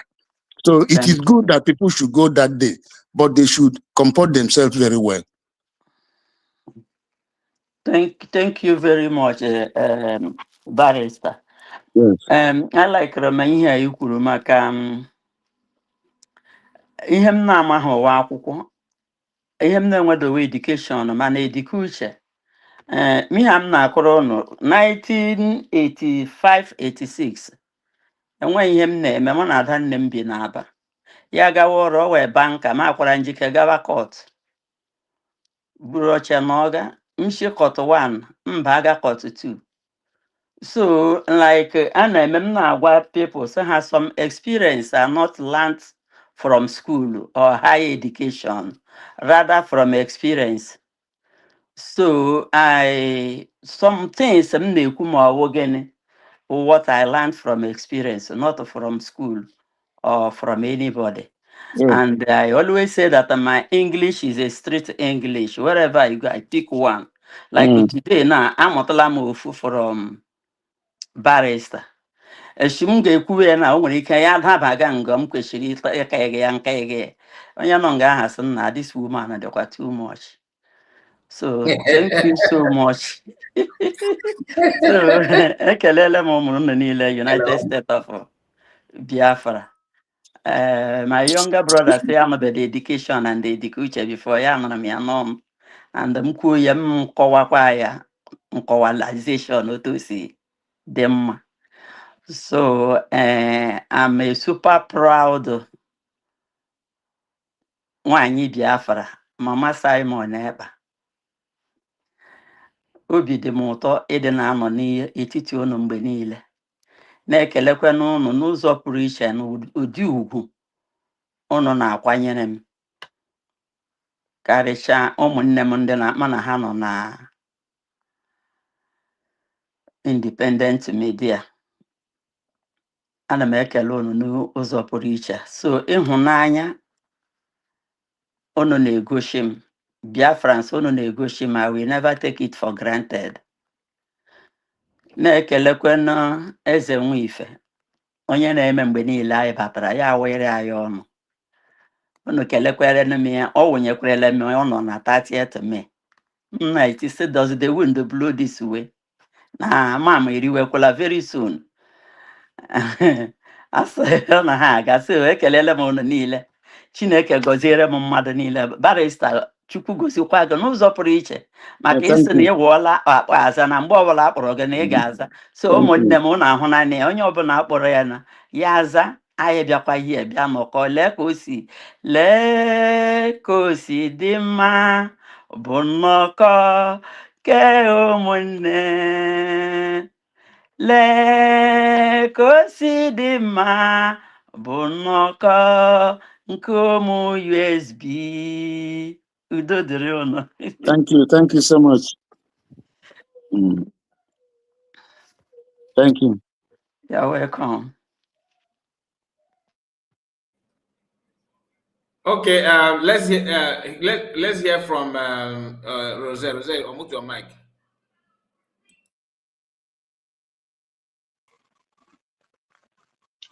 Mazikai, good evening, sir. I greet you especially. I can go for more. I greet every one of you. Mama Stella, Ayoma, Simon, Mama Ada Simon, good evening, ma. I greet you, ma. I'm so sorry. Before I continue what I'm saying, and you said you are above 60 years, you are 70. And since that day, I said, oh, my father, if you are 70 and you are pushing this hard, and you want to see that Biafra comes before any other thing, yes, sir. That means we are just crawling. So since that day can be though, I respect every elders anyways. Thank you. Now I know that since that day can be the never give plus extra respect that I have. So before I move further, good evening, ma'am. May God bless you and bless your age. You're a very wonderful person. Ndia mutara from you because now at 70, you want your people to be free. It's not easy. You still come out and still speak this language of Igbo, our language, continue to tell people that Biafra has come, which makes me to continue to fight and fight to let people know that indeed Biafra has come. So people Yes. like you are motivating us. People Thank like you, when I look at you, you give me the joy that I always look for elsewhere, for fighting for this Biafra at your age. Thank you. Thank you so much, Mal. We appreciate that. You know, people may say age is just a number, but I can tell you that at your age, you are strong, you are pushing. Indeed, age is a blessing. It's just not a number. It's Yes, God's sir. blessing. At 70, you are not saying you are out with us, fighting it the way it is. So thank you so much. I appreciate you, ma. Thank you. Um, Thank you. Ime na Chineke kwụghachi gị onye unu niile were ogologo ndụ na ahụ isi ike ji ọnụ mma unu na ụmụ unu ga-eri ihe niile kwụsị ịnwụ na Mediterranean Sea desert ihe niile ihe ọjọọ niile a na ụmụnne anyị na-ahụ. We must fight to the end. Nweta Biafra, ụmụ Biafra nọ ebe niile anọ ala nọrọ ebe ahụ na enwere nwa m kpọrọ m mgbe a na-eme ihe na today ọ nọ UK odeke ọrụ ga si ya don't worry very soon ọrụ ndị a ndị ọcha reject a na-enye ụmụ Biafra ihe niile ahụ ga-awụ gịnị unu ga-anọ be anyị onye gụrụ ihe ọ gụrụ ya were ya na-arụ ọrụ dị oke. So Udodi, thank you. Emere m ga-appreciate unu niile, all of you. Adam very unu na-eme m eji m unu eme pompous. Thank you so much, ma. Appreciate that, ma. Yeah. Yeah, Kai, I greet you. I greet you special. And then Kai, yeah. I know anyway, this one about bedroom talk. Later we'll discuss that. Barrister, I greet you specially because barrister and I'm money in a better. How can put a second check? Good evening, that's why I saw you up. So, but you're welcome. Thank you. You're highly welcome. I think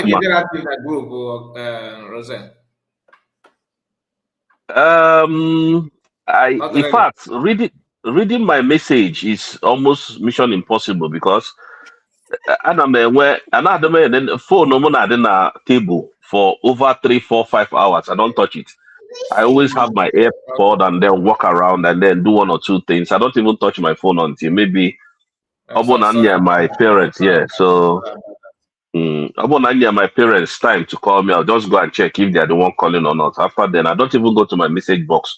But that's okay. That's okay. But I prefer calling because now, once my AirPod is on my ear, I can always speak from my AirPod wherever I am because I don't really sit on my seat for too long. Anyway, that's it. Barrister, good evening. This question goes for you. This question goes to you, directly to you. Barrister,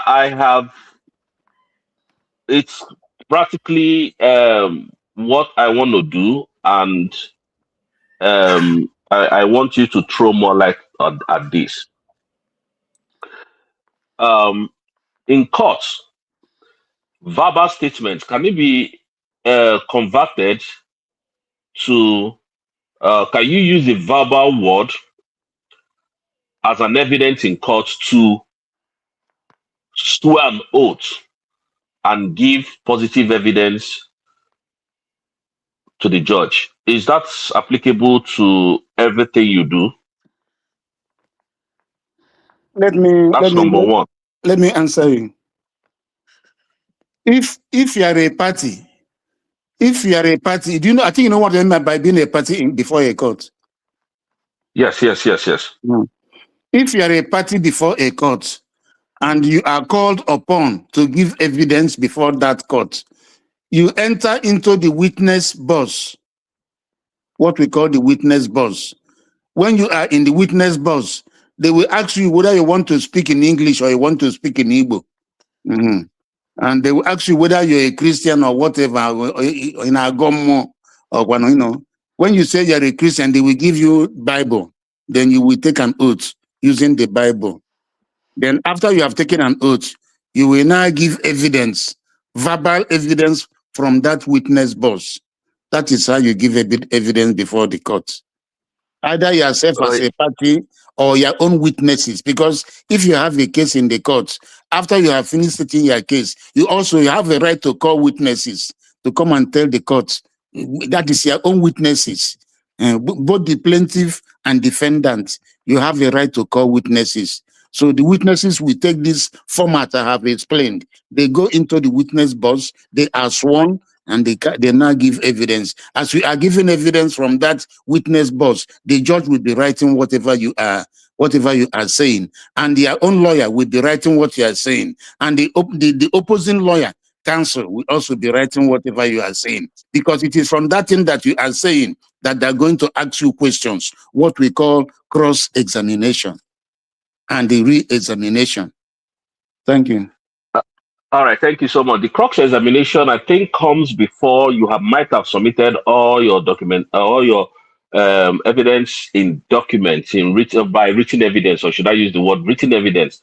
So if you have submitted written evidence, can you now come and now say, oh, I want to, because there's in courts, I believe that there is what they call ports. And that port, sometimes it's always open. And when the port of testimony, when the port of, what is it called now? Let me remember it.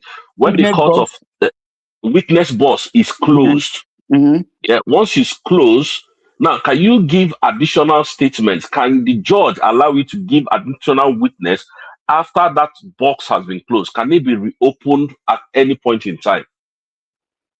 Yes, if you have there are usually in any court, there are rules of court. If you want to reopen your case, you can apply to the court. If for instance you have finished giving evidence and there's something that you omitted, your lawyer will apply to the court, telling the court that there's something that his witness did not remember or did not say. If the court permits, then they will recall you. It is called recall. It is called recall. But usually, if it is a superior court, if you want to recall a witness, you file an application, and the court will go through it and recall you. You come and give your evidence. That's how it is done. But if you have written documents you want to rely on for your case, those documents come in when you are testifying. When you are testifying in that witness box, your lawyer will bring the documents one after the other and give it to you and ask you, are you the one that filed this document? You say, then you will not tender it. It becomes an exhibit. It is only when that document has become an exhibit that your lawyer can now ask you questions on those documents. Okay, let's assume I'm already in the dock, which is either the dock or it is not dock. Dock is if you are an accused person. Dock is if you are an accused person, they stay in the dock. That is if you committed a crime, the place where you will stand is called the dock. But if you didn't, barrister, there is dock and there is other one. There is dock and there's witness box. Witness box. Dock, for instance, if somebody committed armed robbery, they will call your names. Okay. Once they call your names, all of you will stand in that dock. That dock. Oh, okay. Yes. So now. In any criminal case, the accused persons will stand in the dock, whether it is fighting, whether it is stealing, whether it's anything that is a crime. When you are called up in the court, the place where you are going to stand is in the dock. You keep on standing until the case is finished. You will not, except the court says, give them seat to sit down. Okay. Now I see what you're saying. All right. So now, what we are doing now, can we use it as an evidence in court if matters arises from any angle? What we are doing? What we are doing here now, and then somebody decided, oh, you people told lies over this and over that.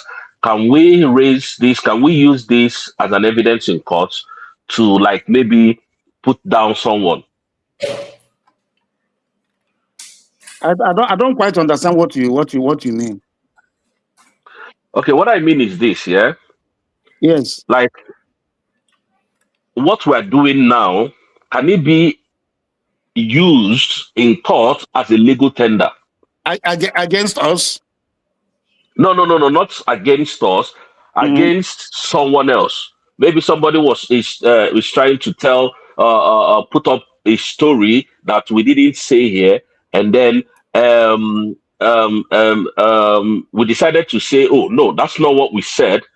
Go back to the video and watch that video, and then at the end of the day, can this video be presented in court as a legal tender? Now, listen, when you know this, whatever we are doing now, it's in permanent form. This video can be produced in court. The video can as be an produced, evidence. yes, in court, but because it is in permanent form. Are you getting what I'm saying? Yeah. You can produce the video and play it, just like during that time, and they were trying him. You know, they were producing his speeches. Video evidences. Yeah. They were showing those things, but it depends on what they are showing it for. It depends on what you are showing it for. Are you getting me? If, for instance, they are bringing it for defamation of character, they have to the person who is bringing it will have to prove how that video was defamatory. You know, defamation of character it's not easy to just bring something, say somebody has defamed you. There are ingredients to that matter, a civil matter. There are ingredients to it. You have to prove it. Are you getting me? But there's what we call justification. If what you are saying is the truth, that is a complete defense for you. It's a complete defense. Yes. And another one is if you are making a public comment, what people are just discussing that thing, you also make your own comment. Nobody can bring any action against you. Okay. Filing an action against someone who is always, defaming you on social media. If you decide to take that person's matter up, yeah? Yes. You can use as well what that person used and defame you. If somebody is defaming you in the social media, if somebody is defaming you through his platform in the social media, you get that defamatory speech or whatever he has said, you get it and file a case of defamation of character. And in this case, it is libel. You know, defamation of character. Defamation of character is two. It is of two prongs. That is two branches. One is slander. When somebody, so slander is spoken word. When you call somebody, Iwonyoshi, you an idiot, Iwonyoshi. You know, if you call somebody Iwonyoshi, because Oshi is stealing, and Oshi is a criminal something. If somebody is truly an Onyoshi, or how to say a thief, it is a crime. It's a serious thing. If the person takes it up, you have to prove whether the person is a thief or not. Are you getting what I'm saying? Thank you so much. Yes. Let's stop it. The other one is libel. Libel is when it's in the permanent form. When if it is written, it is written. All right. When you want to sue somebody for libel, what you have to do is to get that document with which the person libeled you and present it before the court. All right. Thank you so much. Barrister, you have been able to answer all my questions. The reason why I ask you these questions is just for you to explain it in public to our people, because I know whole lot of people are listening to us. Now, the reason why I asked these questions is for you to educate the public, because there is this woman you just mentioned before now that is always calling USB a terrorist organization, a terror.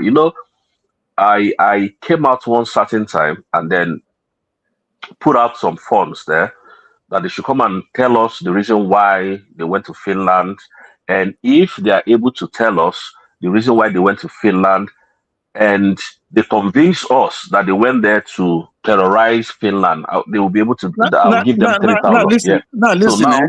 Listen. Excuse me. I think you have your USB identity card. Do you have it?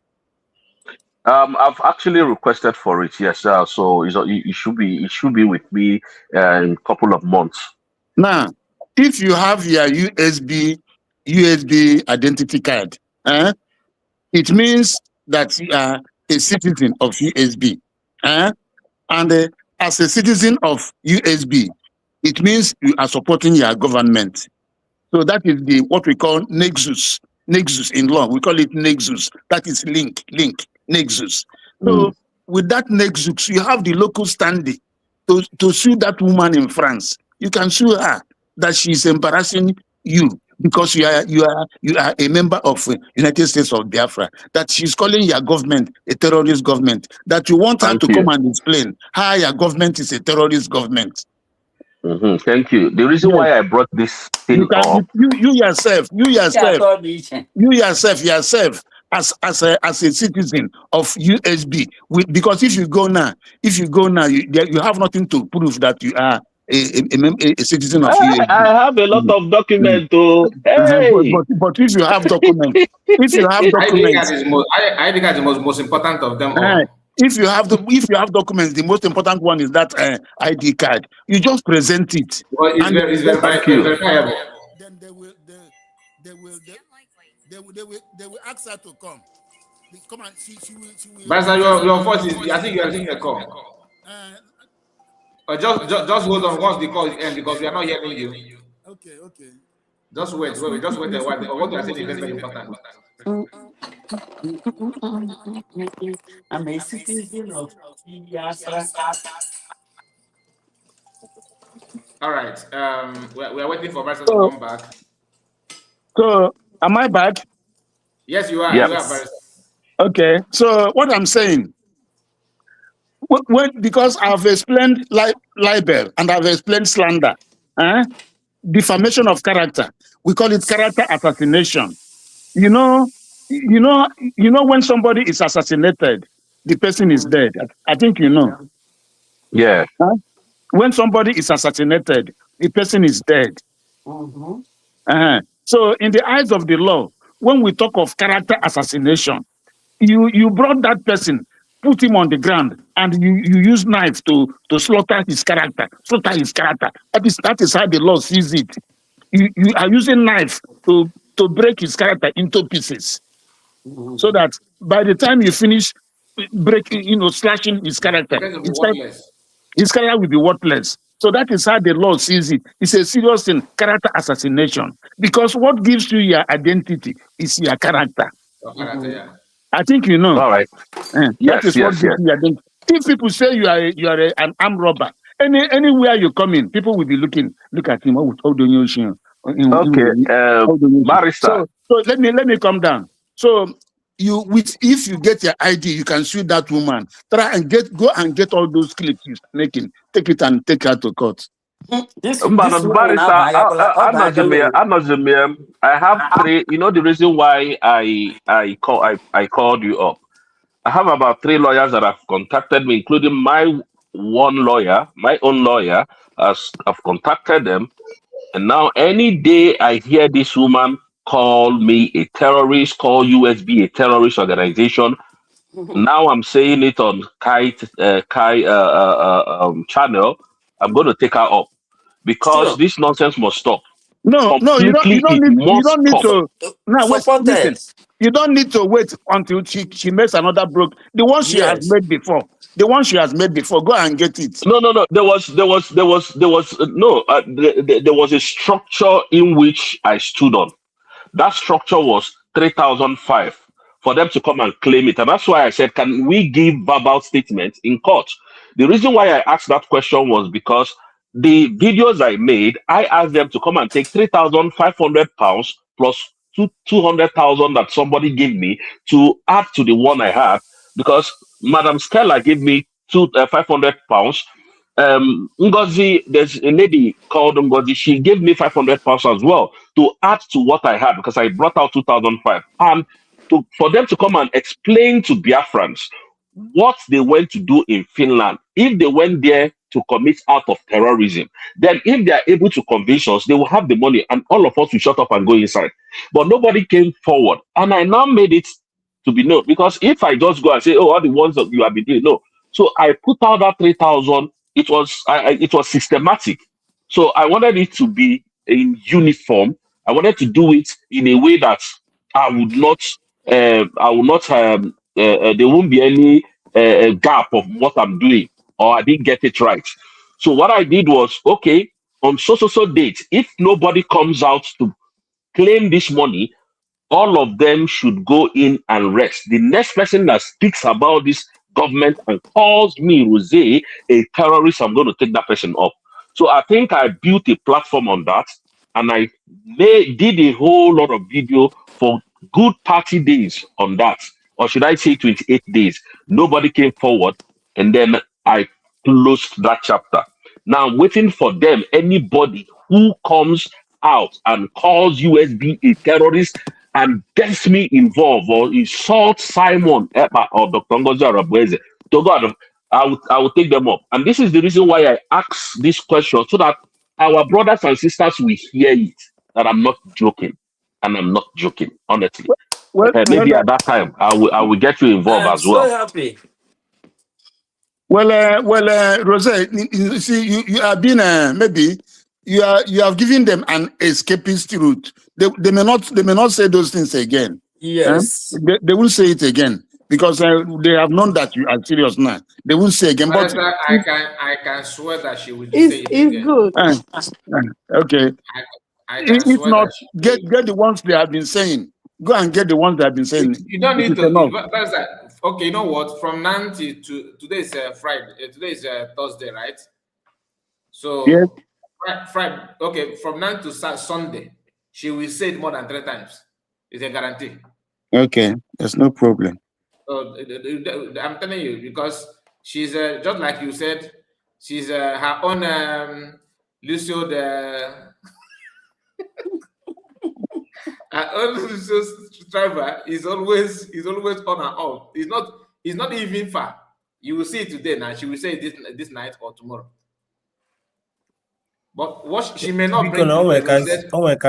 Can I please ask a question? Please, I'm sorry for. He gave me a snap, because when they go, he gave me a snappy. It's just a little question to barrister. I'm not used to asking questions. But anyway, sorry guys, I apologize. All I know is that now, Adadarama Yajanatanenga, Oja here now, Oja Mina Luno. Then Obu no coil is ya onye okoil la Jimmy. Naje with the ID card ya. Super dear, Mobu no or the also. And my question goes like this. Nnamdi Kanu's case. At some point, he was discharged and acquitted. And was it a mistake that the lawyers continued the case, or should they have stick on that judgment from the appeal court, or based on stay of execution, federal government filed in? That's number one. Secondly, remember, this is my first question. The second one. I think, can I come in, everyone? I think you need to replace the first question, because the Barca is not in charge of Masakano's court case, and there's some kind of some secret that are not actually in public about that decision, what happened. Because if you watch the interview of one of the, I think the one they called, what's the name of that barrister that appeared on Master Prophet and Aloy Mako. No, not Aloy. They call him Mandela. Maxwell. No, not Maxwell. Not Maxwell. Mandela. Is it Mandela? Yeah, Mandela. Okay. Yeah. There was a controversy on why that happened. There's some confusion about that issue, about there's something that the US are propagating that it is what happened, whereas that is not what happened about that issue. So I don't think Barrister is in a position to answer that question. You can replace it. Okay, but he can answer on a general. It was not discharged and acquitted. That was. Please, Oshomas, just hold on. I'm asking for knowledge, and I know there might be whatever they are saying and the shenanigan that was going on, but on a normal settings, how is it supposed to happen? If it's like if what we heard or the story we are using, if it was like that, then second one, for the fact that everybody knows that Nnamdi Kanu was sentenced to life imprisonment with a law that doesn't exist, and it seems so normal. What is the judiciary stand like all over, based on lawyers and judiciary on a country in a country that such thing can happen and they still uphold it? Like, what are the implications and the chances of Mazi? Like, this is where I'm confused about the whole thing, because it seems like an abnormal thing is becoming normal. So, but I'm not a legal person, and I believe that most of us here are not as well. So I want you to explain it on. You can explain it based on my first question. It's all right. It's all right. Let me. And at the same time, let me on points of law. You see, when first of all, let me say that Mazi Nnamdi Kanu's matter is not an ordinary matter. Mazi Nnamdi Kanu's matter is a political matter. Mazi Nnamdi Kanu is a political prisoner. Is a freedom fighter. If not, the federal government shouldn't have gone to Kenya to kidnap him, because there is a fundamental principle of law that every matter that comes to court must come through due process. Due process. That is, you must fulfill all the conditions necessary, all the conditions precedent. They must be fulfilled before you bring somebody to court. You cannot, it is wrong to go and kidnap somebody and bring him to court, because you committed an illegality and you want the court to confirm your illegality. It is not done. That was why the lawyers were raising the question of the court not having jurisdiction. It was based on that. Because if you want to bring somebody who is outside, you have a process, what we call extradition procedure. Extradition procedure. You go to court, you file process, the person will come, you argue it and all those things. That is just that. Now, let me go straight to that. When a court says discharged and acquitted, it means that the person has been set free. The person has been discharged of all that particular offenses for which he was brought to court. Usually, it is usually said discharged and acquitted. Both of them usually go together. But at times, some court can say discharged, but not acquitted. If the court says, if they say discharged but not acquitted, it means that the person can be rearrested and brought back. But there are some pronouncements like discharged that also amounts to acquittal. That of Nnamdi Kanu is one of such pronouncements where discharged amounts to acquittal. But because Nnamdi Kanu, the government doesn't want to live in Nnamdi Kanu. They don't want to live in Nnamdi Kanu. I am telling you that as a lawyer, I know that Nnamdi Kanu did not commit terrorism. I know he didn't commit terrorism because before you commit any offense, any criminal offense, there must be two elements. Two elements must be present, and those two elements must be proved beyond reasonable doubt. Those two elements that must be present, they are called the mens rea and the actus reus. The mens rea and the actus reus. The mens rea means the mental element. The actus reus is the act itself. The act, carrying out that act, carrying out the action itself. It can, even yourself, you know that Nnamdi Kanu did not carry out any act of terrorism. If you go to the law, you see the definition of terrorism, how the law defines terrorism. Nnamdi Kanu did not fall into it. But because Nigeria, they just want to put Nnamdi Kanu aside. That is why they went to Kenya to kidnap him. So, and all the evidence, those lawyers that made a no-case submission, they are very good lawyers. A no-case submission is usually made at the end of any criminal case when the prosecution has failed to prove the necessary ingredients that will make the court to convict their client. So that is what they did. Those lawyers are very brilliant lawyers. Yes, they are good lawyers. So anybody that tells you that the lawyers did not do well, it is not true. It's just that the federal government, even if you like, bring Dingu Foot. There's one lawyer they call Dingu Foot in UK. If you like, bring him. If you like, bring Professor Ben. Hey, I've forgotten, but he just passed on. Professor Ben Nwabweze, SAN. He's the first African lawyer that got PhD in law. Bring him. Bring on UK. Bring him. Bring Andrew Anamele. Bring him. Bring Abambo. These lawyers are all Igbo lawyers that are very wonderful. If you bring them, I think all these lawyers are Muchano. They're all dead. If you bring them, the federal government will still do what they want to do.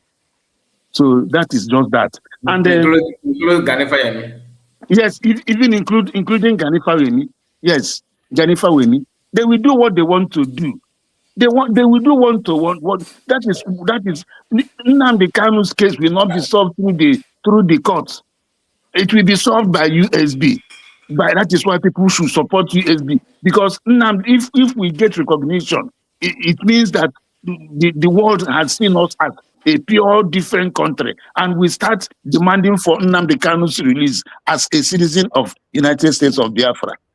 That is why I am against any group that is moving about saying they are doing this, they are IPOB, they are this, they are that, they are that. Everybody should queue behind the government we have. We have declared our country. So that's what I'm trying to explain to you. Nnamdi Kanu's case is a political case. It's a political case, a freedom fight, it's a political case. And the world knows about it. And I think as time goes on, the world will come in fully. The world will come in fully into his case. Because now that he has filed his appeal, I understand the federal government has filed what we call a cross appeal. A cross appeal. They are also praying the Court of Appeal to change that life sentence into a death sentence.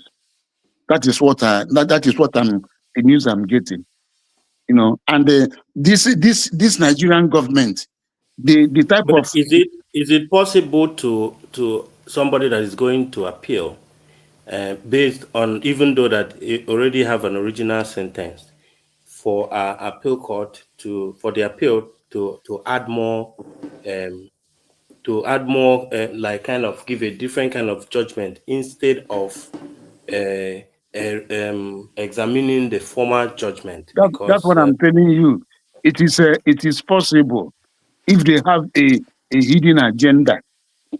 Because if you listen to Malami, when they brought in Nnamdi Kanu, Malami was speaking in Hausa, but many people hear Hausa. He said that if they had not, they would have killed Mazin Nnamdi Kanu in Kenya.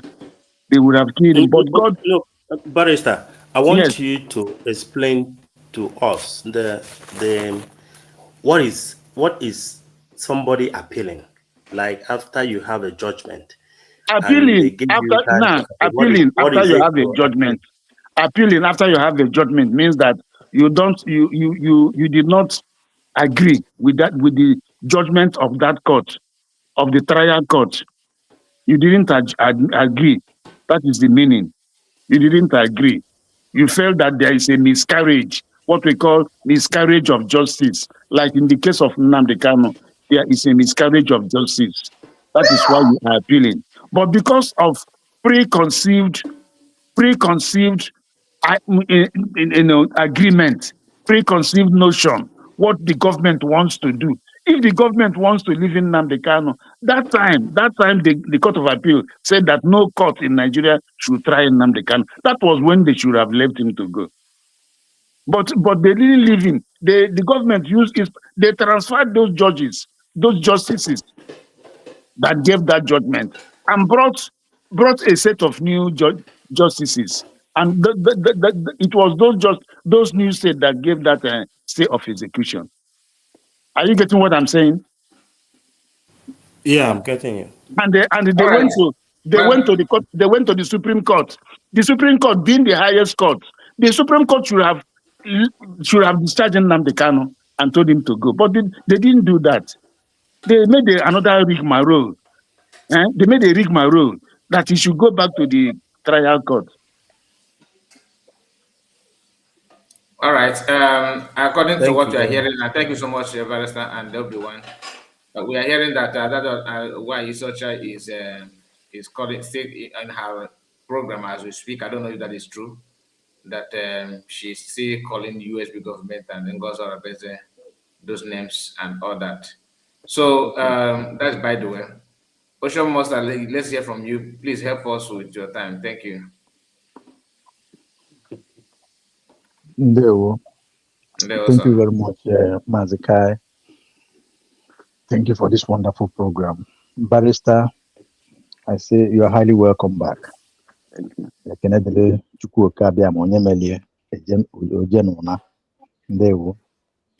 greet everybody on the studio, all protocols observed. Mama Ndewo, everyone, thank you for this wonderful questions. Our brother, oh my God, my brother, what is his name?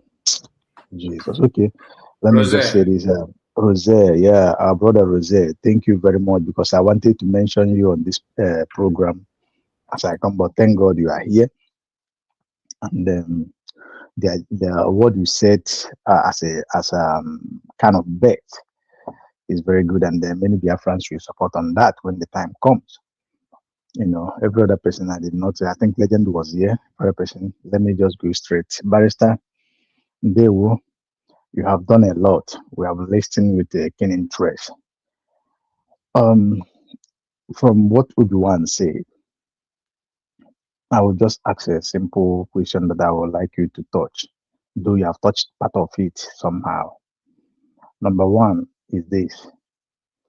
Did you believe as a lawyer that it would have been best if the lawyers of Mazin Nnamdi Kanu stood on the appeal court judgment, refused themselves to go to court, and stand again on the same that question have been asked. I don't know. Okay. I don't know if you're joining us. That's exactly what everyone asked. Okay. Okay. If you have asked that, thank you very much for letting me know. A barrister, what do you think that made, in Nigeria, there is so-called 34 states, including FCT, that made it 35. What do you think that in all the regions and the states, Mazen Nnamdi Kanu is from the so-called southeast or south, and upon his condemned, they left his geographic zone, his region, again his religion and culture. They left everything out, including the family of Mazen Nnamdi Kanu that will take care of him. Now, while they sentenced him, they hurriedly took him to Sokoto. What does that stand? And by law, did Mazen Nnamdi Kanu have the right to ask them with authority that they should take him back where he can be close to his family, like in Abia State or any of the southeast or southwest, or south region? Number one. Number two. Okay, let me leave this one. Barrister, go on with this one first. Listen. When a matter is before the court, the court has when the court assumes jurisdiction over a matter, everything about that matter is now in the hands of the court. If there is something you want or you feel that you want, it is by bringing an application before the court, asking the court that you are praying the court to put you in this prison or put you in that prison. But apart from that, it is the court that will decide where you will go. And I have told you earlier that Nnamdi Kanu's matter is political. It is purely political. They are not following the law. It is purely political. It's a political case. That is just that. The reason why they put him in Sokoto prison is to see how to break him, how to break him so that to break his resolve. They have offered him a lot of pesticides, which he said he's not going to accept. They have tried to induce him with fabulous money, humongous amount of money, but he's not yielding. So they're just finding a way to break him. That is why they are doing what they are doing. I listened to you mention the Professor Mwabeze, which is the oldest lawyer who passed on last year or a year plus. I think last year or last 2 years. Yeah, last 2 years. He's from Obo. Now, you mentioned the Professor Mwabeze is the leading lawyer in constitutional law in Africa. Good. It's an authority, yes. You mentioned him. You mentioned people like Onyauke. Onyuke, yes. Onyuke. Onyuke ranks with Rotimi Williams. Yeah. These are the people, when you talk about Nigerian law, when you talk about law in Nigeria, when their names are mentioned, it rings bell. I want to ask this.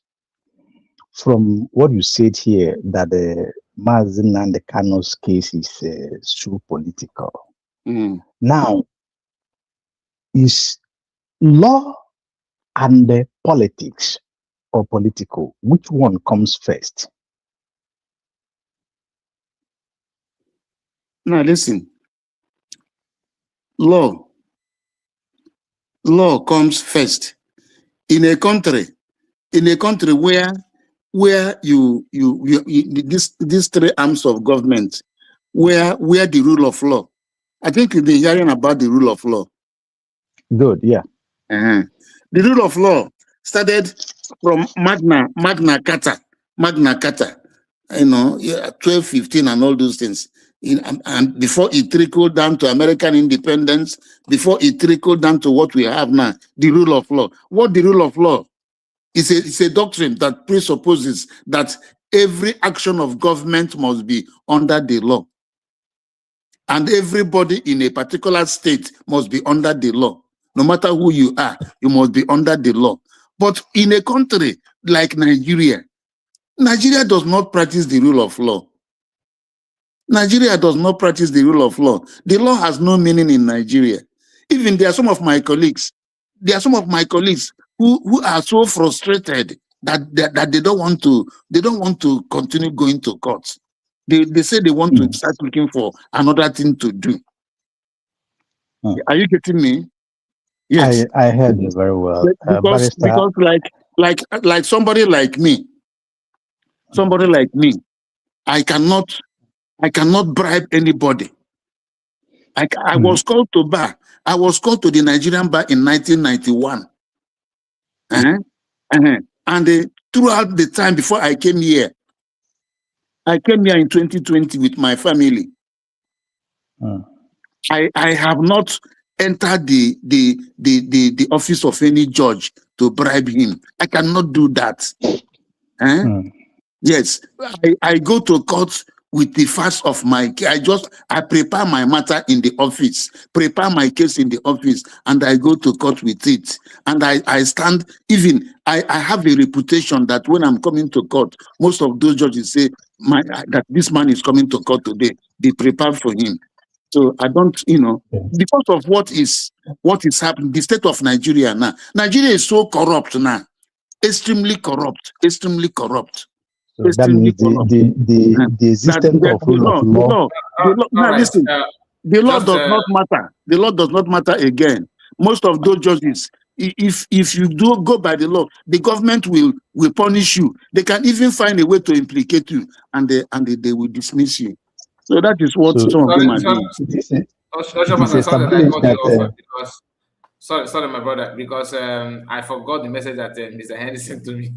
Due to moderating this kind of program is not easy, to be honest. So he sent me a message and I forgot that, and he's here.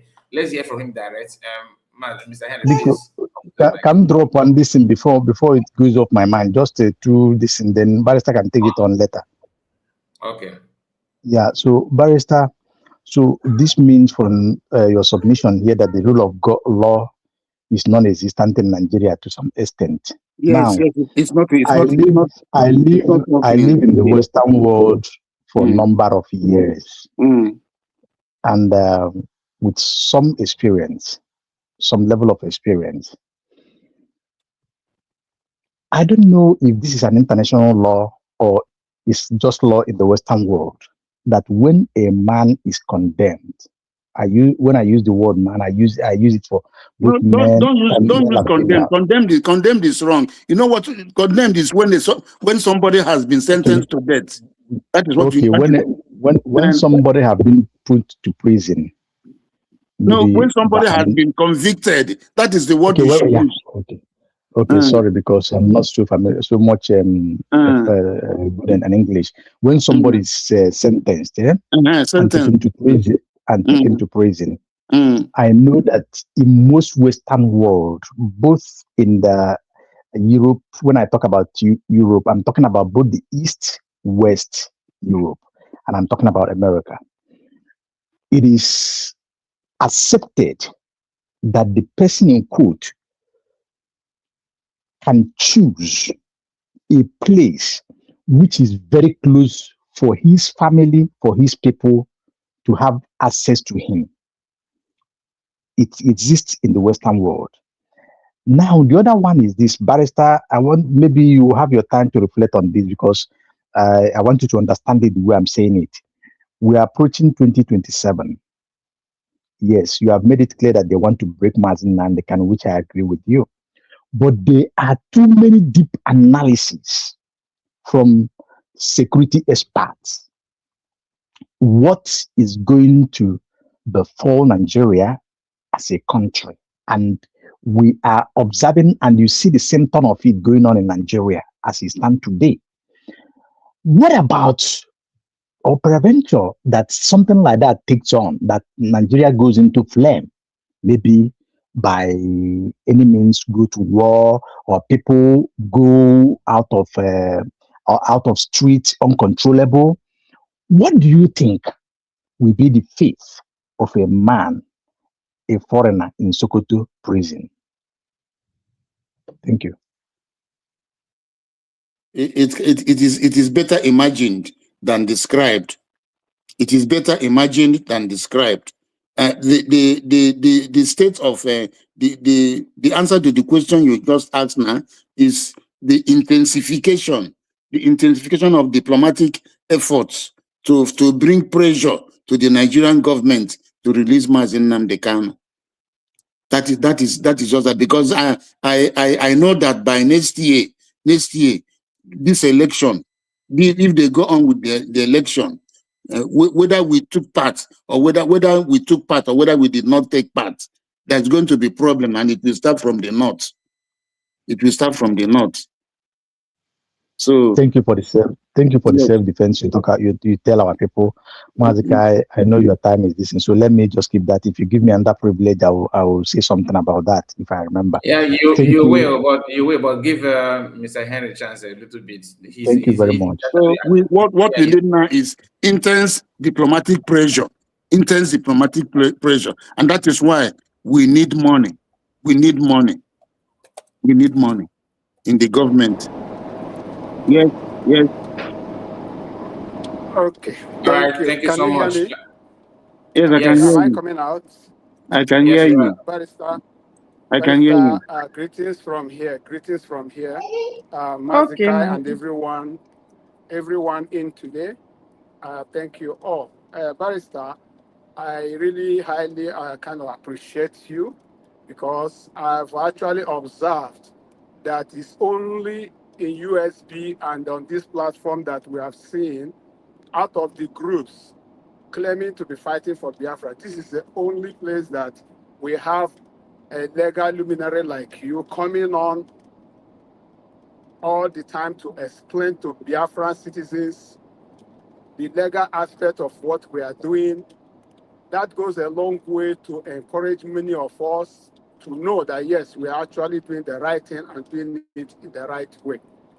So thank you for coming, and thank you for explanations. Thank you for the lectures. Thank you for guiding us. We appreciate that. Now, that takes me to the next question I would like to ask before I will say one or two again. You have actually been following the USB cabinet under Dr. Ngozi Rabeze, doing all they are doing. From your own perspective, is there any area that you would like to give the government an advice? Maybe there is area where, the government is not actually getting it correct or right. Is there any part? Is there any advice that you would like to give the government? Because as we speak, the government is listening. And everything you say, the government is taking it and making changes. So will you give the government any advice? That's my number one. Okay. Will you submit before I go to the second? Okay. Yes. My advice: the government is doing very well. Yes, the USB government is doing very well. Dr. Ngozi Rabeze is highly focused. If she were not focused, maybe she would have been suing some people. She would have been taking some people to court. But because of the discipline she has acquired, people don't know when we say what is here. If you're in the university, somebody is asking you, what is your discipline? What is your discipline? People don't understand what it means. It means that before you get any degree in the university, you must be disciplined.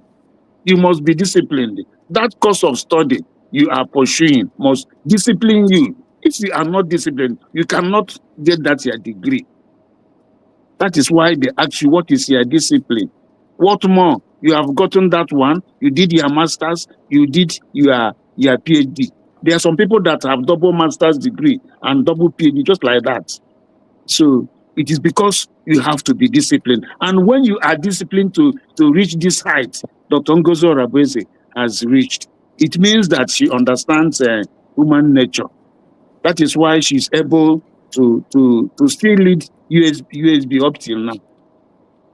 Notwithstanding all the distractions. Now, my advice is that the government should intensify external relations, because as at now, the government is fully legal. The government of USB is legal. We have satisfied all the conditions in Montevideo Convention, the UN Charter, the African Union. Yes, we have satisfied all the conditions. We did a referendum. That one is so important, that self-referendum. And we've done the declaration. We have completed the cycle. So what we should do now is intensification of the diplomatic missions, external affairs. We should reach countries like, we have to intensify our struggle with our reach to the United States, Israel, Canada, Japan, Germany. Yes, these are countries I feel that we give us a listening ear. And we should also use those countries that love us in Africa to also help us in reaching other countries, because this is important for our recognition, and this is important for the release of Mazi Nnamdi Kanu. Yes, and then another one is that I would want the government to see how to raise a group like Mossad, an intelligence unit like Mossad. Mossad, Israel, is an intelligence outfit. In fact, America depends on Israel for intelligence. Yes, America did. When America took out that number two man from Iran, it was Mossad that told America, this is the vehicle he is in. It was Mossad. They used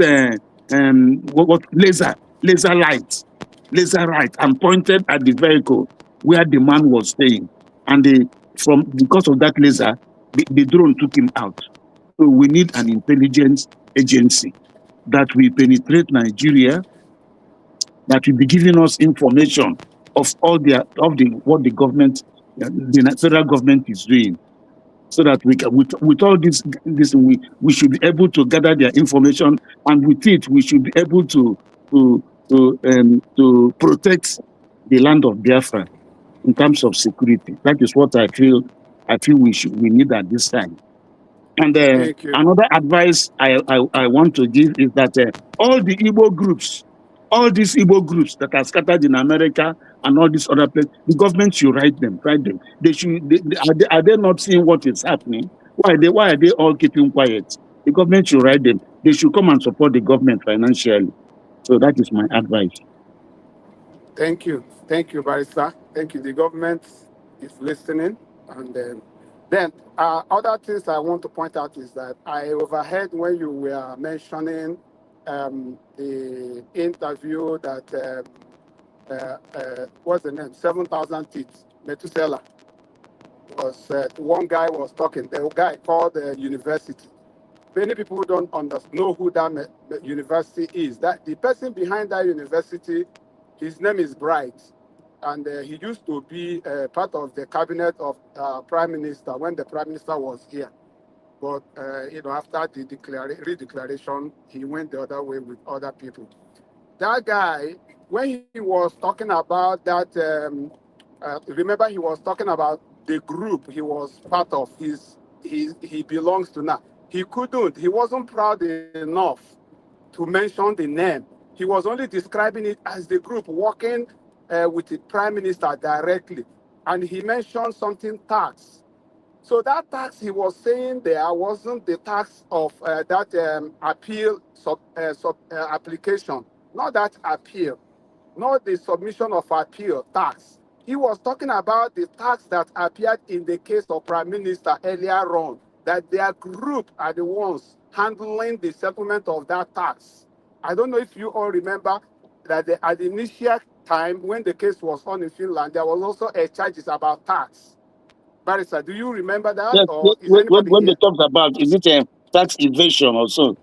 Yes, tax evasion. So for the settlement of that tax, he was trying to explain that the group he belonged to is the one now handling that tax settlement, which they have not been able to do over a year plus now. So that was the tax he was mentioning, not the tax of appeal application. Do you understand what I mean now? That was what he's referring to, because he belongs to these people that call themselves whatever, the 100 men PUC, this, that, but he is not proud enough to name them, name the group he belongs to. He was talking Ngozi group, he was talking Ogenkere group, but he couldn't say his own group because he's not proud to be in that group. But it's too late for him to come back. So that is one thing I want to point out. Then a second thing I want to touch is, I reply that I reply that that tax, you don't need to pay tax for you to file appeal. You don't need to do that. Yes.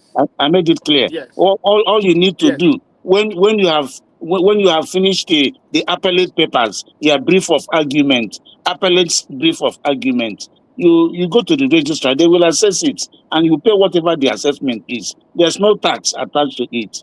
And Finland brought in that tax because they know that their case against Simon Ekpa on terrorism is so watery. They know that Simon Ekpa is not a terrorist, and that Simon Ekpa has the right to fight for freedom. Because before they arrested him, he was informing the government step by stage of what he was doing. So they just brought that tax. They just brought that tax charge, tax evasion. Just let us just use this one, assuming that we remove this one. Let us use this one and see whether we can hold him. That is what I feel they did. Thank you. That's correct. Then the other last one is this. I remember that during the time our PM was doing exposition, there was this jingle he used to play then, talking about the Afghan templates. I don't know if we still remember. There was this man who come on and always explain the template the Mutulas used in Afghan to take over the government, to take control of the government.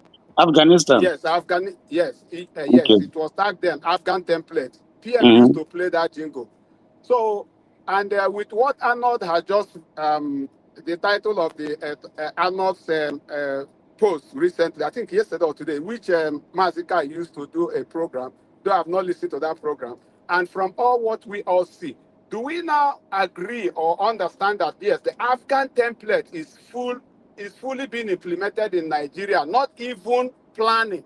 They are already implementing it almost 100%. Barrister, what is your take on that? Do you remember that? Yes, that is. It is not. It is not in doubt.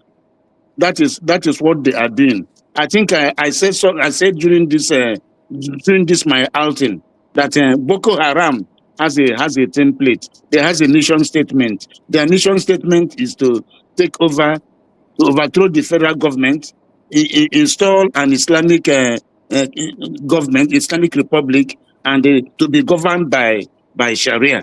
That is their mission statement, and they are using both the Takeya, what they call Takeya, policy of Takeya, deception, policy of infiltration. They have infiltrated the armed forces. They have infiltrated the police. They are even in the federal civil service, and they are also in government in Aso Rock. Yes, that is what the Afghan template. That is what they are using.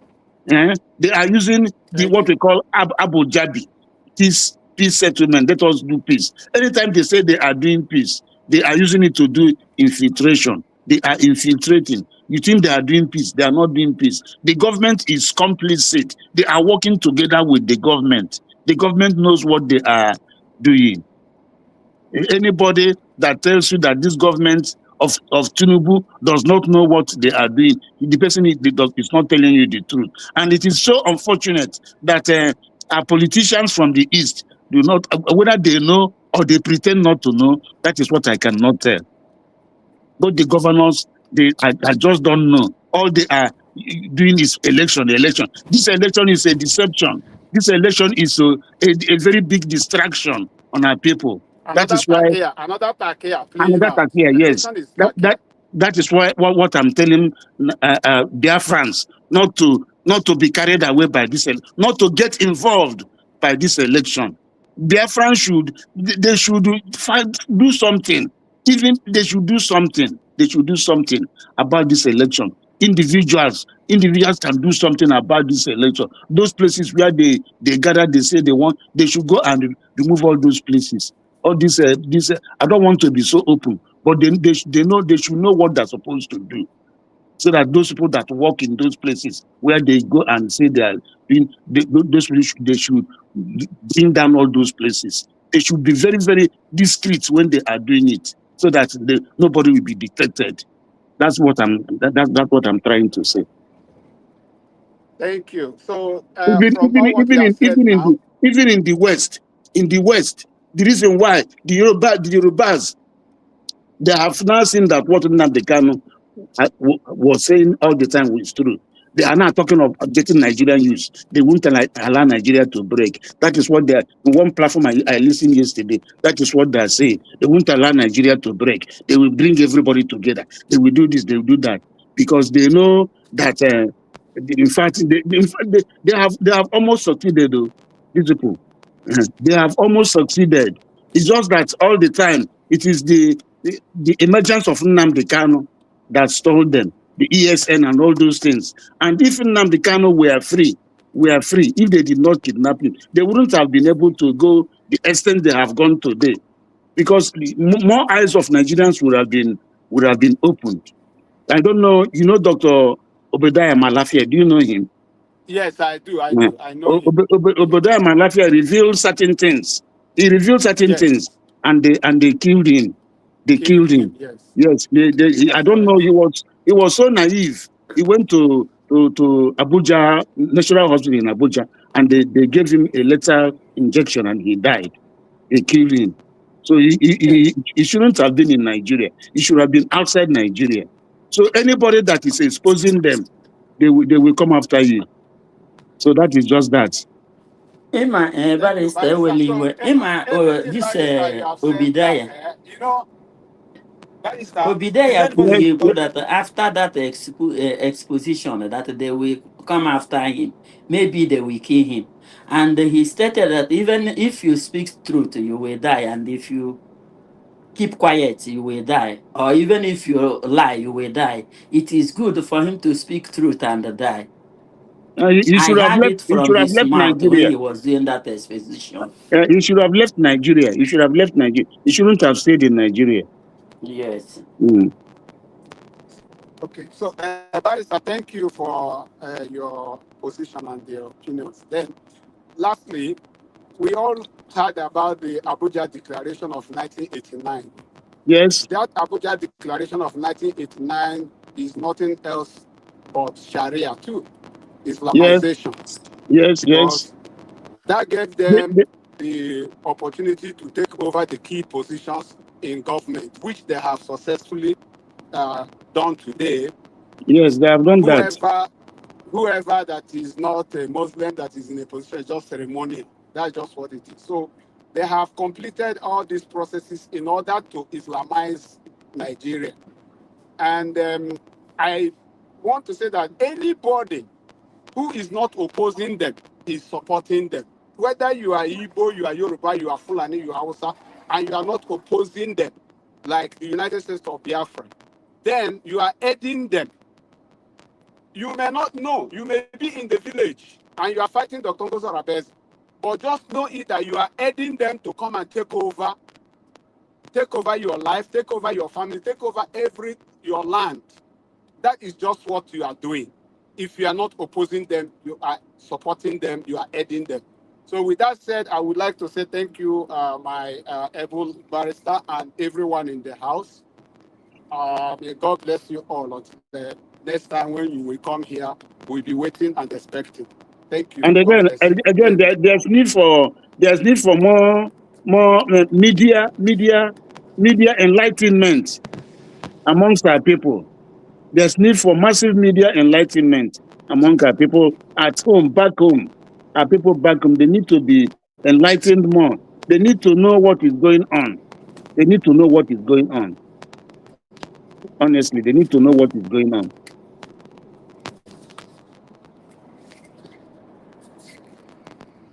So much, Barrister. Thank you. Yes, I am here. Thank you so much, Barrister. Thank you so much, Mr. Henry. God bless you. I'm sorry for not carrying out your instruction. I forgot. I was carried away, to be honest with you. All right. IJ, once again, we are calling upon you. I don't know if you are still available. Yeah, IJ I am. I am. Finally, you are here. Thank you. I am. Let's hear from Day you. one. Day one. Mazikai, well done so much. I My appreciate fellow media, independent media warriors. Onye ọrụ nwere ụgwọ. Our barrister, may the Almighty God, Chukwu Okike Abiam, bless you for answering the call at Thank this you. very critical time. Because we have, Igbos have, in fact, Biafra has many of you, but you are among the courageous ones because you are among those that are created for this time. And for those that are doing their own little bit in the secret also, so far they are doing it towards this freedom. Chukwu Okike Abiam is seeing everybody. We are learning every day. And for all what you have said, it has gone far. You know, that's why they want to stop people to talk. Because the power of the tongue, nothing surpasses it. And that's why the book of God, the Bible, says, talk, talk, and talk. Even a deaf man, once that talk, he gets a glimpse of what you're saying, he's going to act on that. God created this earth by the speech, spoken word. As we are told, we are not there. But you also see it to yourself and even within us, that when you open your mouth to talk, things happen. Negative or positive, things happen. So when we become sensitive of how powerful our words are, then we will take over territories. And that is why we have gone this very far. And will continue to go. Nigeria has fallen. It's not just going to fall.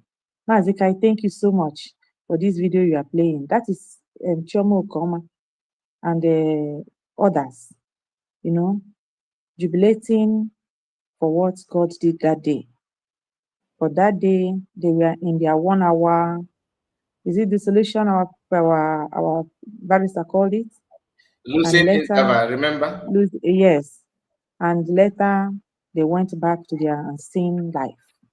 And they will see this video we are doing, they will listen to it. In fact, they are listening. They may come in with another name. But the truth remains that darkness can never win the light. Dr. Ngozi Arabeze, the 3 triangles from our leader to our DPM and our PM are lights. And everybody that associates themselves with USB, that person has peace of mind and is light. If you know how powerful our ID card is, you will use your feeding money to go and get one. I went to the bank today to take a paper for something. And the man saw my this and said, are you a Nigerian? I said, no, with loud voice. I'm not a Nigerian, I'm a Biafran. And the man said, yeah, Biafran. And you people are in the coastal part. I said, yes. I said, Biafra was in existence before the thieves came. That was how I mentioned it. The thieves, the British, the supermarkets. He started laughing. He said, wow, Biafran. And he said, let me speak English. And we started speaking English. This is in Spain. And he was so excited. And people there, Savara people, that when they hear Nigeria, they are like excited. They were just like they want to disappear. Because it's because of them I spoke with that loud voice. Because I have my ID card. Because many places when I say I'm a Biafran, they will ask me, do you have an ID card? That's to show you the importance of your ID card. Even the courses I'm doing, I no longer say I'm a Nigerian because I don't have anything representing Nigeria. I use my ID card to go. I wish our passport will come quick and we'll make good use of it while we continue. And I know that Chukwuka is rounding this up as quickly as we cannot even believe, because whether they like it or not, we are here and we are here to stay. Whether they like it or not, the 50 million votes cannot be so. There is no country, no history that has come.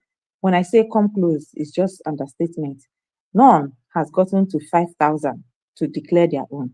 And we are talking about millions. So even the pit of hell must respect this. The only problem we have is us to understand where we are and what we are doing, and to refuse to be distracted by those that are paid to distract what we are doing. These people going to their protests and doing all this shenanigan of court and everything, they knew what they are doing. They are paid for this. We must not lose sight. Like the politicians you just said, they know also what they are doing, because with all those their empires and everything, they still refuse to give up. Because when they give up, look, many of them that bought houses in Europe, they are leaving the houses because they don't know how countries are run. When they bought all those expensive houses that the owners of the country cannot buy, because they know the implication, because the tax you will pay in your life for that is better you are not born. They will not buy it, they will build it for African leaders to come and buy. Then when they buy, they will realize their stupid mistake, and many of them, they will leave it, they will forfeit it, because it's not their hard-earned money. These are money that God has given a country to build generation upon generation, make children happy. They are there. Look at what is happening in Nigeria. African countries, African leaders don't want to talk about it. I don't just understand where their brain. I mean, somebody can love money, but you cannot love money to the extent that you are seeing something abomination that not even one can touch you to just speak up. But I know that this day, the Bible is being rewritten. There is nothing that is happening today that has not happened before. And the same way the victory came before that time, this time around is even coming faster. The only people that can stop that victory is I and you that understand the game of the demons, that understand that it's the light and the darkness that are fighting. That's why we must continue to pray for every leader that are standing on the side of light, which they are not even 2%. But thank God for the children of God like us that has woken up on the time that we are destroying millions of their darknesses and billions of their darkness, because that is the promise of God, that one of our light would destroy them in millions and billions. And the kingdom of darkness, they are running helter-skelter, even as we don't even take note. But I tell you, they have fallen, and let everybody pray for President Trump, Dr. Ngozi Orebeze, our leaders. They are not going to do Mazen Nnamdi Kanu anything. They can only continue to waste their own time. That which he desired, we have gotten. So there is nothing changing that. That is where we are. So we must keep doing what we are doing. We must keep speaking. They will try to stop us, but we must not stop, because only person that can stop you is you. No matter what they say, no matter how they do it, we are all human beings. None of us has two heads. When we have refused that they will waste our time, they cannot waste our time anymore, because they have lived out their own time and even intruded on our own. And we are taking back what belongs to us. We are taking back what belongs to us. Yes and yes. Biafra or Biafra. Freedom and freedom. There is no two ways about it. That is where we stand. We have gotten it, and no man, no spirit, no altar, no society, no demon can take it from us. We are here to stay. And for the people at home, when you comb your dishes, please do the right thing. Maka ịchụpụ ha na community gị, ha jee na community ụmụnne gị, ha ewere amụma ahụ gbuo ndị ahụ. Ihe a ha bịara ime n'obodo unu, meenụ ha ya. Wetuonu kamera. Agwara m unu mee ha ya. Ekwentị ha ji, unu ewekwala ya. Werenụ okwute sụpịachaa ya. Tiganụ ya ebe ozu ha nọ, ebe unu mere ha ihe ha bịara ime. Kụpịachichaa ya. onye jiri ya fụọ a ga-ejide ya. Ndị ahụ na-achị unu ebe ahụ ndị their managers and their supervisors, ha enweghị ọnụ, and erela ha okpuru obi ha, and they have no peace. A man that has no peace can never give you peace. If you understand it, you will never talk about PVC and election, because demons are on the seat of power. The Bible says that when an unrighteous man is in the seat of power, what happens? People cry, mourn, pain. That is what you are seeing. So anyone who cannot give, you can't give what you don't have. You can't. Ndị unu na ha lụgụ ọgụ ebe anyị nọ, unu mara otu ha shiri do ogbenye, unu ga-ewere ihe juru ha nwawa ihe because of akụ anyị ha dowara here, ha ejiri ya jide ha n'olu, ha na-ezuzuzi ezuzu, then ha onwe ha anaghị ahụ echi. No matter ha kpọrọ onwe ha politician, they don't see tomorrow. The African politicians don't see tomorrow because they are the wrong ones on the seat of power, and that is why Africa is going down. And you can see the good ones are the ones they are labeling always ndị ogbuara ọbara, like ha na-alabel anyị ugbu ike agwụla anyị kpa ndị ogbuara ọbara, because we have stood our ground to tell them that is not what we are. And Chineke Chukwu Obiama has made it that in the ahụ Nigeria that gain and owns that terrorism name from those that supposed to be their partners, God has turned everything. That's why the Bible says, be steadfast, be steadfast, be steadfast. Consistency, our leader said, is the key. Because they all know the truth, and that truth they cannot suppress forever. My prayer today is that as many as the leaders that are supposed to talk and not talking, God remove their peace and give them no peace until they talk, until they do what they're supposed to do. They will never have peace. They will never have peace because they have to talk. I've not seen where any things that is happening in Nigeria that has never happened in the land of the day. And everybody, and they are the ones seeing it. They first came, all this their platform, how much a landlord, with Arabara, with Aloko, with like, but that is where the real abomination is happening. They are all seeing it, and none of them want to talk. And they must talk, or the peace on this earth, so far as the they will not have it. They will never have it. They are far from it. And that is my prayer. We will do what we will do. God will do what we cannot do. Onye ọbụla nwere nke o ketara. Ọ bụghị na barrister nwere nke o ketara. Our historian nwere nke o ketara. Kai TV nwere nke o ketara. All of us nwere nke anyị ketara. And little by little, anyị na-eme. And little by little, we are taking back our territories. That is just, that is on is part of their agenda. A lot of is part of, and that agenda is towards you, Africa. One word is one word for Africa.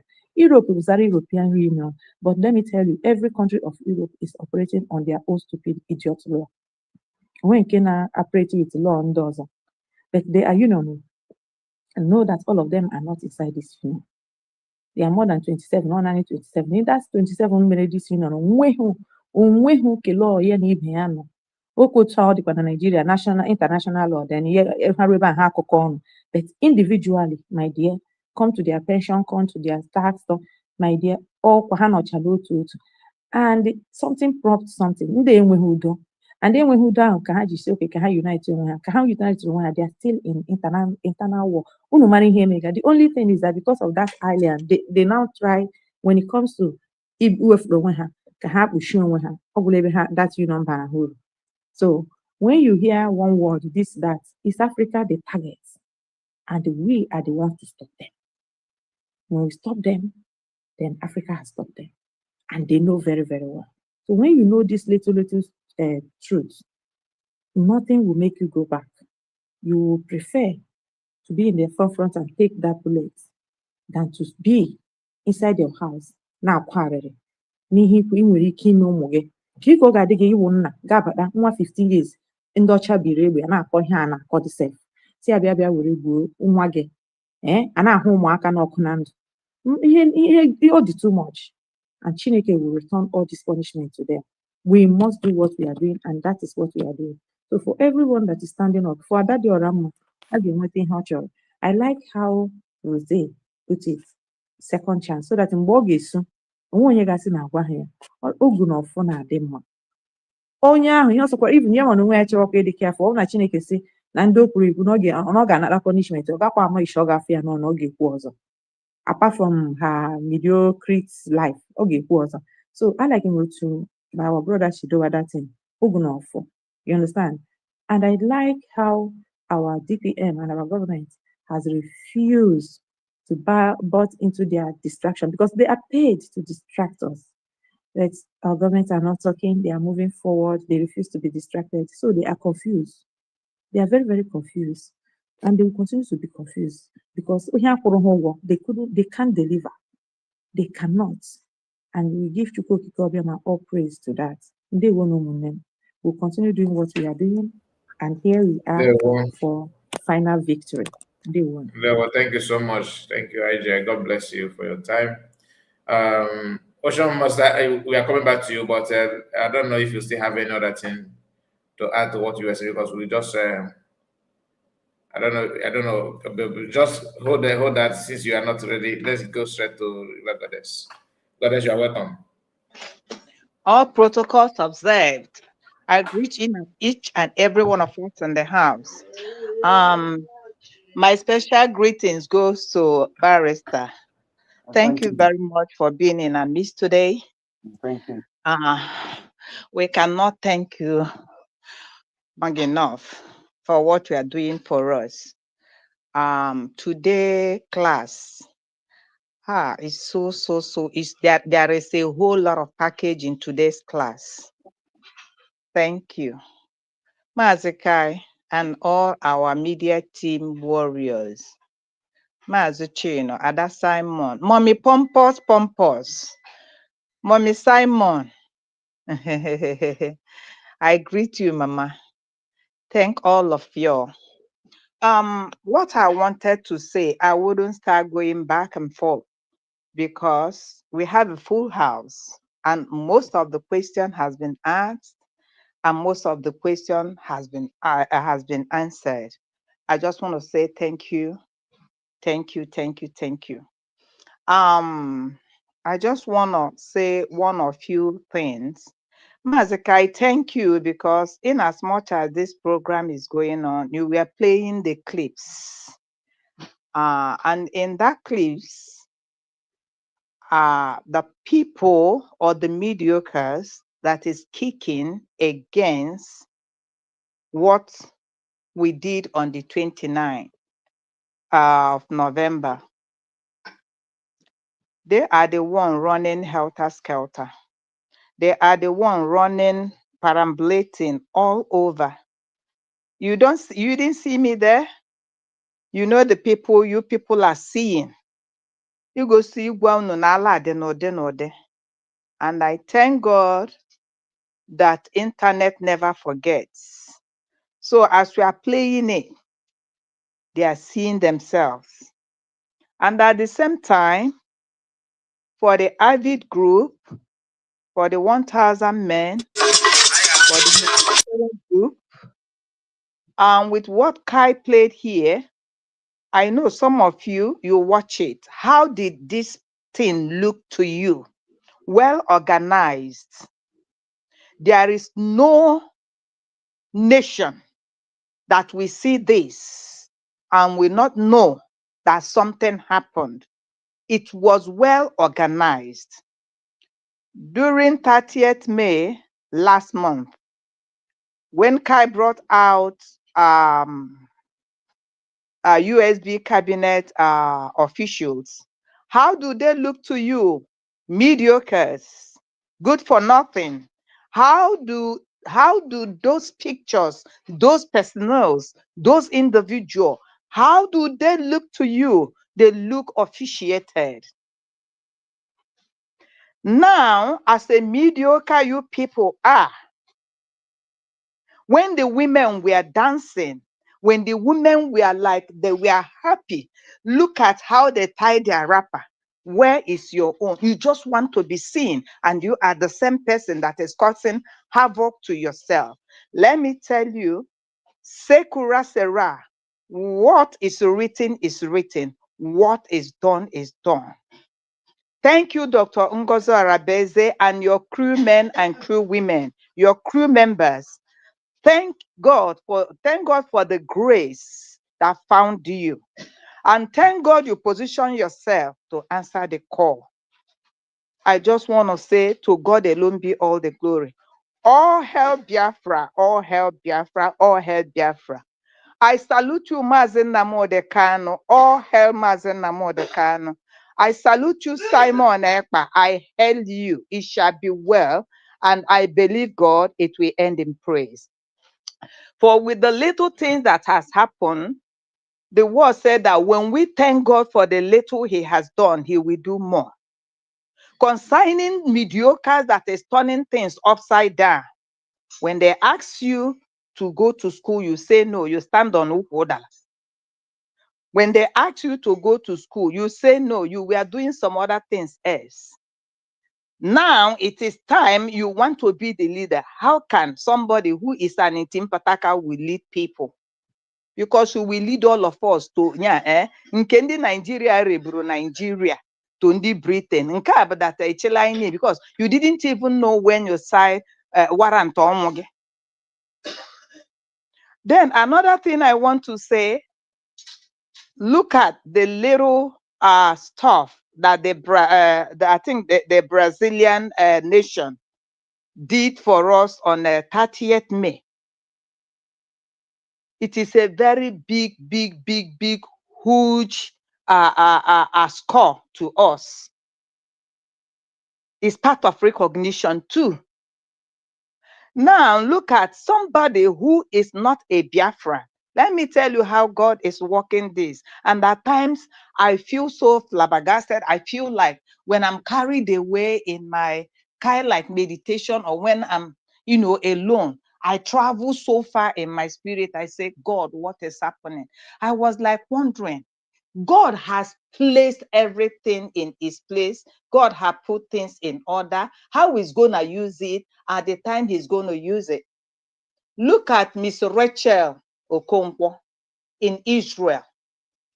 She is not a Biafran, but by marriage, she is. And I think, and I don't know, allegedly, I don't know that maybe she's a widow. I don't know. But even in absence of the husband, he still have this love. And look at what is about to happen in Israel parliament, bringing Biafra to their table. Then most of you mediocres that feel you know everything, that feel you are on top of the game, I have not seen any parliament, offices, the country you are.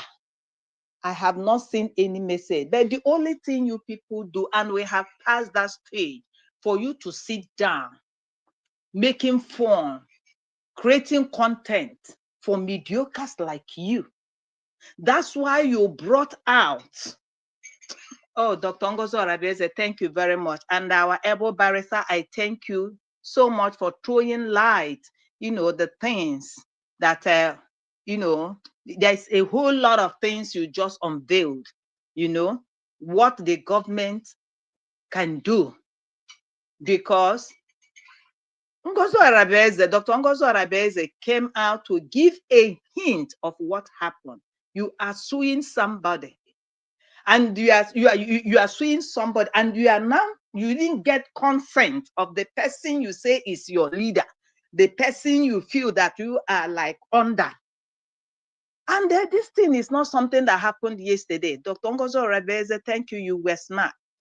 Then when you now brought it out, what is about to happen?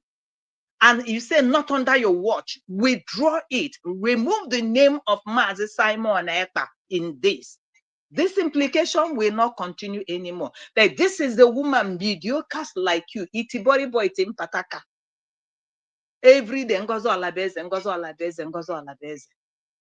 Thank you very much for that tips you have given us, barrister. There are a lot of things I learned, and I know all of us learned something from it, and the steps that could have been the steps we will take, to achieve our goals.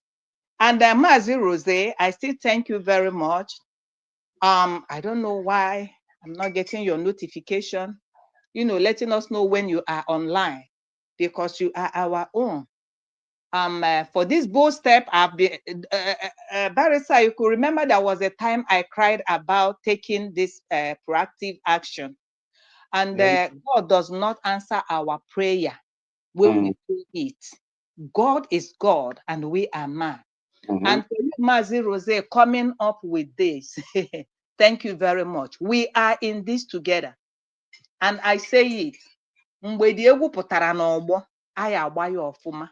And the funds, my dear, everybody is ready to fund it because we are a government. We cannot sit on the fence, watch termites destroy our fence. It is not done. And the barrister was saying something. He said that Isieke, all these people tips, and Mazikai danger. Mazikai say, watch it in the next morning, the next moment, this program now, you will see how she will come out again, telling you that now, Ozuchahu, okay. Then another thing I want to bring in here, this is my own opinion, though. Everybody is entitled to his or her opinion. Consigning every time Finland, it is not giving me joy anymore for this mediocre, recalcitrant with this their shenanigan every time. I say Anaga Oku Simon Ekpa. When you deflect their tire on this side, they will now go to the other side. Before has a lawyer, second her lawyer saying, thank you, you came in, we had a good section, everything. I think they learned from the session we had with you. So Nkopula Bay and money and fund and fees, and which I believe that no Europe can or don't have Nigeria, I gonna call again. Fee in thousands and in billions. So that having been said, I've lost my track though. Shit. Oh my God. But anyway, I appreciate you for I was saying something about Finland. Goddess. Yes. I was saying something about Finland. I was saying my own opinion that if maybe there is a way to stop this protest of a thing, maybe Maazi will say, I don't need this anymore. His fate is in God's hand. His fate is not on this. Because I don't think this protest of a thing, we need it. This is gone 1 year plus. So I don't know. That's why I say, it's my own opinion or like a kind of suggestion, but I don't know. Because they have used this protest of a thing, confusing people, confusing the gullible. You know, every time they will come out again, trying to implicate themselves and not PM Simon Ekpa. Thank you very much. I rest my mic. Madam Origin, Madam Ojugo, I know you guys are well and sound. Thank you. Thank you. God bless you. If I may ask, whom are they protesting against? This their protest. Whom are they protesting against? Are they protesting against the Finland government or the courts in Finland? That's what I am saying. That this to me, all the ebe mmadụ kpotela aja bịa kponye n'ime gari, ọ na mmadụ kpotela aja kponye n'ime rice. But na ma ha ma ọ dịrị Maazị, maybe o nwere ịmụ onye nọ n'ime, ọ na-ama n'ihe na-eme na mbala na ewegoro this thing na cause a whole lot of nuisance na ịmago ife banyere ya. Ọ bụrụ na a ga-erule ya out, I don't know though. Yeah, thank you, sir. Anyway, thank you so much. I hope I mean, Madam Origin kwuru last. Madam Origin, no River Goddess na-ekwu. Ọ mụ a na-ekwu ma ọ mee ihe m kwuru Master, are you there?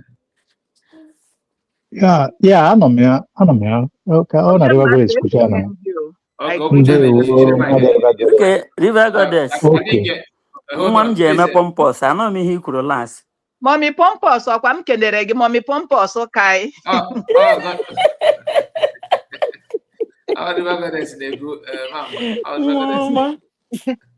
Mommy Pompous, asị m na echiche onye adịghị ya njọ, na echiche m na ihe Finland anụnwa na-akpata na ọ karịala onye nke pụta Maazị Akwa ma ọ bụkwa aka ịkpọrọ ya Maazị Akwa ọpanie Finland. All the ihe niile ha na-aga is dead on arrival. When Isieke was making her program, ha sị na ha ga-ebi t-shirt, ha ga-eme nke to me, Simon strike. Yeah, please, I don't need this. Ihe mere na Saturday ọ bụrụ na nwe the opportunity, aga m ekwute ya na fundraising. Nwe the opportunity to talk, I will tell them that na ka amanọta ga-esi eme ka Simon ekpagwa ha na ya achọghị any protest. Echi mmadụ onye ọbụla chọrọ ịbịa ga-awụ that hearing appeal case hearing ka mmadụ nwere ike ịbịa Finland. Maka the time of protest have lotisha ya na bekee agafeele. So na Biafrans agafeele that time of the time of going to protest na Finland. Na-aga ugbo ese ka hapụzie ime the hearing of the appeal case ka na ha aga ka eme gịnị. So ihe ahụ ọwa ihe a selfish idea. Mama. Ndị ahụ, those people are just career agitators. Mama na-anụ ihe ọ na-ekwu. Mama. Yeah, okay. On a say, though I wanted to say that now, we don't need to raise dust over that because ufodo kunda kita na jaki kita na amu natural on na woni watch it usi agala ha. So all the possible arapu godi e yotago. Arapu gaha, yes. When Biafran Unite, no chetekwere mgbe Biafran Unite mekwara organize na ana aga Finland. Gidisha ihe niile ahụ agakwara na ha aga. Ụfọdụ anaghị ajọ ọsọ achọ ihe a gaghị eji ka amara the mind of onye ka eji ekwu ka ọ bụrụ na ị na-anya na ihe ha ịgba tọọchị ihe na-eme na ịfụ na o ji aka ya na-adala onwe asat yesterday ha na-anụ ọgụ maka ya by themselves. So I don't think no need inye much attention more. I'm wasted. Yeah, thank you very much. Mama, please. Ike ga-agwụ ha maka Mama, hold on. USB dị strong na wax. Mama, that even na-ekwu. Mama, kai report na agwa ọ sị ka na actually free barrister. So ka enwe ike nye ndị ọzọ mic ka kwuo okwu. Enwe ike ka barrister na. Okay, ọ na-ekwu okwu kai na-ekwu okwu mana ịda na ihe ọ na-ekwu. Mba, amaghị. Thank you. Okay, ma, thank you so much because here for almost 5 hours and I promise Barrister that we can only spend 2-3 hours. But him going to on the by mic no that so because Barrister, I'm sorry about it. I'm sorry. You have done very, very wonderful today. So let's just allow you to. If there are still people who want to ask questions, they can do that. Okay. Ocean Master, the mic is just moderated for some time. I will be right back. Okay. Well, thank you very much, and I thanks everybody who is still here in the studio and those listening. Obi-Wan is still there on top. Obi-Wan, I don't know if you still have anything to add to what you say to Barrister. Obi-Wan. Am I saying Obi-Wan? Obi-Wan, are you still there? Okay. Then, because I cannot. I'm still here. But Obi-Wan, somebody, I'm calling the people that are in the studio. Okay. Obi-Wan, if you're not ready, somebody else, I'm not seeing your logo very well. The next person to him. So somebody with something to add to or ask to Barrister or add to what Barrister is saying. Can you come up with your mic, please?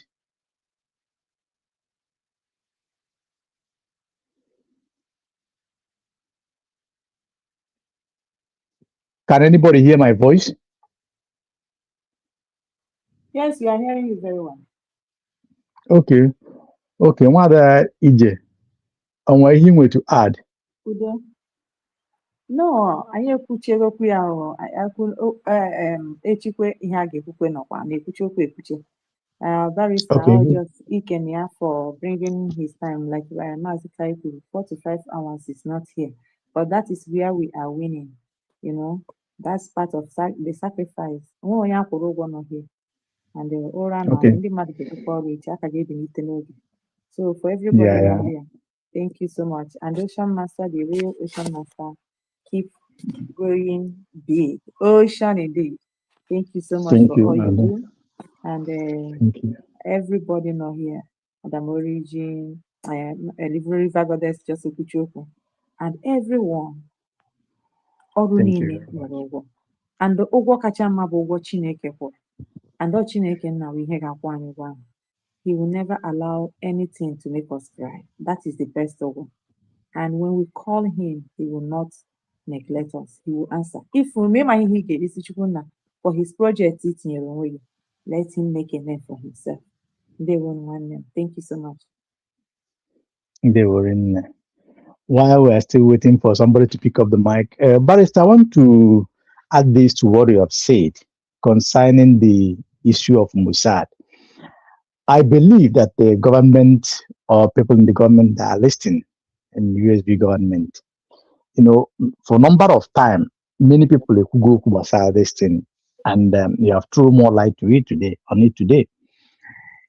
I strongly believe, even as it was in the Bible, when the Israelites, when they want to move to war, you see, they always sent spy ahead of them to spy the city, know how it goes. And they still work for them this recent day. That is why they are among the best of the superpower in the world. If not, if you calculate by their number, you see that they don't supposed to be or get close where they are today. But because of their intelligence, he positioned them as the best in number one. So I think the government, should do more. We know that it is not easy because of how the government is being run, because of a lot of people creating a lot of katakata and misunderstanding that doesn't supposed to be there. But now, if you ask me my opinion, maybe some people, at least not crowd, the government, I believe they are intelligent to understand what I'm saying. Again, with something with some people I got trust really. In fact, we have good trust in them that can, do magics,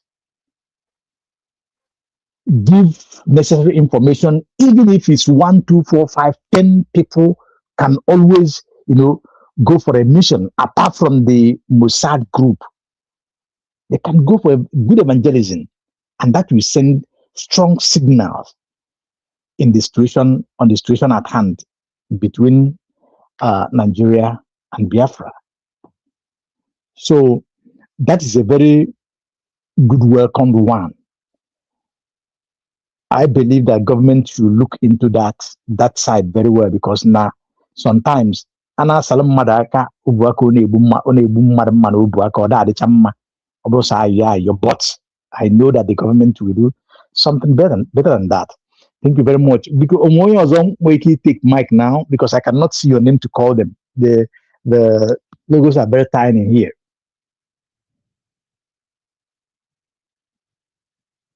Madam, okay, River Goddess is out. Ojug, I don't know if you're here. Greg is not here. Legend, are you here? No, Greg is not here. I don't think so. Okay. Barrister, Amama, they pick mic to Okay. Let me just highlight this matter. And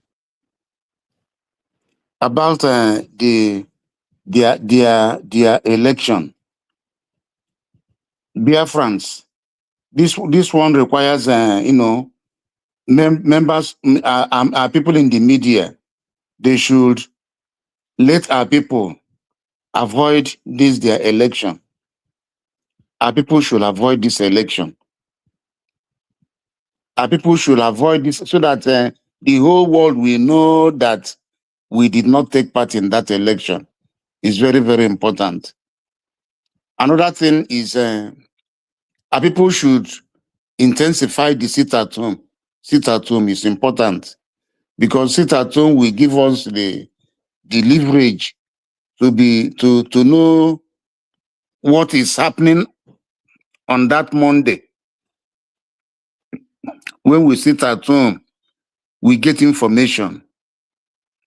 We get information because it is when you withdraw from the public that you from their safe place, you be monitoring what is going on.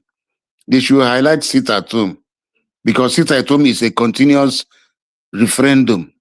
It is a continuous civil disobedience, in terms of defined territory in the elements of State Montevideo Convention, defined territory in terms of government that has control over the territory. So we should continue to sit at home.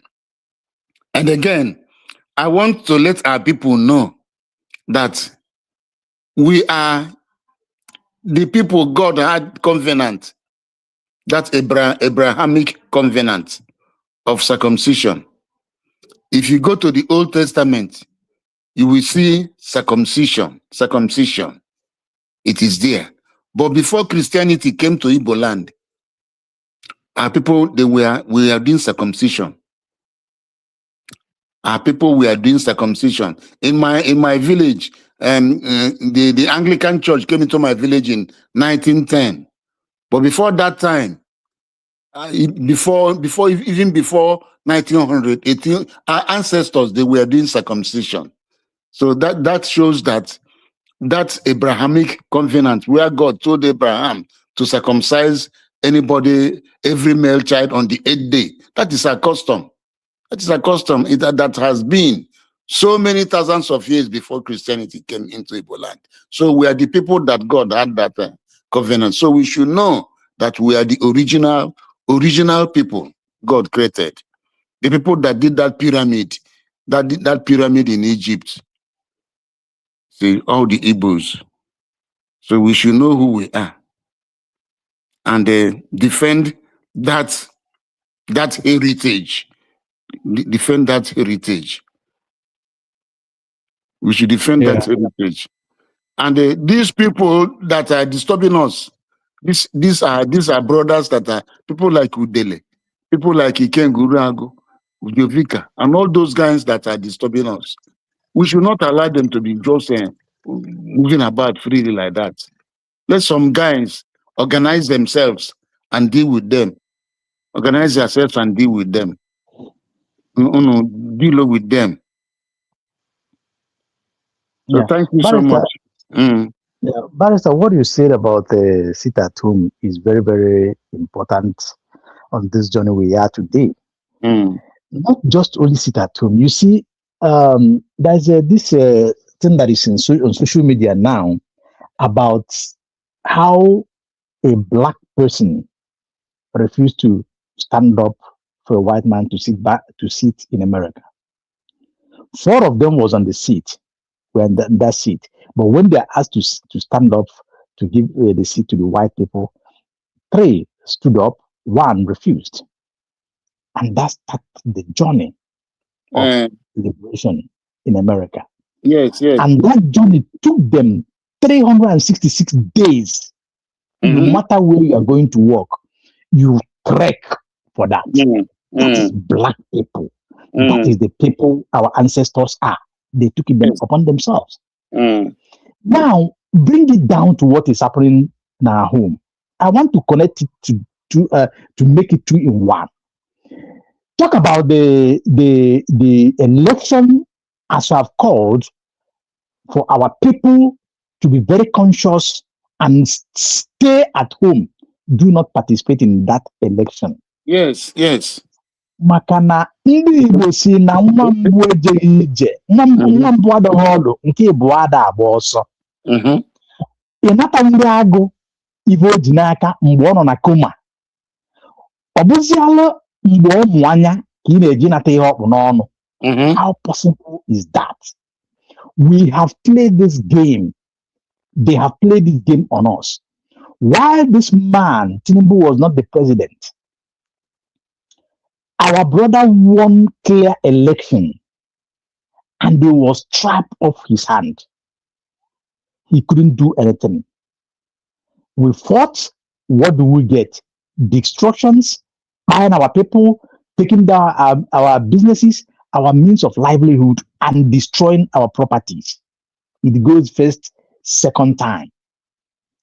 And again, this man have said, after he have said, grab it and run with it. He's on it now. Is it this time that you're gonna play in their hand to get that thing that you want? Play wise. So we will allow these people to lay this ambush on us again. Because this time, they're not gonna deal with us only in Lagos. Many people did not come out of what happened a couple of years ago.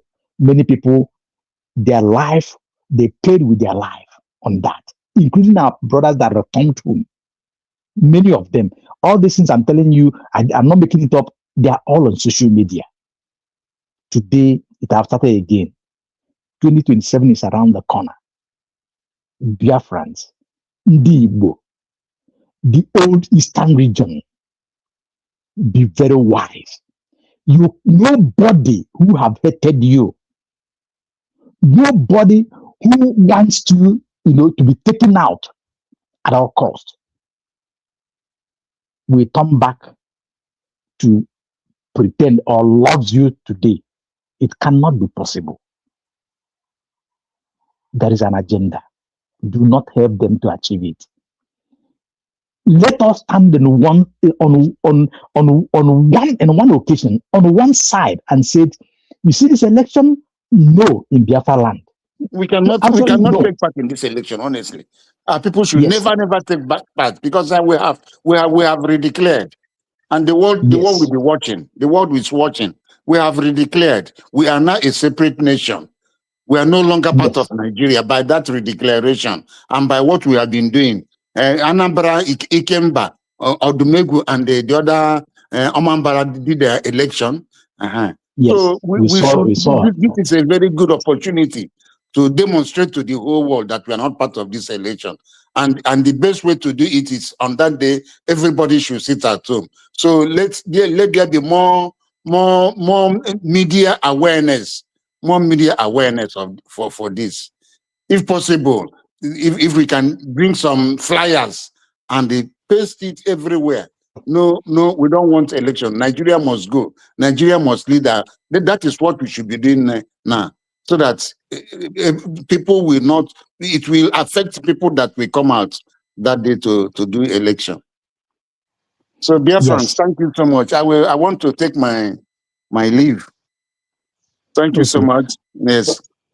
Barrister, we appreciate you so much for the wonderful time that you make, even on your tight schedule, to be here for about 5 hours, and it is not easy. And Mazikai himself, thank him for this wonderful opportunity he's creating. And dear friends who listen to the voice of Barrister, it is always encouraged. Send your good message to him through the comment section, and do well to share this program, recommend it for people to listen, and like it as well. It's very important. Because this very program will help in reshaping a lot on our mind. And just like one of our sisters said here, I think it was Ruagode said, we have everything in Biafra. If you look at the world, how it is today, every sector or section that matters in the world, go and see what Biafrans are doing there. Barrister is one of them. We have seen the way he's speaking to us. He speaks to us here, educate us, sensitize us in many things. Other Biafran barristers as well who add their voice, lend their voice on this. The world is watching. The government of USB is doing wonderfully well. We need to support this government. It is our government. We need to do more than what we're doing. Actually, it is not an easy task, but we have to continue carrying it. That was why I give the illustration of the guy in America. and a person who stood up and said no, that he will not give her seat or his seat. And today, this is where he led the Black Americans. We, as people, we can stand, we can do it. You know, in this slogan, we said, yes, we can actually. Let us stand on one feet. Let us stand without shivering. Let us stand and lose the sight of the pains that it causes us or it might cause us. Remember, Barrister, permit me to say this before you leave, please. The children we give birth to, the children that we are going to give birth to, what are you leaving for them? Look at the way Nigeria is going today. Look at the type of loan these people have collected in this recent day. Look at the debt that they are owing. Look at the speed these people, this caliphate, are coming to conquer our land. What will you leave for these children to come or that are here now? Let us fight it once and for all. Stand and make sure that we win the right victory while we hand them over that victory, just like what the Israelites have done and what they are doing today. On their own, they did not have a state again, but they came back, they pursue, they overtake, and they recover. Biafrans, we can do that. Barrister, you're still there? Yes. So, like you've talked about borrowing. Tinubu has borrowed more than 200 trillion within 3 years. God. No, God of mercy. And all this money he is borrowing is using it for the election. No, look at the wife. The wife is busy giving this jeep. The wife is distributing jeep cars to APC women. Yes, APC women. All the 36 women leaders, APC woman leaders in the federation. Wow. That is what she's, and people are telling her that she has not made any public statement about the Oyo State 45 pupils and their teachers that were kidnapped. She's busy. The other day I heard her, she was talking about Abia, all those places where they don't have a presence. Distributing vehicles and the money. They will give the money, asking them to register the vehicles in their own name. Yeah. So money is not everything. That's a way of inducing them. Yes. Look at the kind of money. It's inducement. Inducement. Yes, they're spending so much money. And the more we remain, we still take part in whatever they are doing. The more we are jeopardizing our freedom and our future. And people should know that it is highest time they stopped joining Nigeria to do anything. And the best way to do it is total sit at home, total lockdown. Yes. Total lockdown. Like I was trying to use a coded word to say what I wanted. These places, these their offices. These their INEC offices. They should do something about those offices so that those people working there will not go there to work again. So that we don't want to take part in this election. They should do something about those. But Barrister, it's not a call of war. It's a call of right, human rights. I have the right to say no. I don't want to vote. I don't want to be part of it because I've been marginalized. My parents have been subjugated in the country whereby we are not accepted. I have the right. Everybody, we have the right to say, no, take this your property, go to the country you belong. We are now a free nation. We have redeclared. All hands must be on deck to continue to support USB government, United States of Biafra government. We must continue to support it because that is the only vehicle we have. That is the only voice, the only legitimate body that we have now. All other bodies, all other groups, whatever you are called, those ones are just mere. They are mere groups. Whether they are Avid, whether they are 100 Men, Rising Sun, Ambassadors, whatever name they are called, IPOB, those ones do not. IPOB does not exist any longer. They are just groups. They are just groups of people. They are groups of people. They are not. They are neither here nor there. They are of no moment, no significance. So people should stop deceiving themselves or people in Ogenkere camp.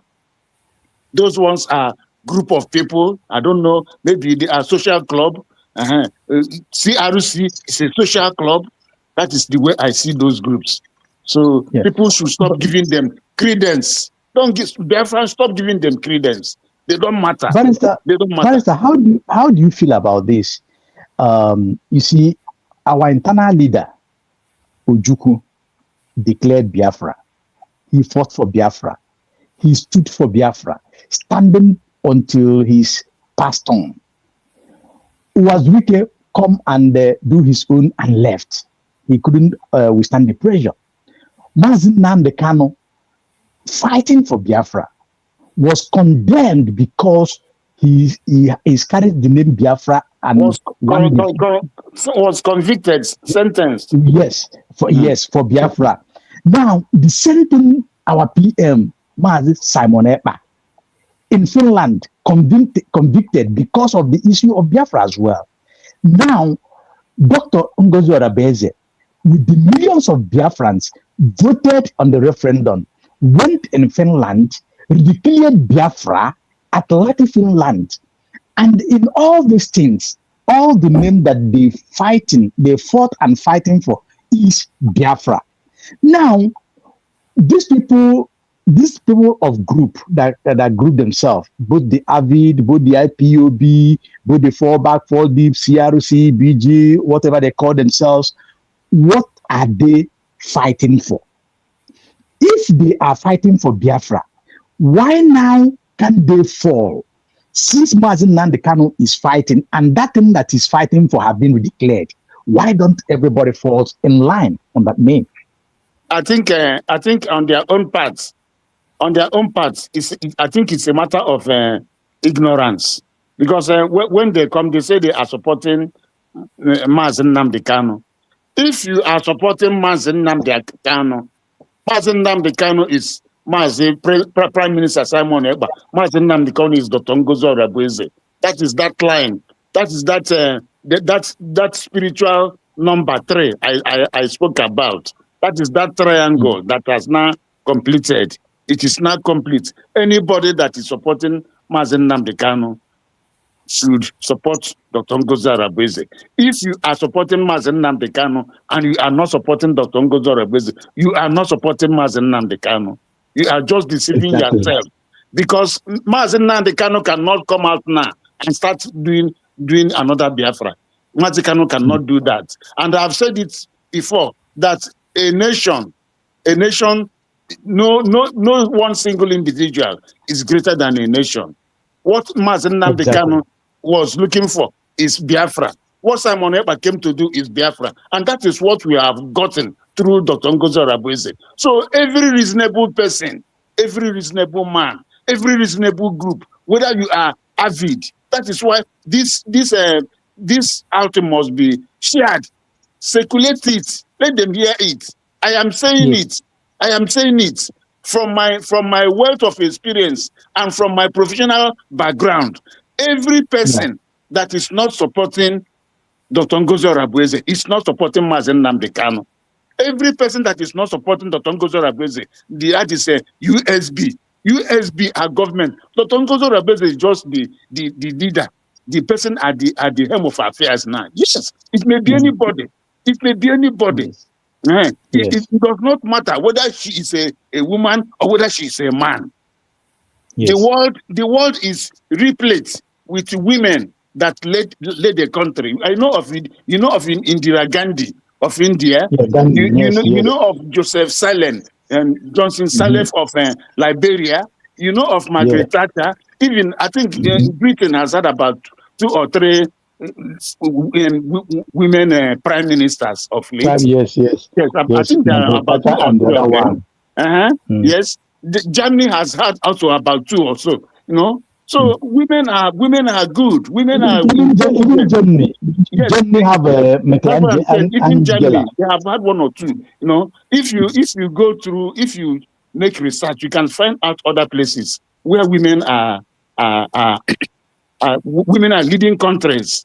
So it is ignorance. It is ignorance and sign of backwardness for anybody to say because this person is a woman, I will not. That is, it means you are a foolish person. It means you are not educated and you are not exposed. So please share this. Let fellow Biafrans, let this thing, give this wide coverage. Give it wide coverage. So whether you are in Avid, whether you are in 100 Men, or whether you are in Ambassador, Rising Song, whatever name you are calling yourself, or whether you are calling yourself IPOB, and you say you are looking for Biafra, and you are not supporting USB government, you are not looking for Biafra. You are telling yourself a lie. You are not truthful. You are a liar. You are a liar. If you say you are supporting Mazen Nnamdi Kanu and you are looking for Biafra, and you are not supporting USB government as at now, as at now, you are a liar. You are not telling yourself the truth. You cannot be trusted because Mazen Nnamdi Kanu, what did he come out to do? What did Mazen Nnamdi come out to do? When he started broadcasting and did it for 9 years. For Biafra to be declared. He did it for 9 years. What did he come out to do? What did he come out to do? Mazen Nnamdi Kanu, what did he come out? Just and go when you go and sleep in your bed. What did he come out to do? Huh? What did he come out to do? So by that 2021, when he was kidnapped, everybody should go and sleep until Mazen Nnamdi Kanu comes out. Eh? Even if we are dummies in Biafra land, who does that or who thinks in that direction? So it is just a fact, a very clear fact that anybody, whoever you are, you say you are this person, you are this group, you are that group, and you are not supporting the government on ground. The only lawful government, USB is lawful. It's lawful. It has a legal cover, legal protection. And you are not supporting it. Then you are not supporting Nnamdi Kanu, and you are not looking for Biafra. That is what it means. And the amazing part of this is that some of these people that are doing this, they are part of the people that you are seeing their video here on the screen. They was there, jumping, dancing, making all manner of noises. Some of them that you see that are causing this collision today, they was there when Biafra was declared in Finland. And that is the height of foolishness. That is the height of foolishness, because foolishness, when somebody is a fool, there's something you can't do much about it. That is the height of foolishness. So you are looking for Biafra, and we have redeclared our nation. We have redeclared our nation, and this our nation is doing what the world sees. We have our ID. The passport is in the pipeline. Our currency is also being perfected. We are doing everything. We have opened an embassy in Washington DC. We have missions in all over the world. Yes, we have missions all over Europe, and yet you say you are. It is foolishness. It means you don't know what you are doing. Eh? It's just like somebody who says he wants to get a university degree, and your parents ask you to go to university. After enrollment, you left the university and went to a college of education, and say, do they award degree in the college of education? Huh? At all. So that is just that you are just missing the mark. You are missing the mark. Even there's something Mark Arnold said when he came to Mazikai program here. Because when you read the mind of some of these people, because your fellow black person, a woman, declared this Biafra, some of them are looking down on it because of how they perceive the person who declared it. Now, Mark Arnold come and tell you that if you are waiting for Donald Trump or whoever tomorrow to come and say, okay, because of all this thing, I'm giving you Biafra or I'm doing referendum, that it will never work. It is telling you and you must do it. Now, freedom is taken. Freedom is taken. Good. It is not given. Yes. It is when we show when we stand when we stand take positive action that the world will now come and say, let us assist them. It is not when you are forming groups, people are just going helter-skelter. This person will go towards the east. This person will go towards the west. This person will go towards the south. This person will go towards the north. People will see you as people who have no bearing. People who have no direction. See, everybody who is honest and sincere must come to USB government.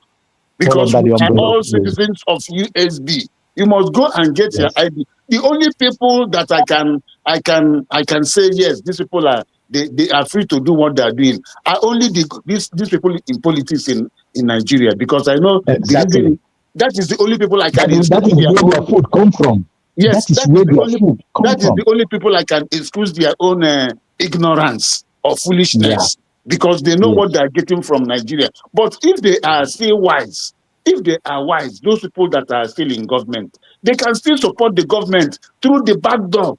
If they are wise, the wise ones amongst them should know that they should support the government, because that is their only fallback when the time comes. When the chips are down, it is USB, this new nation, is their only fallback. But these other ones that say they are 100 men, 100 men doing what? What are you doing with 100 men? You are 100 men. Absolutely nothing. Absolutely nothing.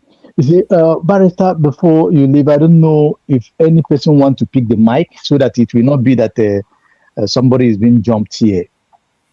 Can you all hear me? If anybody wants to make another submission or add some little voice before Barrister leave. If not, I know that Mama is, I think our camera is on. And Barrister, there is something that is this little observation I have for the 30th May. You see, before, I've watched Wazirike when he said he did 30th May, and Bianco was there. But this past 30th May, I, carefully watched to see where they do it, and if Bianca will be, found in any of the gathering of that, I have my reason of observing that. I don't know if you get my point.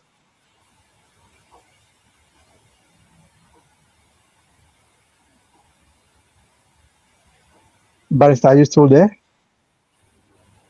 Oh, maybe we lost.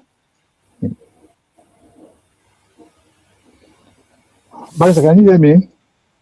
Okay.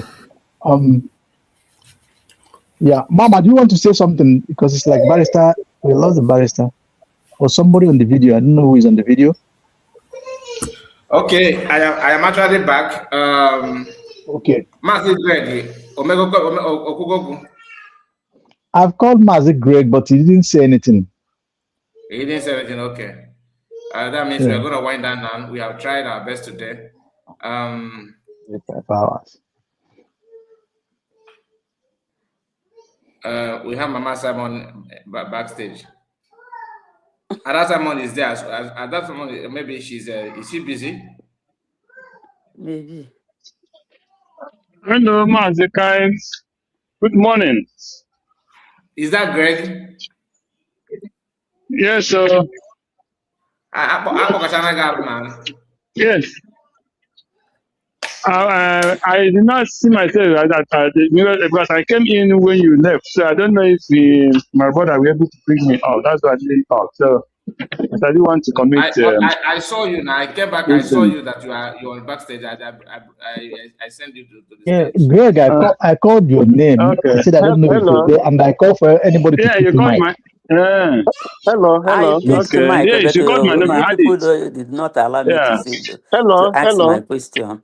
Well, No, thank you. Mama, nobody Thank you. heard I you. didn't have Mama, I much. didn't hear you. Nobody had your voice. What will happen? What will happen now is that I'm very sorry just for for that. permission, please. Okay, hold come on. to quarter question. Mama, hold on. Mama, hold on. Barrister, I'm Joazi. Barrister, can you hear me? Yes, Ocean Master was speaking before. I don't know Barrister, can what you hear happened. me? Yes. Come to question. Ocean Master, System I na want to hear. Ocean Master, I want you to finish Yes, what you were Barrister, saying. yeah, Mama, I think Mama, big Mama, na has to studio. I just need the 1 minute. Mama, hold on. Ocean Master was speaking, Yeah. and eventually everything went blank.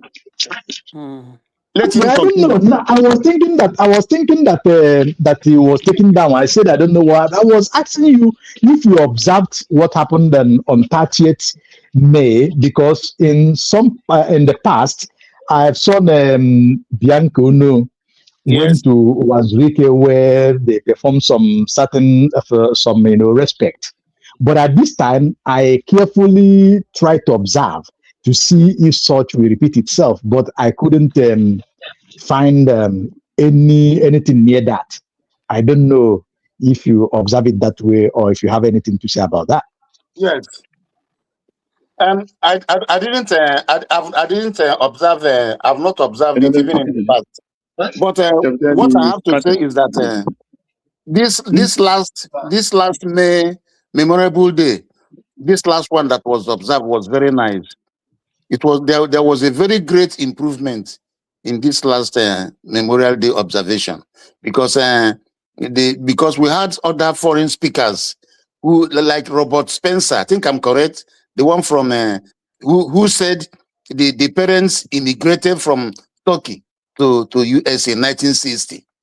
No? Yeah, yes. Yes, I think you heard him when he said it. That I don't know whether he was born here or whether he has been born before that 1960. But he said the parents immigrated from Turkey to the United States in 1960, and that is you either convert or they kill you, and the parents left. So that is the same thing that is happening in Nigeria. They are coming gradually, and they are increasing their speed. They are increasing their speed. Yet some Nigerians are still sleeping. They are doing election. They are deceiving them with election until one day they will be in the election ground, and they will just rout them off. You see, even those in their media, they are all believing a lie that everything will be all right. The government we don't know what the government is doing when the government is complicit. They don't want to believe that. And when you tell them that, they say it is not true. So that is just that. So Bianca should be ashamed of herself, because she should be in the forefront. Hello. Yeah, but we are listening to you. Okay. Yes, your voice is out. Yes, Bianca should be in the forefront of the Biafran actualization, but I don't know what has become of her. She's not representing her late husband well. I don't know what has become of her. Exactly. It is very unfortunate. It is very unfortunate and shameful that she should. Oh, that is the Afria Bogodia Gaba, which is very wrong, very painful. Go ahead, Barrister. So that is the situation. We should avoid anything to do with Nigerian election. Let our people know that it is not in our own best interest to do that. It is not. What we should do is to fully stand out, come out en masse and support our government. Exactly. That is what I have to Mazi say. Greg, Mazi Greg, I don't know if you have to pick before Mama will speak, and then why one as Barrister is back. Greg.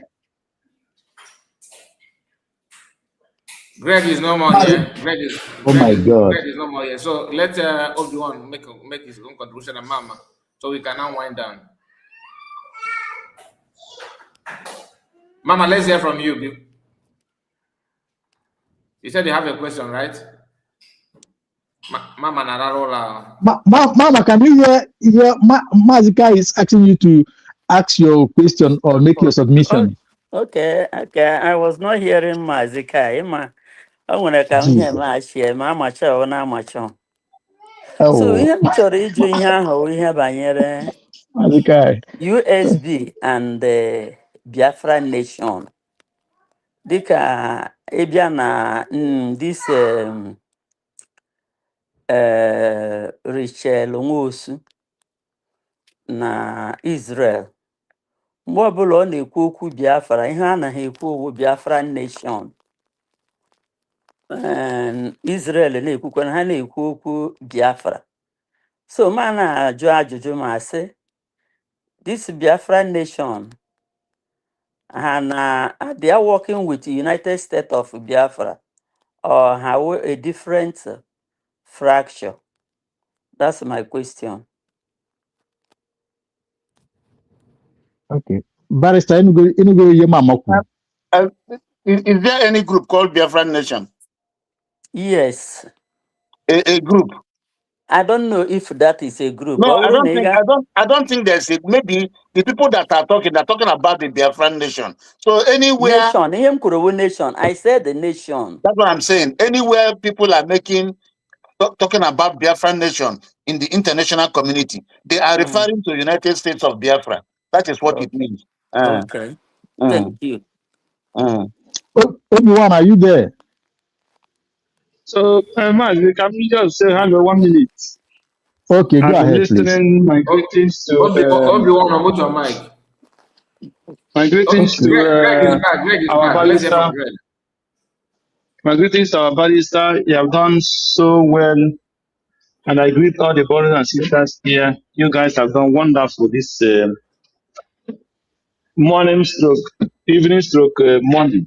You have done more than 6 hours. That is wonderful. If I can check your hours. Yes, my only contribution, because everybody you guys have said everything. My only contribution is just as the barrister said about the protest, which I don't think is necessary in any way. But if we can encourage that people be on the in the court on that particular day that our PM will be going, that will show that he has people and his people that is governed is behind him. But not all those protests, all those mediocre propagating everything. So what I want Biafran to support is people to be on the court to stand for our PM. That will show more respect than going for just waste of time protest. For me, it makes no sense. But let every Biafrans who are able organize themselves and stand with the PM in Finland on that particular day of the appeal. So that is my only contribution this hour. So may God bless Biafra and bless you guys who have done wonderful this morning and this yesterday evening. Thank you for your work and God bless you. Mazi Greg, can you now pick the mic? Greg, if you're back, pick the mic. Greg may comment now. Oh, okay. Thank you. So, Obi-Wan, let's hear from you. Let me greet my honorable especially because I did not greet him. Honorable Ocean Master. I salute Greg, Mama, Ada Simon, Kai Report, and Barrister.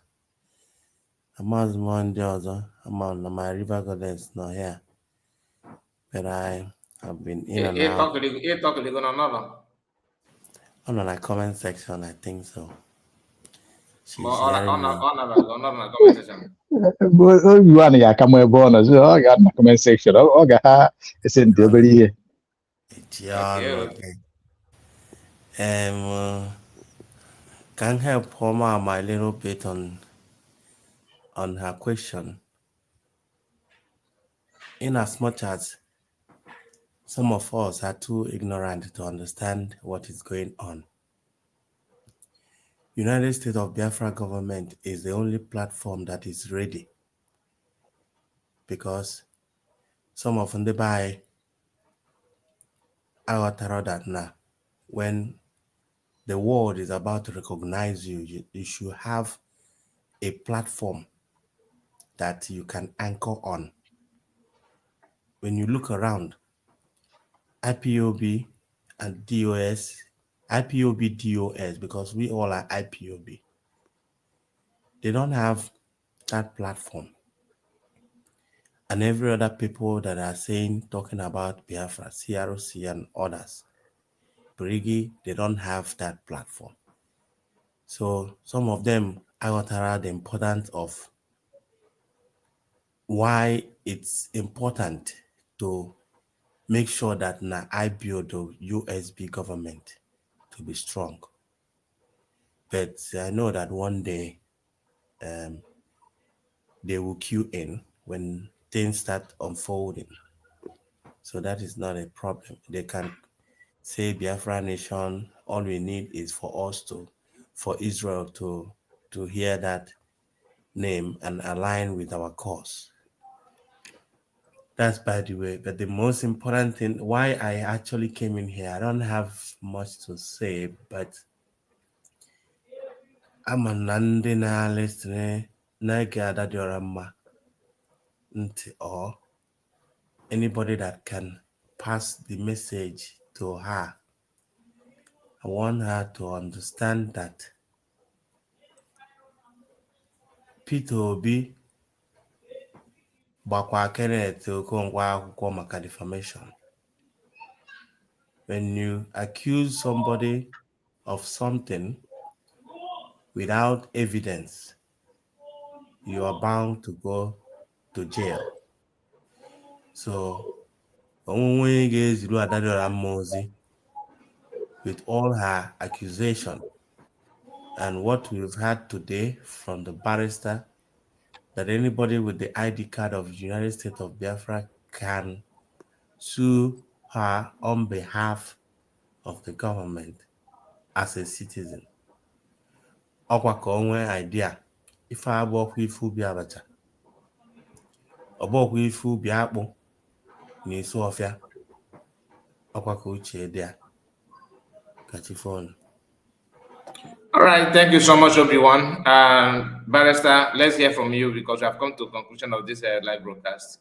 I thank all of you. Let's hear from Barrister first before we can then wind down. Thank you.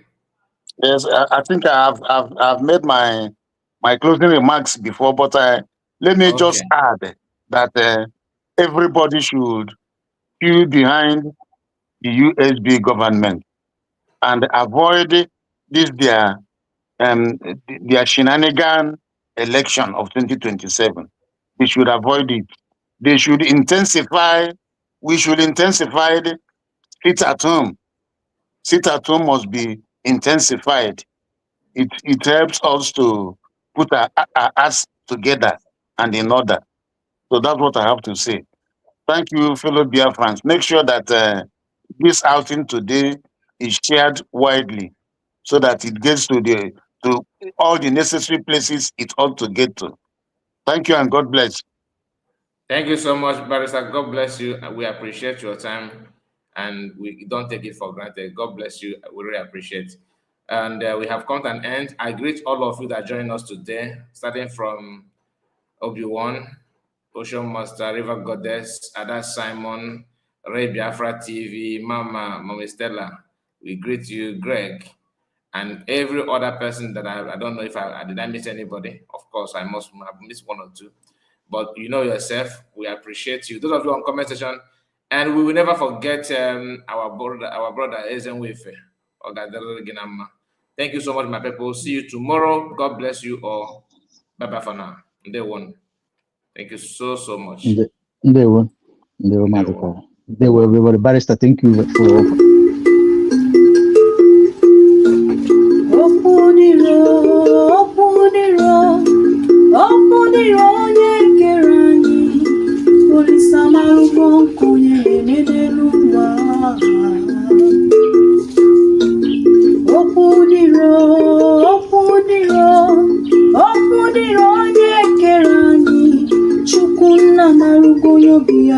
ọcha. Ọgaranya chọrọ ka ogbenye biri, ọgaranya chọrọ ka ogbenye rie nri. Ogbenye chekwubezie Chukwu,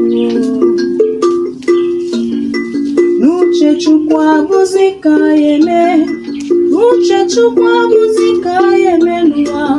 Ihe o soro n'iru ya si arịbazie.